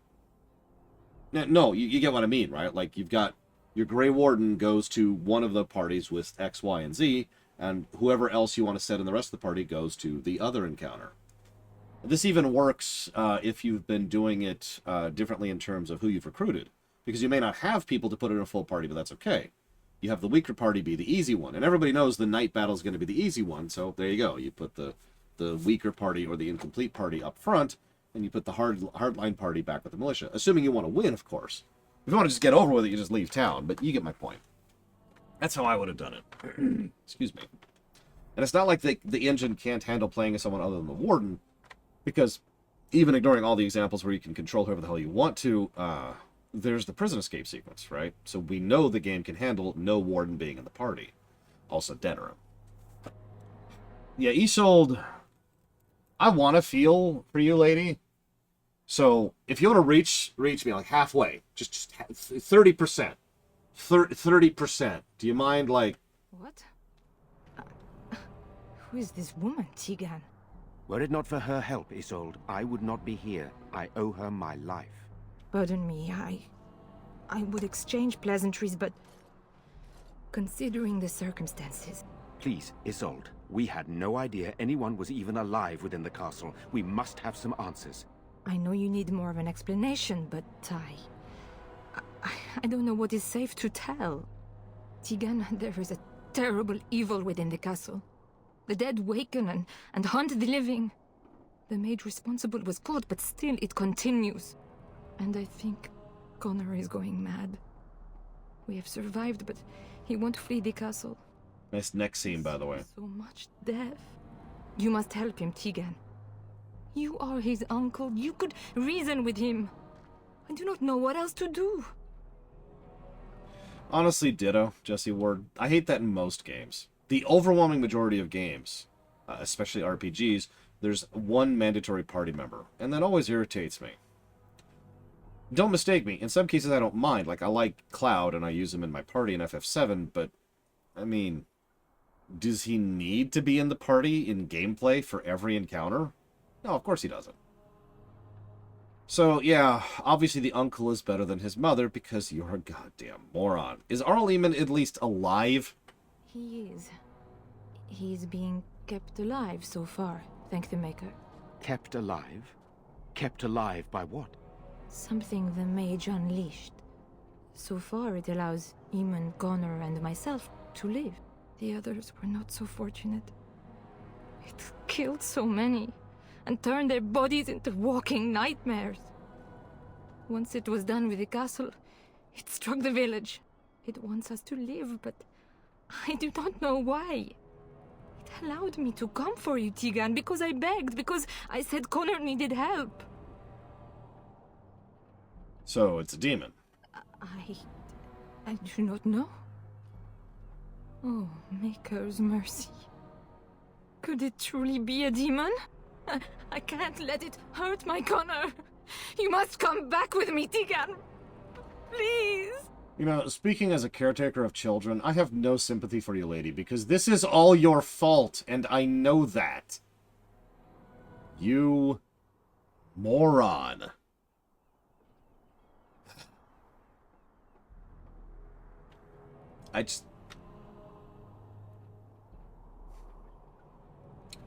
Tell me about the mage.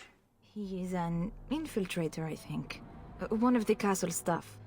We discovered he was poisoning my husband. That is why Eamon fell ill. Eamon was poisoned? He claims an agent of Terran Logain's hired him. He may be lying, however. I cannot say. Well, I get the feeling you're not telling us everything. I beg your pardon? That's a rather impertinent accusation. You're beneath me.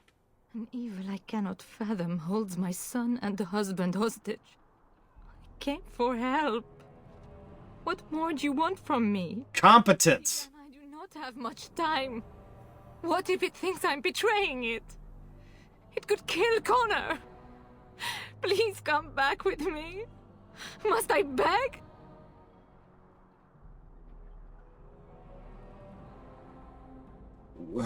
Why does Tegan have to go into the extremely obvious trap alone? For Connor's sake. I promised I would return quickly and only with Tegan. Tegan, I know you could order your men to follow me when I return to the castle. I beg you not to. For Connor's sake. You are the worst possible type of person to be in a hostage situation, Isolde. No, I'm dead serious. You never just do everything the hostage taker says. You just don't. That is a universally and objectively dumb decision to make. But whatever. The king is dead, and we need my brother now more than ever. I will return to the castle with you, Isolde. Thank the Maker. Bless you, Tegan. Bless you. Get out of my sight. I cannot let Isolde return alone. Perhaps I can help Connor or Eamon. Perhaps this is really a trap, but this is my family. I must try.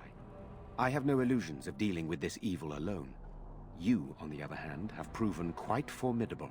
Isolde, can you excuse us for a moment? We must confer in private before I return to the castle with you. Please do not take too long. I will be by the bridge.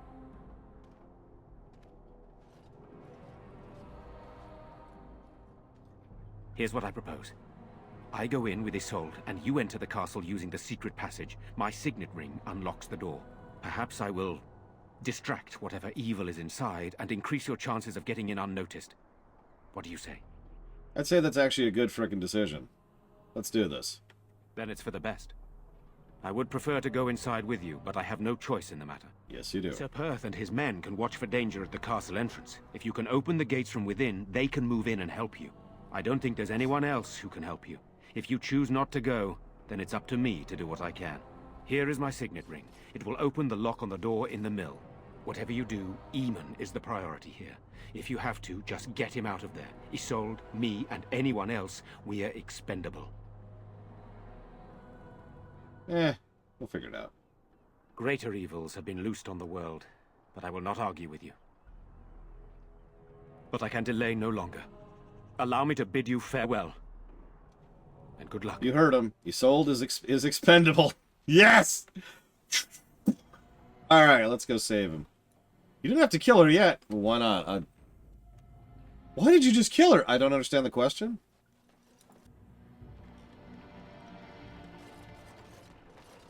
Like, right? It's just... He's dead. What?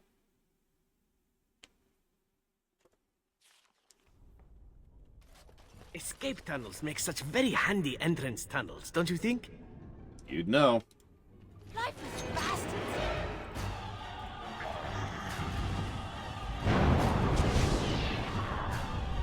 Is it because she's a female dog? Let's be clear. I don't like Honora as a character, but I actually talk up my...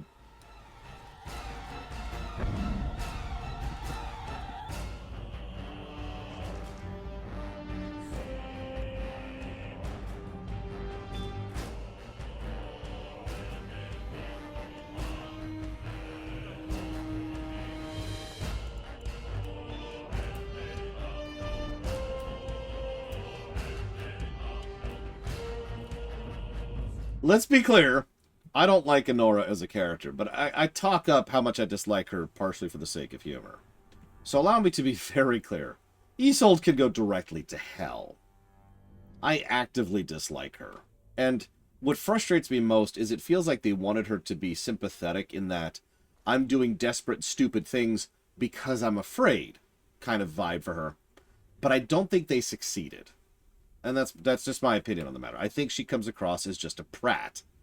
The only time she comes across as the mother figure is when she is willing to lay down her life for her son. That's it, that one scene. Otherwise, she's just a twat the whole time. Oh, I hate these places. At the very least, it doesn't look to be much used. Interesting. Slightly different spell this time.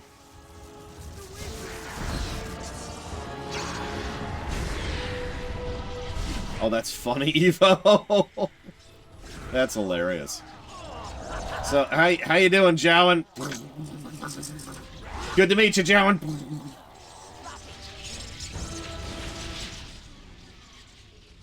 Hello? Is there someone out there? Who is it? By all that's holy, you! I can't believe it! So, hi, Jowen. Maker's breath, how did you get here? I never thought I'd see you again, of all people.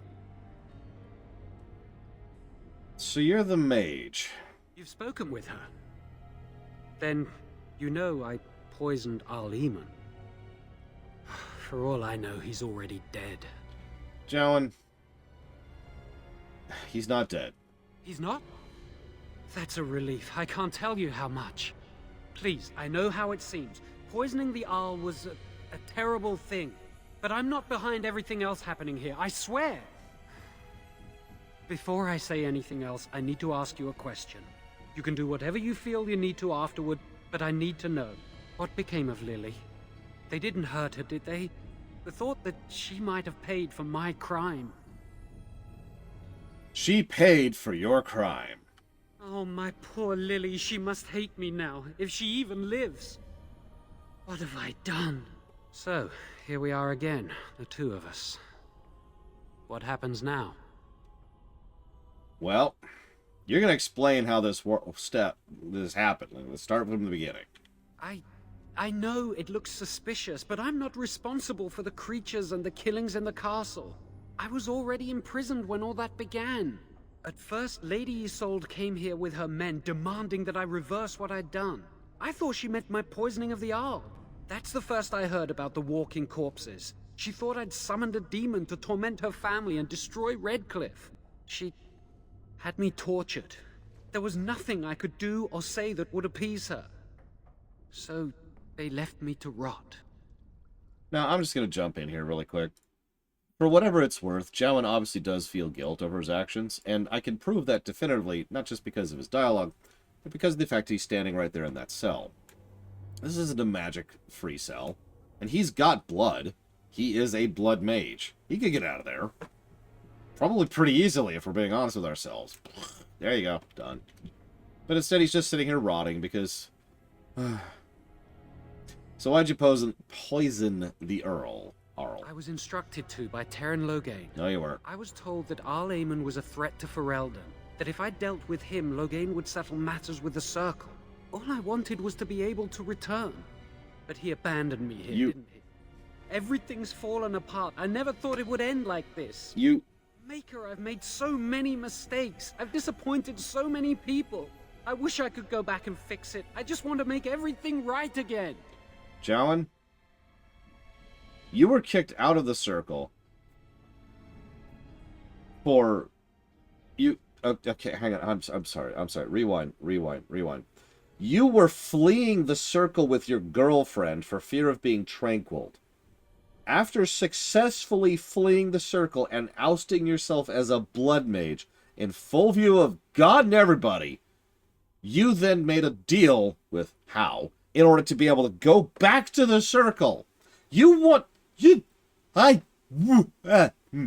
Okay, hang on. I think you gave me an aneurysm. Why wouldn't I? I was desperate, and this is Terran Logain we're talking about for Andraste's sake. Why wouldn't I believe him? Okay. Connor had started to show signs. Lady Isolde was terrified the Circle of Magi would take him away for training. She sought an apostate, a mage outside the circle, to teach her son in secret so he could learn to hide his talent. Her husband had no idea.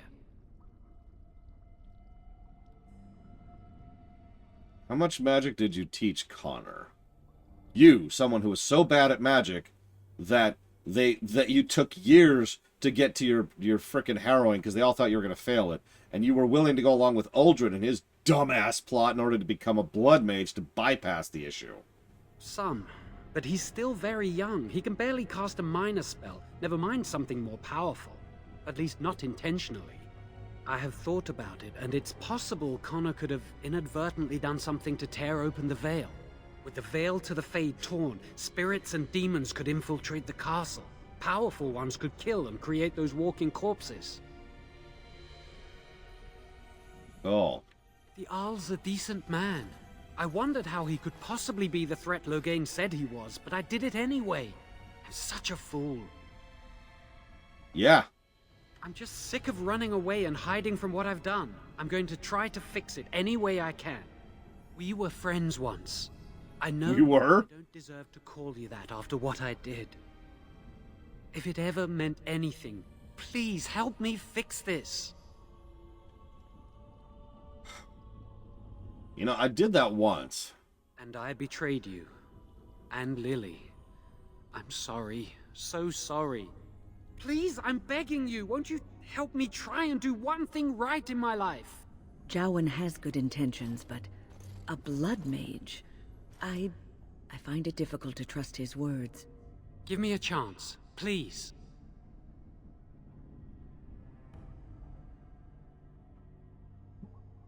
How exactly? What brain genius plan do you have to improve this situation? I tried to save anyone still up there. There must be something I can do. Okay. And then? Afterwards, I assume I'll be arrested, or executed, or whatever people like me get. A part of me knew right from the beginning that I'd have to face the consequences one day. I knew I'd be caught, eventually. Everything I've done has just delayed the inevitable. I'm done with running and hiding. I need to account for what I've done.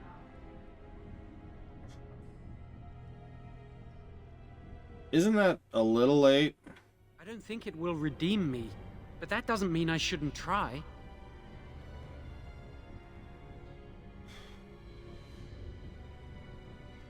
Alright, I know with total certainty you're not an evil person. You're just the biggest moron in this setting. Yes, stupider than Anders. So, what would you do if I just let you go? I'd stay and try to help if I could. Perhaps I can help deal with whatever's been unleashed here. Oh my god, he's the Goku of the setting, without all the strength.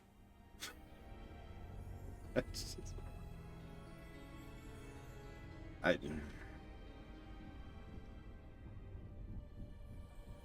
feel like we're looping.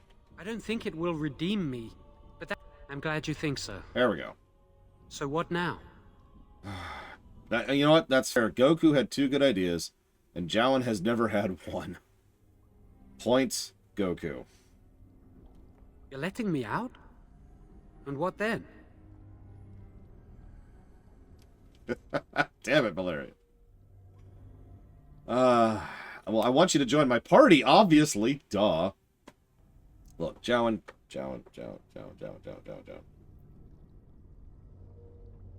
You, are very stupid.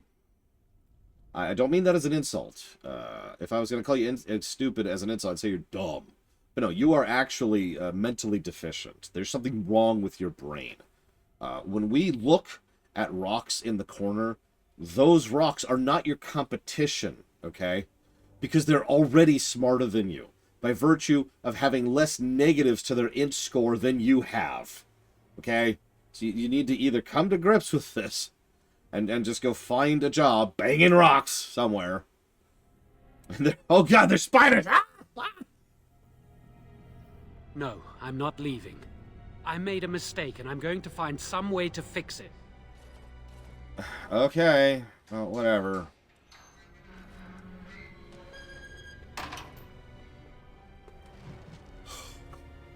Well, at least he didn't join the party. That would be terrible. Could you imagine?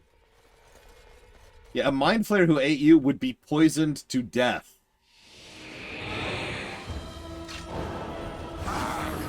Strike, quickly.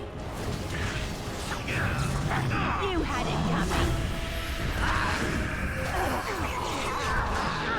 Here we go! You know how in Minecraft, if you eat poisoned food, you actually lose hunger instead of gaining hunger back? If a mind flayer ate jowen, that's what would happen.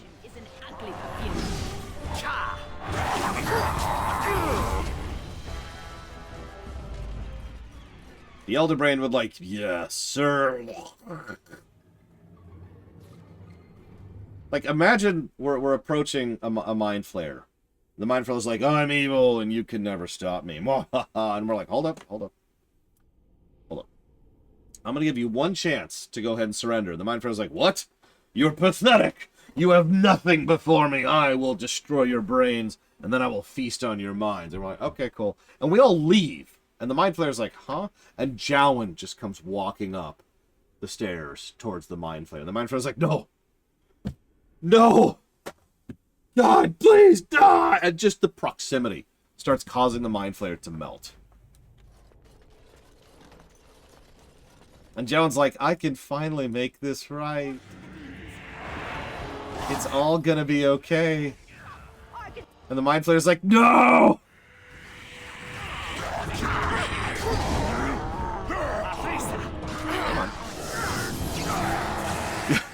If jowen was... I'm gonna read that one out loud. Lord Harriman says, if jowen was in Star Trek, the way we would defeat the Borg is we would let them assimilate him.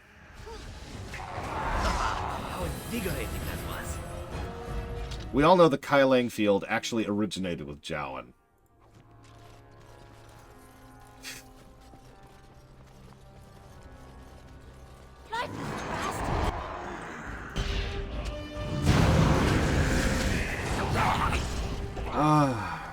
Thank you, Mauro Abatista.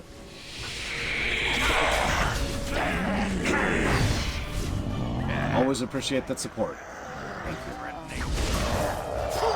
I hope I don't get blood all over me again. Don't worry, Zebrin. I like you with blood all over you. If you want to put that towards something, up to 3 things, please let me know. Go ahead and write that down really quick here.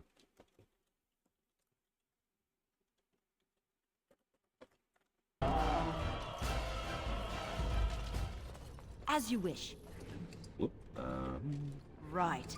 why am I looting? God, what is wrong with me? Unliving wretches. Oh, wait, I have to spend like a few hundred gold in Awakening. On it. No, it's worse than that, Sarura. They would look at jowen and be like, aha, from jowen, we will finally learn magic and then have access to the immaterial plane. Ah! And it's like a Trojan horse situation, you know? Everything's fine, but then stab, stupidity, and traps. Who set the traps? Did the undead set the... Well, I mean, they're not undead, but you know what I mean. Did they set the traps?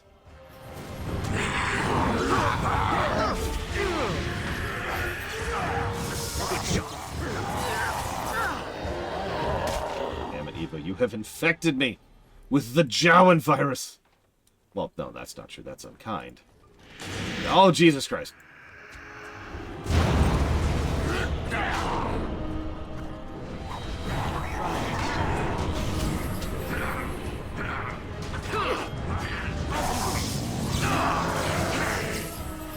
Some adventurer came along and was like, I better turn on all the defenses. Why?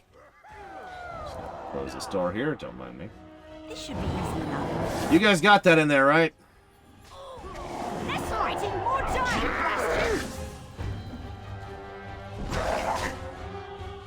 blast you! Guys, do you not know how to use a door? Oh my god, they don't. They don't know how to use doors. The jowen virus is spreading. It's spreading. Oh my god. Doors are the most OP feature in any video game. Oh my god. Oh my god. Okay, okay, okay. Where are we? Where am I? This way, I think.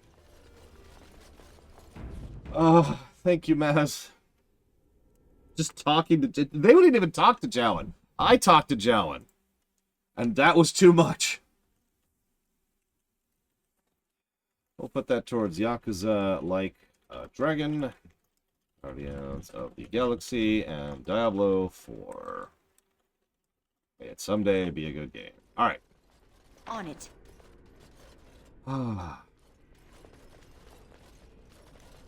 Frickin' aliens. Let's get started.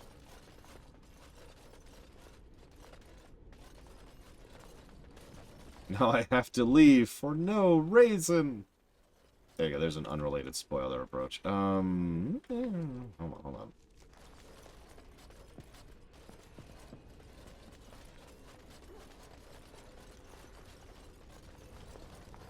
Well, it's okay, we're probably gonna inch our way through the Yakuzas in order. This Hello? should be easy enough.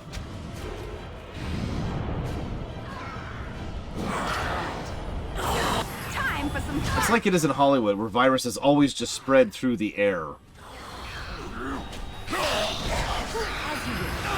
Just, no, you were nearby. You're infected. Congrats! Have fun.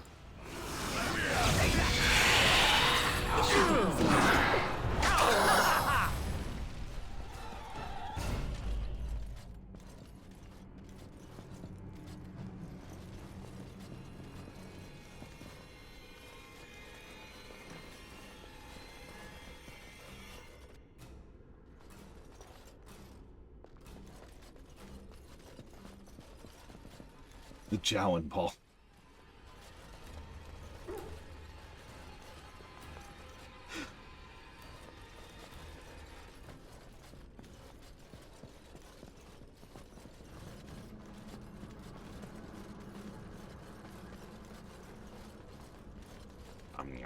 Oh, it won't let me do it. Ah! Camera keeps not showing me the meat.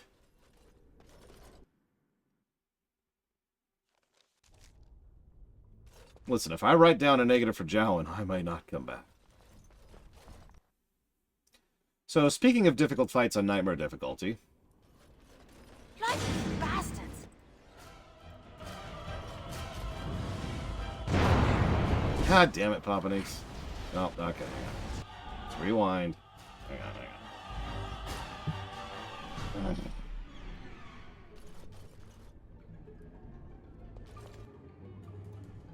The Sister of Takuvma isn't stupider in-universe than jowen. The Sister of Takuvma is stupider out-of-universe. Where is this twat? Hey, twat! Where are you? There you are. Please, don't hurt me. Why does everybody say that when they see me? I'm sorry. I'm so frightened. These monsters are everywhere. My name's Valena. The Arlessa's maid. Is she all right? What happened to everyone? Valid point, Doom Rider. So you're the Smith's daughter. You know my father. I want to go back to the village. Is there a way out of here? Yeah, actually. But the monsters! They're all extremely dead. I'll find my way. I can run fast and I know the castle. Thank you.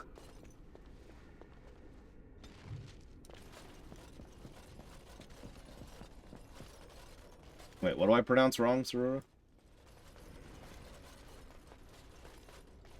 Something I hear every day.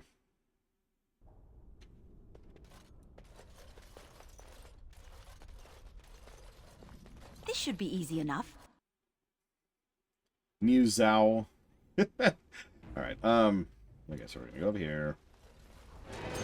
Yep. And then we're gonna come back.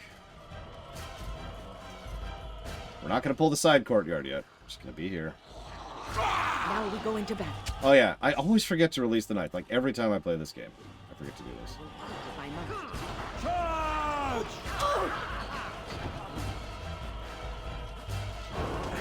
I will admit I have a hard time with A's when it comes to pronunciation, but how else would you pronounce twat?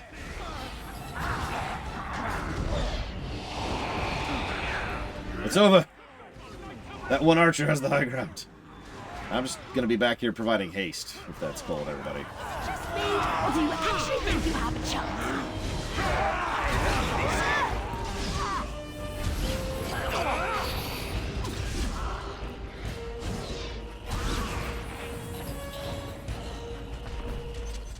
What? Alright, cool. That actually went over really easily. Probably because the knights just bodied that revenant. that was actually amusing.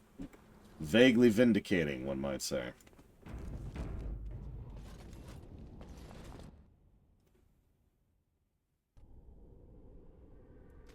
Leviosa. Gotta say it right. It's Diablo. Diablo, damn it. Tegan. Tegan.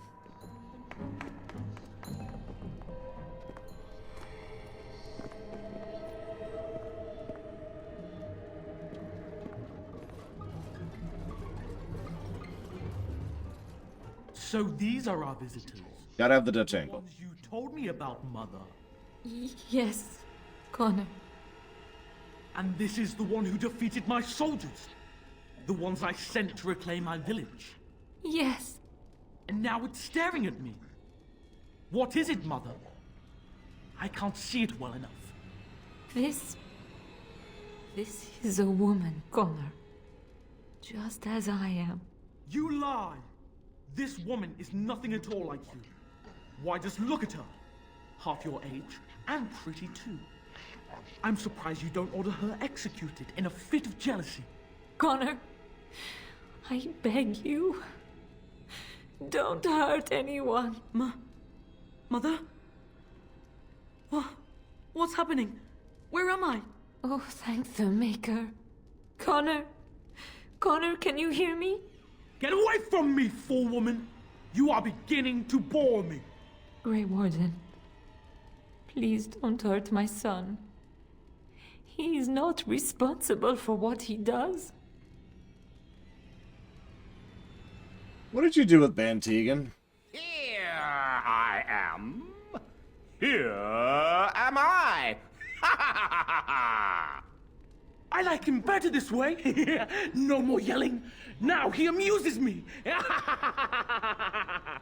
Connor didn't mean to do this. It was that mage, the one who poisoned Demon. He started all this. He summoned this demon. Connor was just trying to help his father. It was a fair deal. Father is alive, just as I wanted. Now it's my turn to sit on the throne and send out armies to conquer the world. Nobody tells me what to do anymore. Nobody tells him what to do. Nobody! Ha ha ha ha! Quiet, Uncle! I warned you what would happen if you kept shouting, didn't I? Yes, I did. But let's keep things civil. This woman will have the audience she seeks. Tell us, woman, what have you come here for? Nothing. I'm out. Peace. Thank you, Berenian. Always appreciate the sub. As a reminder, you can put that towards up to 3 things, if you would like to. You can also put it up to 1 thing, or 2 things, or no things, if it is your preference. But I appreciate you either way. Thank you. Oh, there we go. Loop Hero. Maneater and Mech Warrior 5. Done. One thing I do like about this... Oh, yeah, and... Peace! One thing I do like about this is continuing to be very in character for demons. As we've talked about, and admittedly there's a bit of headcanon here, demons, by and large, aren't what I would call fully sentient sapient beings. At the very least, they are not fully realized sentience. So what we have here is a incorrect, inaccurate, and surface-level understanding of a situation. So insufficient that it probably doesn't even realize the fact that it's doing anything wrong here. And that's exactly what it wants. It just wants to experience this thing, experience these sensations. Like, oh, you're a prince of a lord. That sounds like fun. I want to do that. And so here we are. So, let's jot something down here. Okay. I'm here to see Arleman. So you're a concerned well-wisher. Why didn't you say that in the first place? All this sneaking around and killing is so unnecessary. But Father is so very ill. We really shouldn't disturb him. Isn't that right, Mother? I don't think... Of course you don't! Ever since you sent the knights away, you do nothing but deprive me of my fun. Frankly, it's getting dull. I crave excitement and action. This woman spoiled my sport by saving that stupid village. And now, she'll repay me. Enemies approach. Okay. Well,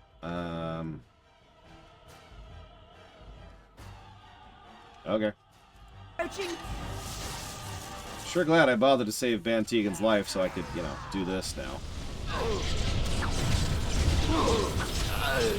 Another battle, I suppose. Sorry, Tegan. You are the weakest link.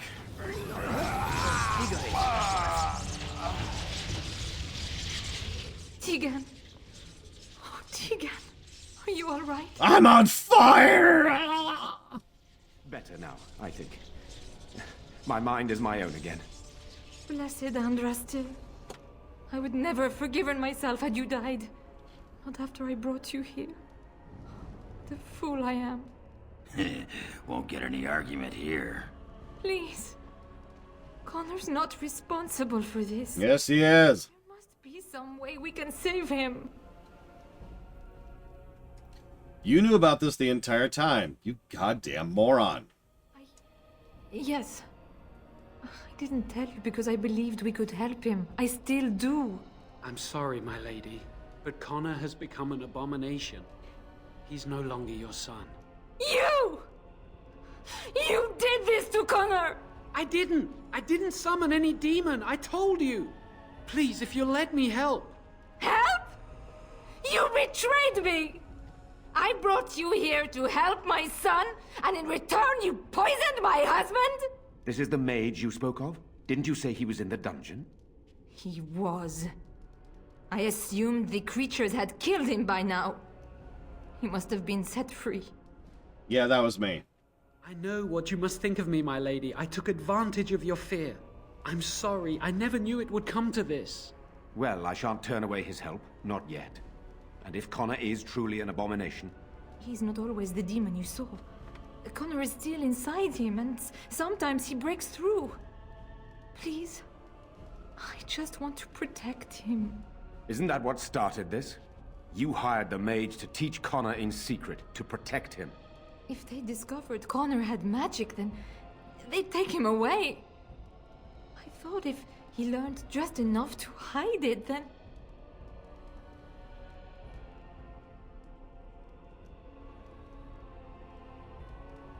What are our options? I do not like the idea of hurting the boy, but... Connor is my nephew. But... he is also possessed by a demon. Death would be... merciful. There is another option, though I loathe offering it.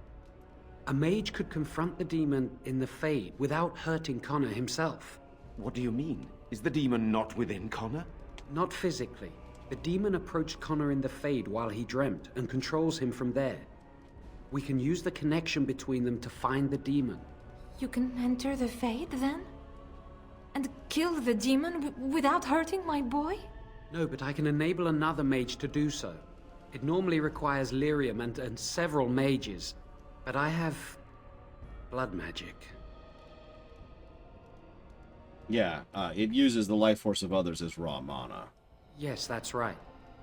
The ritual I know, it requires life energy. A lot of it. All of it, in fact. So, someone must die? Someone must be sacrificed? Yes, and then we send another mage into the Fade. I can't enter because I'm doing the ritual. Maybe I shouldn't have said anything. It's not much of an option. Something to think about. I agree. And I offer my own life. Done!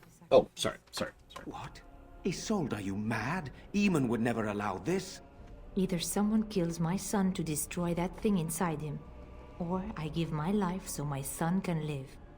To me, the answer is clear. Can we even trust this jowen to do as he promises? Give him access to such power, and who knows what he shall do? I am uneasy. Connor is blameless in this. He should not have to pay the price. You're the mage here, The not only true thing you've said this entire time, lady. going into the Fade. The decision is yours. You know. You sure you're ready to die? Hang on. It requires lyrium and more mages.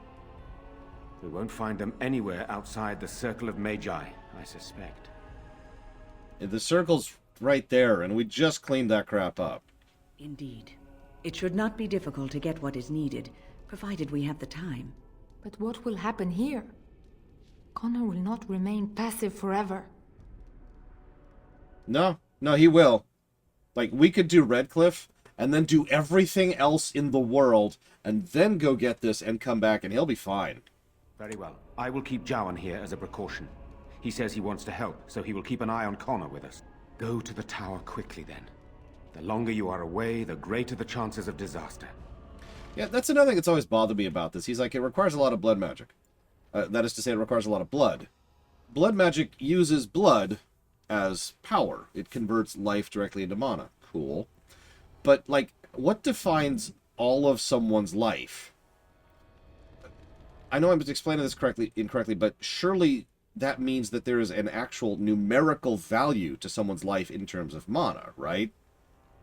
For that matter, doesn't that mean different people would have a different numerical value in their life? Like, wouldn't an 80-year-old who's on the verge of death have less mana than a 10-year-old? And does it regenerate over time? Does it have to be fresh? Yeah, as Taquita points out, we've killed tons of people here. There's so many... This is why I get into the weeds occasionally about the nitty-gritty details, because this is trying to be a dilemma, and doesn't really need to be. Yeah, exactly. Because again, if we have defined this as a numerical value thing, then all we have to do is equal this numerical value. And before you get on me, it's not just the fact that it requires that much blood, because we can equate this numerical value with that much lyrium, which is what we're about to go do. So clearly, we just need to hit X. Once we've solved for X, we're good. Right? Yeah, I was going to say, Tevinter... Now, okay, hang on. In the interest of fairness, Tevinter regularly practices blood magic, which is bad, but it also means they know what they're talking about. They've studied it, they understand it, they're more learned in it. It's entirely possible that Jowen, who, as we've established, is a moron, who was taught by Uldred, by the way, probably doesn't actually understand the full realities of this. So, you know, this isn't like a thing. But the problem I have is this is being portrayed as kind of a false choice. And once again, we have infinite time. We can go, we can sing, do a dance, do a dab. Bam! There we go. We're good. No issues. Where's the key to this goddamn door? I just...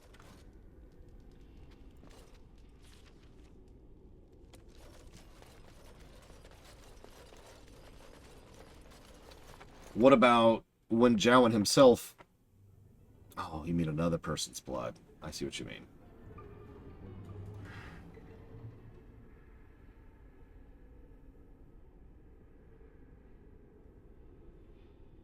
The only examples I could think of are whatever the hell they do in order to make the joining liquid, and whatever the hell they do to make the vial, the phylacteries. And both of those are enough of an asterisk that I think I see your point there, Lord Harriman. But that brings the obvious question: why can't you use someone else's blood without killing them? Like, what mechanism exists there in order to prevent that from being a thing?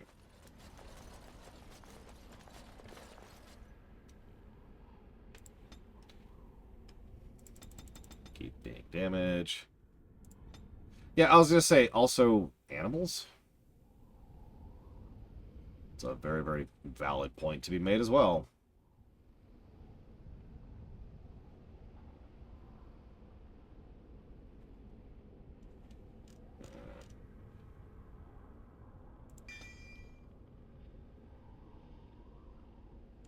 The mechanism is the edge.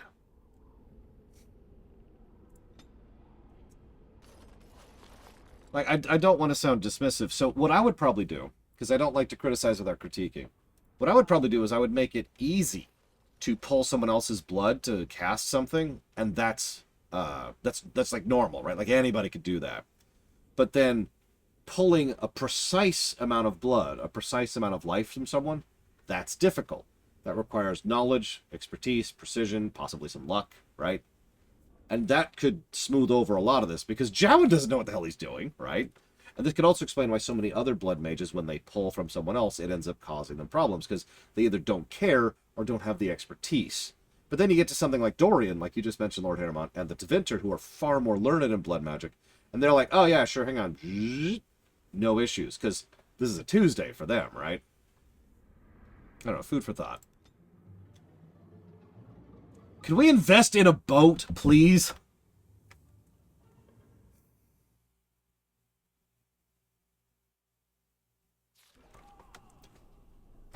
Irving, I hate to bug you again, but I need you to do me a solid. Could you help me out? Could you help a bro out?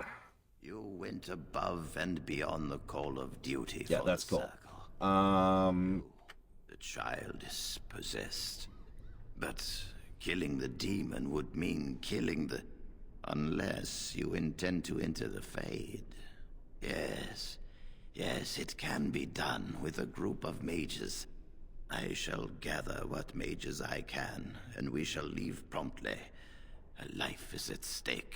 Yeah, seriously, can we make a bundle of cookies so we can just go across this stupid lake? Because now what we gotta do is we gotta go do that exact same trip all over again. I just went to the wrong spot. This is Dragon Age, not Boat Age. So where's my freaking flying dragon I can fly on? Why don't I get that mount? As you wish.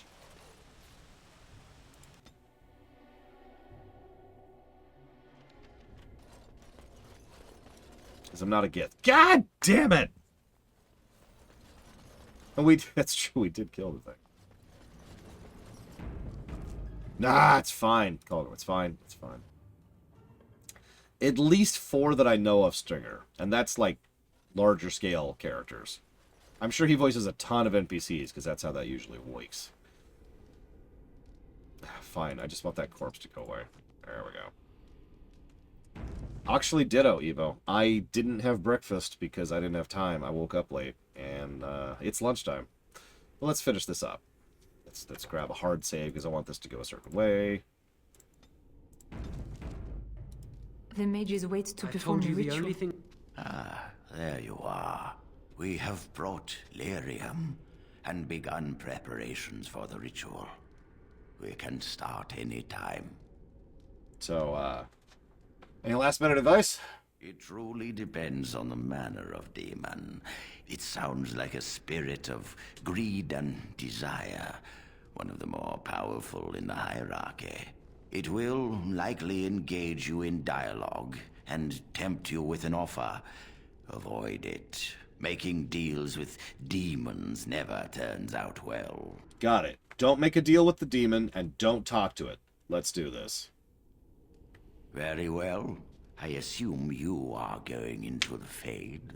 Or did you have someone else in mind? Or Irving can go in, or Morgan Cone can go in, or Wynn can go in. But I obviously am gonna go. Good. Let us get the ritual underway, then.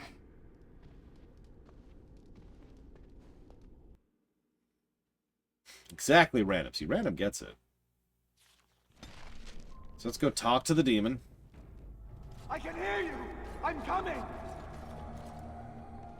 So yeah, this is Arleman's stasis. Father, where are you? The kid's kind of in it too. Is anyone out there? Hello? This does a really good job of explaining just how messed up this probably is. Like, could you imagine being so splintered and feverish that you can't tell where you are in multiple places at the same time? Because I can, because that was me on Tuesday. I don't understand. You there? Have you seen my son? I can hear him, but I cannot find him. This blasted fog has me turning in circles.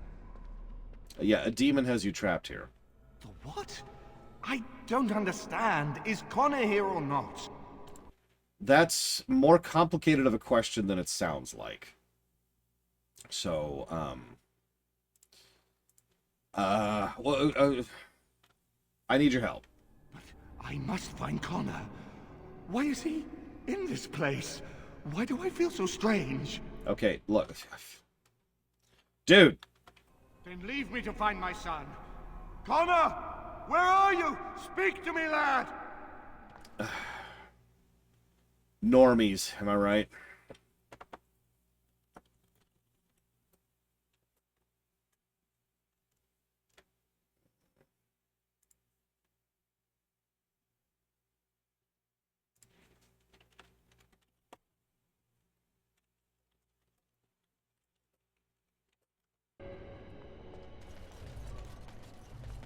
Blessed art thou who exists in the sight of the Maker.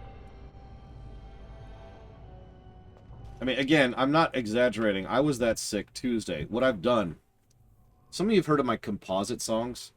I have discovered, perhaps by coincidence, that my composite songs help me to maintain sanity when I am very, very sick.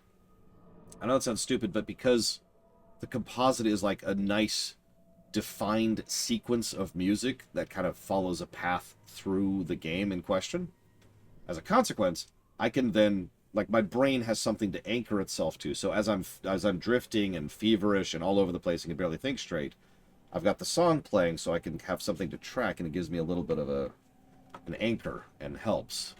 Because otherwise I just sit there drifting, and God, that feels extraordinarily unpleasant. Pay attention, Mark. Who are you? Are you the one that made Father ill? Tell me now.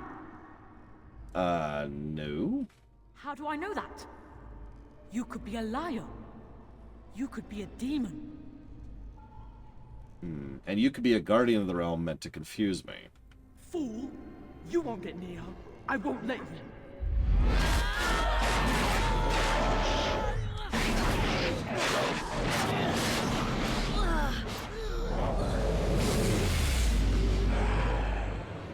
And of course it makes perfect sense that she looks like that, because he's a teenage boy.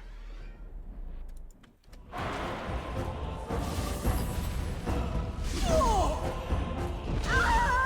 you wish. Let's get started. What?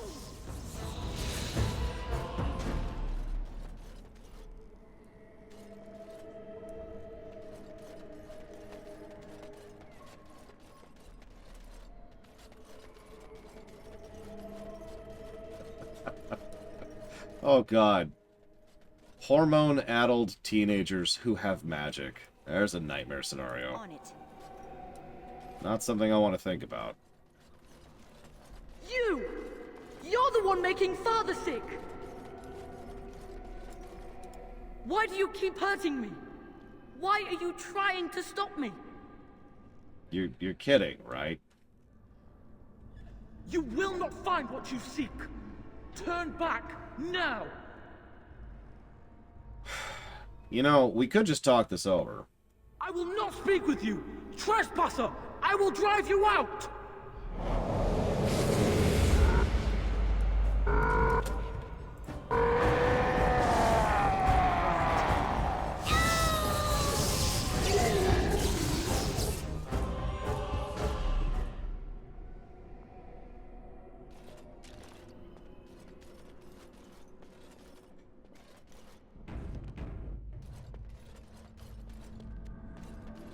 I'll help him! You can't stop me!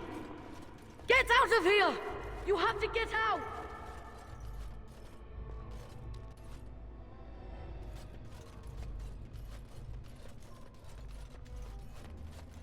Father wanders, seeking me, trapped within my web. All is as it should be. Why must you interfere? You realize I need Arleman awake and alive, right? She needs him too. Part of him. The good part. She will not easily release it. No. It is time for you to go now. Do not persist, or things will go very badly for you. I've heard that a couple dozen times. Hang on, I'm gonna back off here. No reason.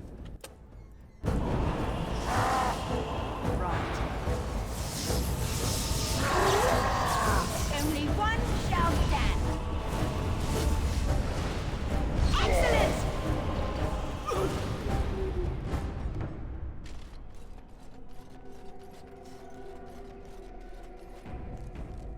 On it.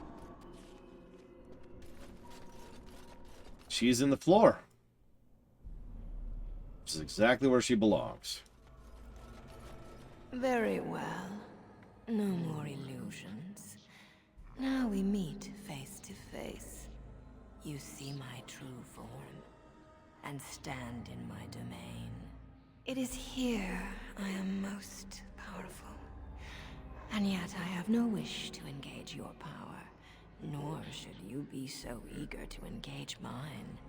Perhaps we should converse instead? My favorite thing about her appearance is she's got this neck seam thing, like all characters do. But as she moves around, like, her neck twists inwards, so there's, like, this giant, like, jutting gash into her neck, which just kind of boings back and forth like she's made out of gummy. Ah, good. I prefer reason. You can kind of see it even from here. Whenever It's on her, possible. right here. Your goal There, is see? for me to release the boy's soul. See that? Is that right? So, yeah, that's right. What if you could persuade me to leave voluntarily? No fuss, no bloodshed. Okay. I would probably need some kind of coaxing. So you will at least consider it? Let me make a proposition, then. I abandon the boy. For now. But I retain the contract he and I made. And many years from now, I may return and claim what is mine. This will be long after whatever you want is done. In exchange, I will provide something of value to you. Something you desire. What say you? And what exactly do you have to offer me? I offer much. Power, knowledge, pleasure. What is it you desire? Could you patch Baldur's Gate 3 to actually be a good game?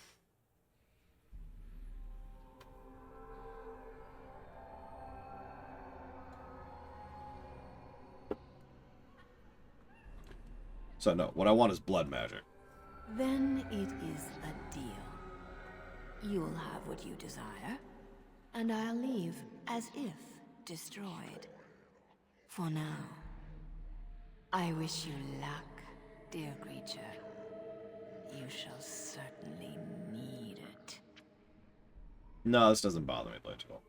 Now we're going to skip through some cutscenes here, because that's not canon. Skip, skip, skip, skip, skip. Skip, skip, skip, skip, skip, skip. Yeah, an awakening von Falkenstein. We will hold him for Eamon to decide his fate. Execute him! I would agree with that statement. Heartily. Wait, wait!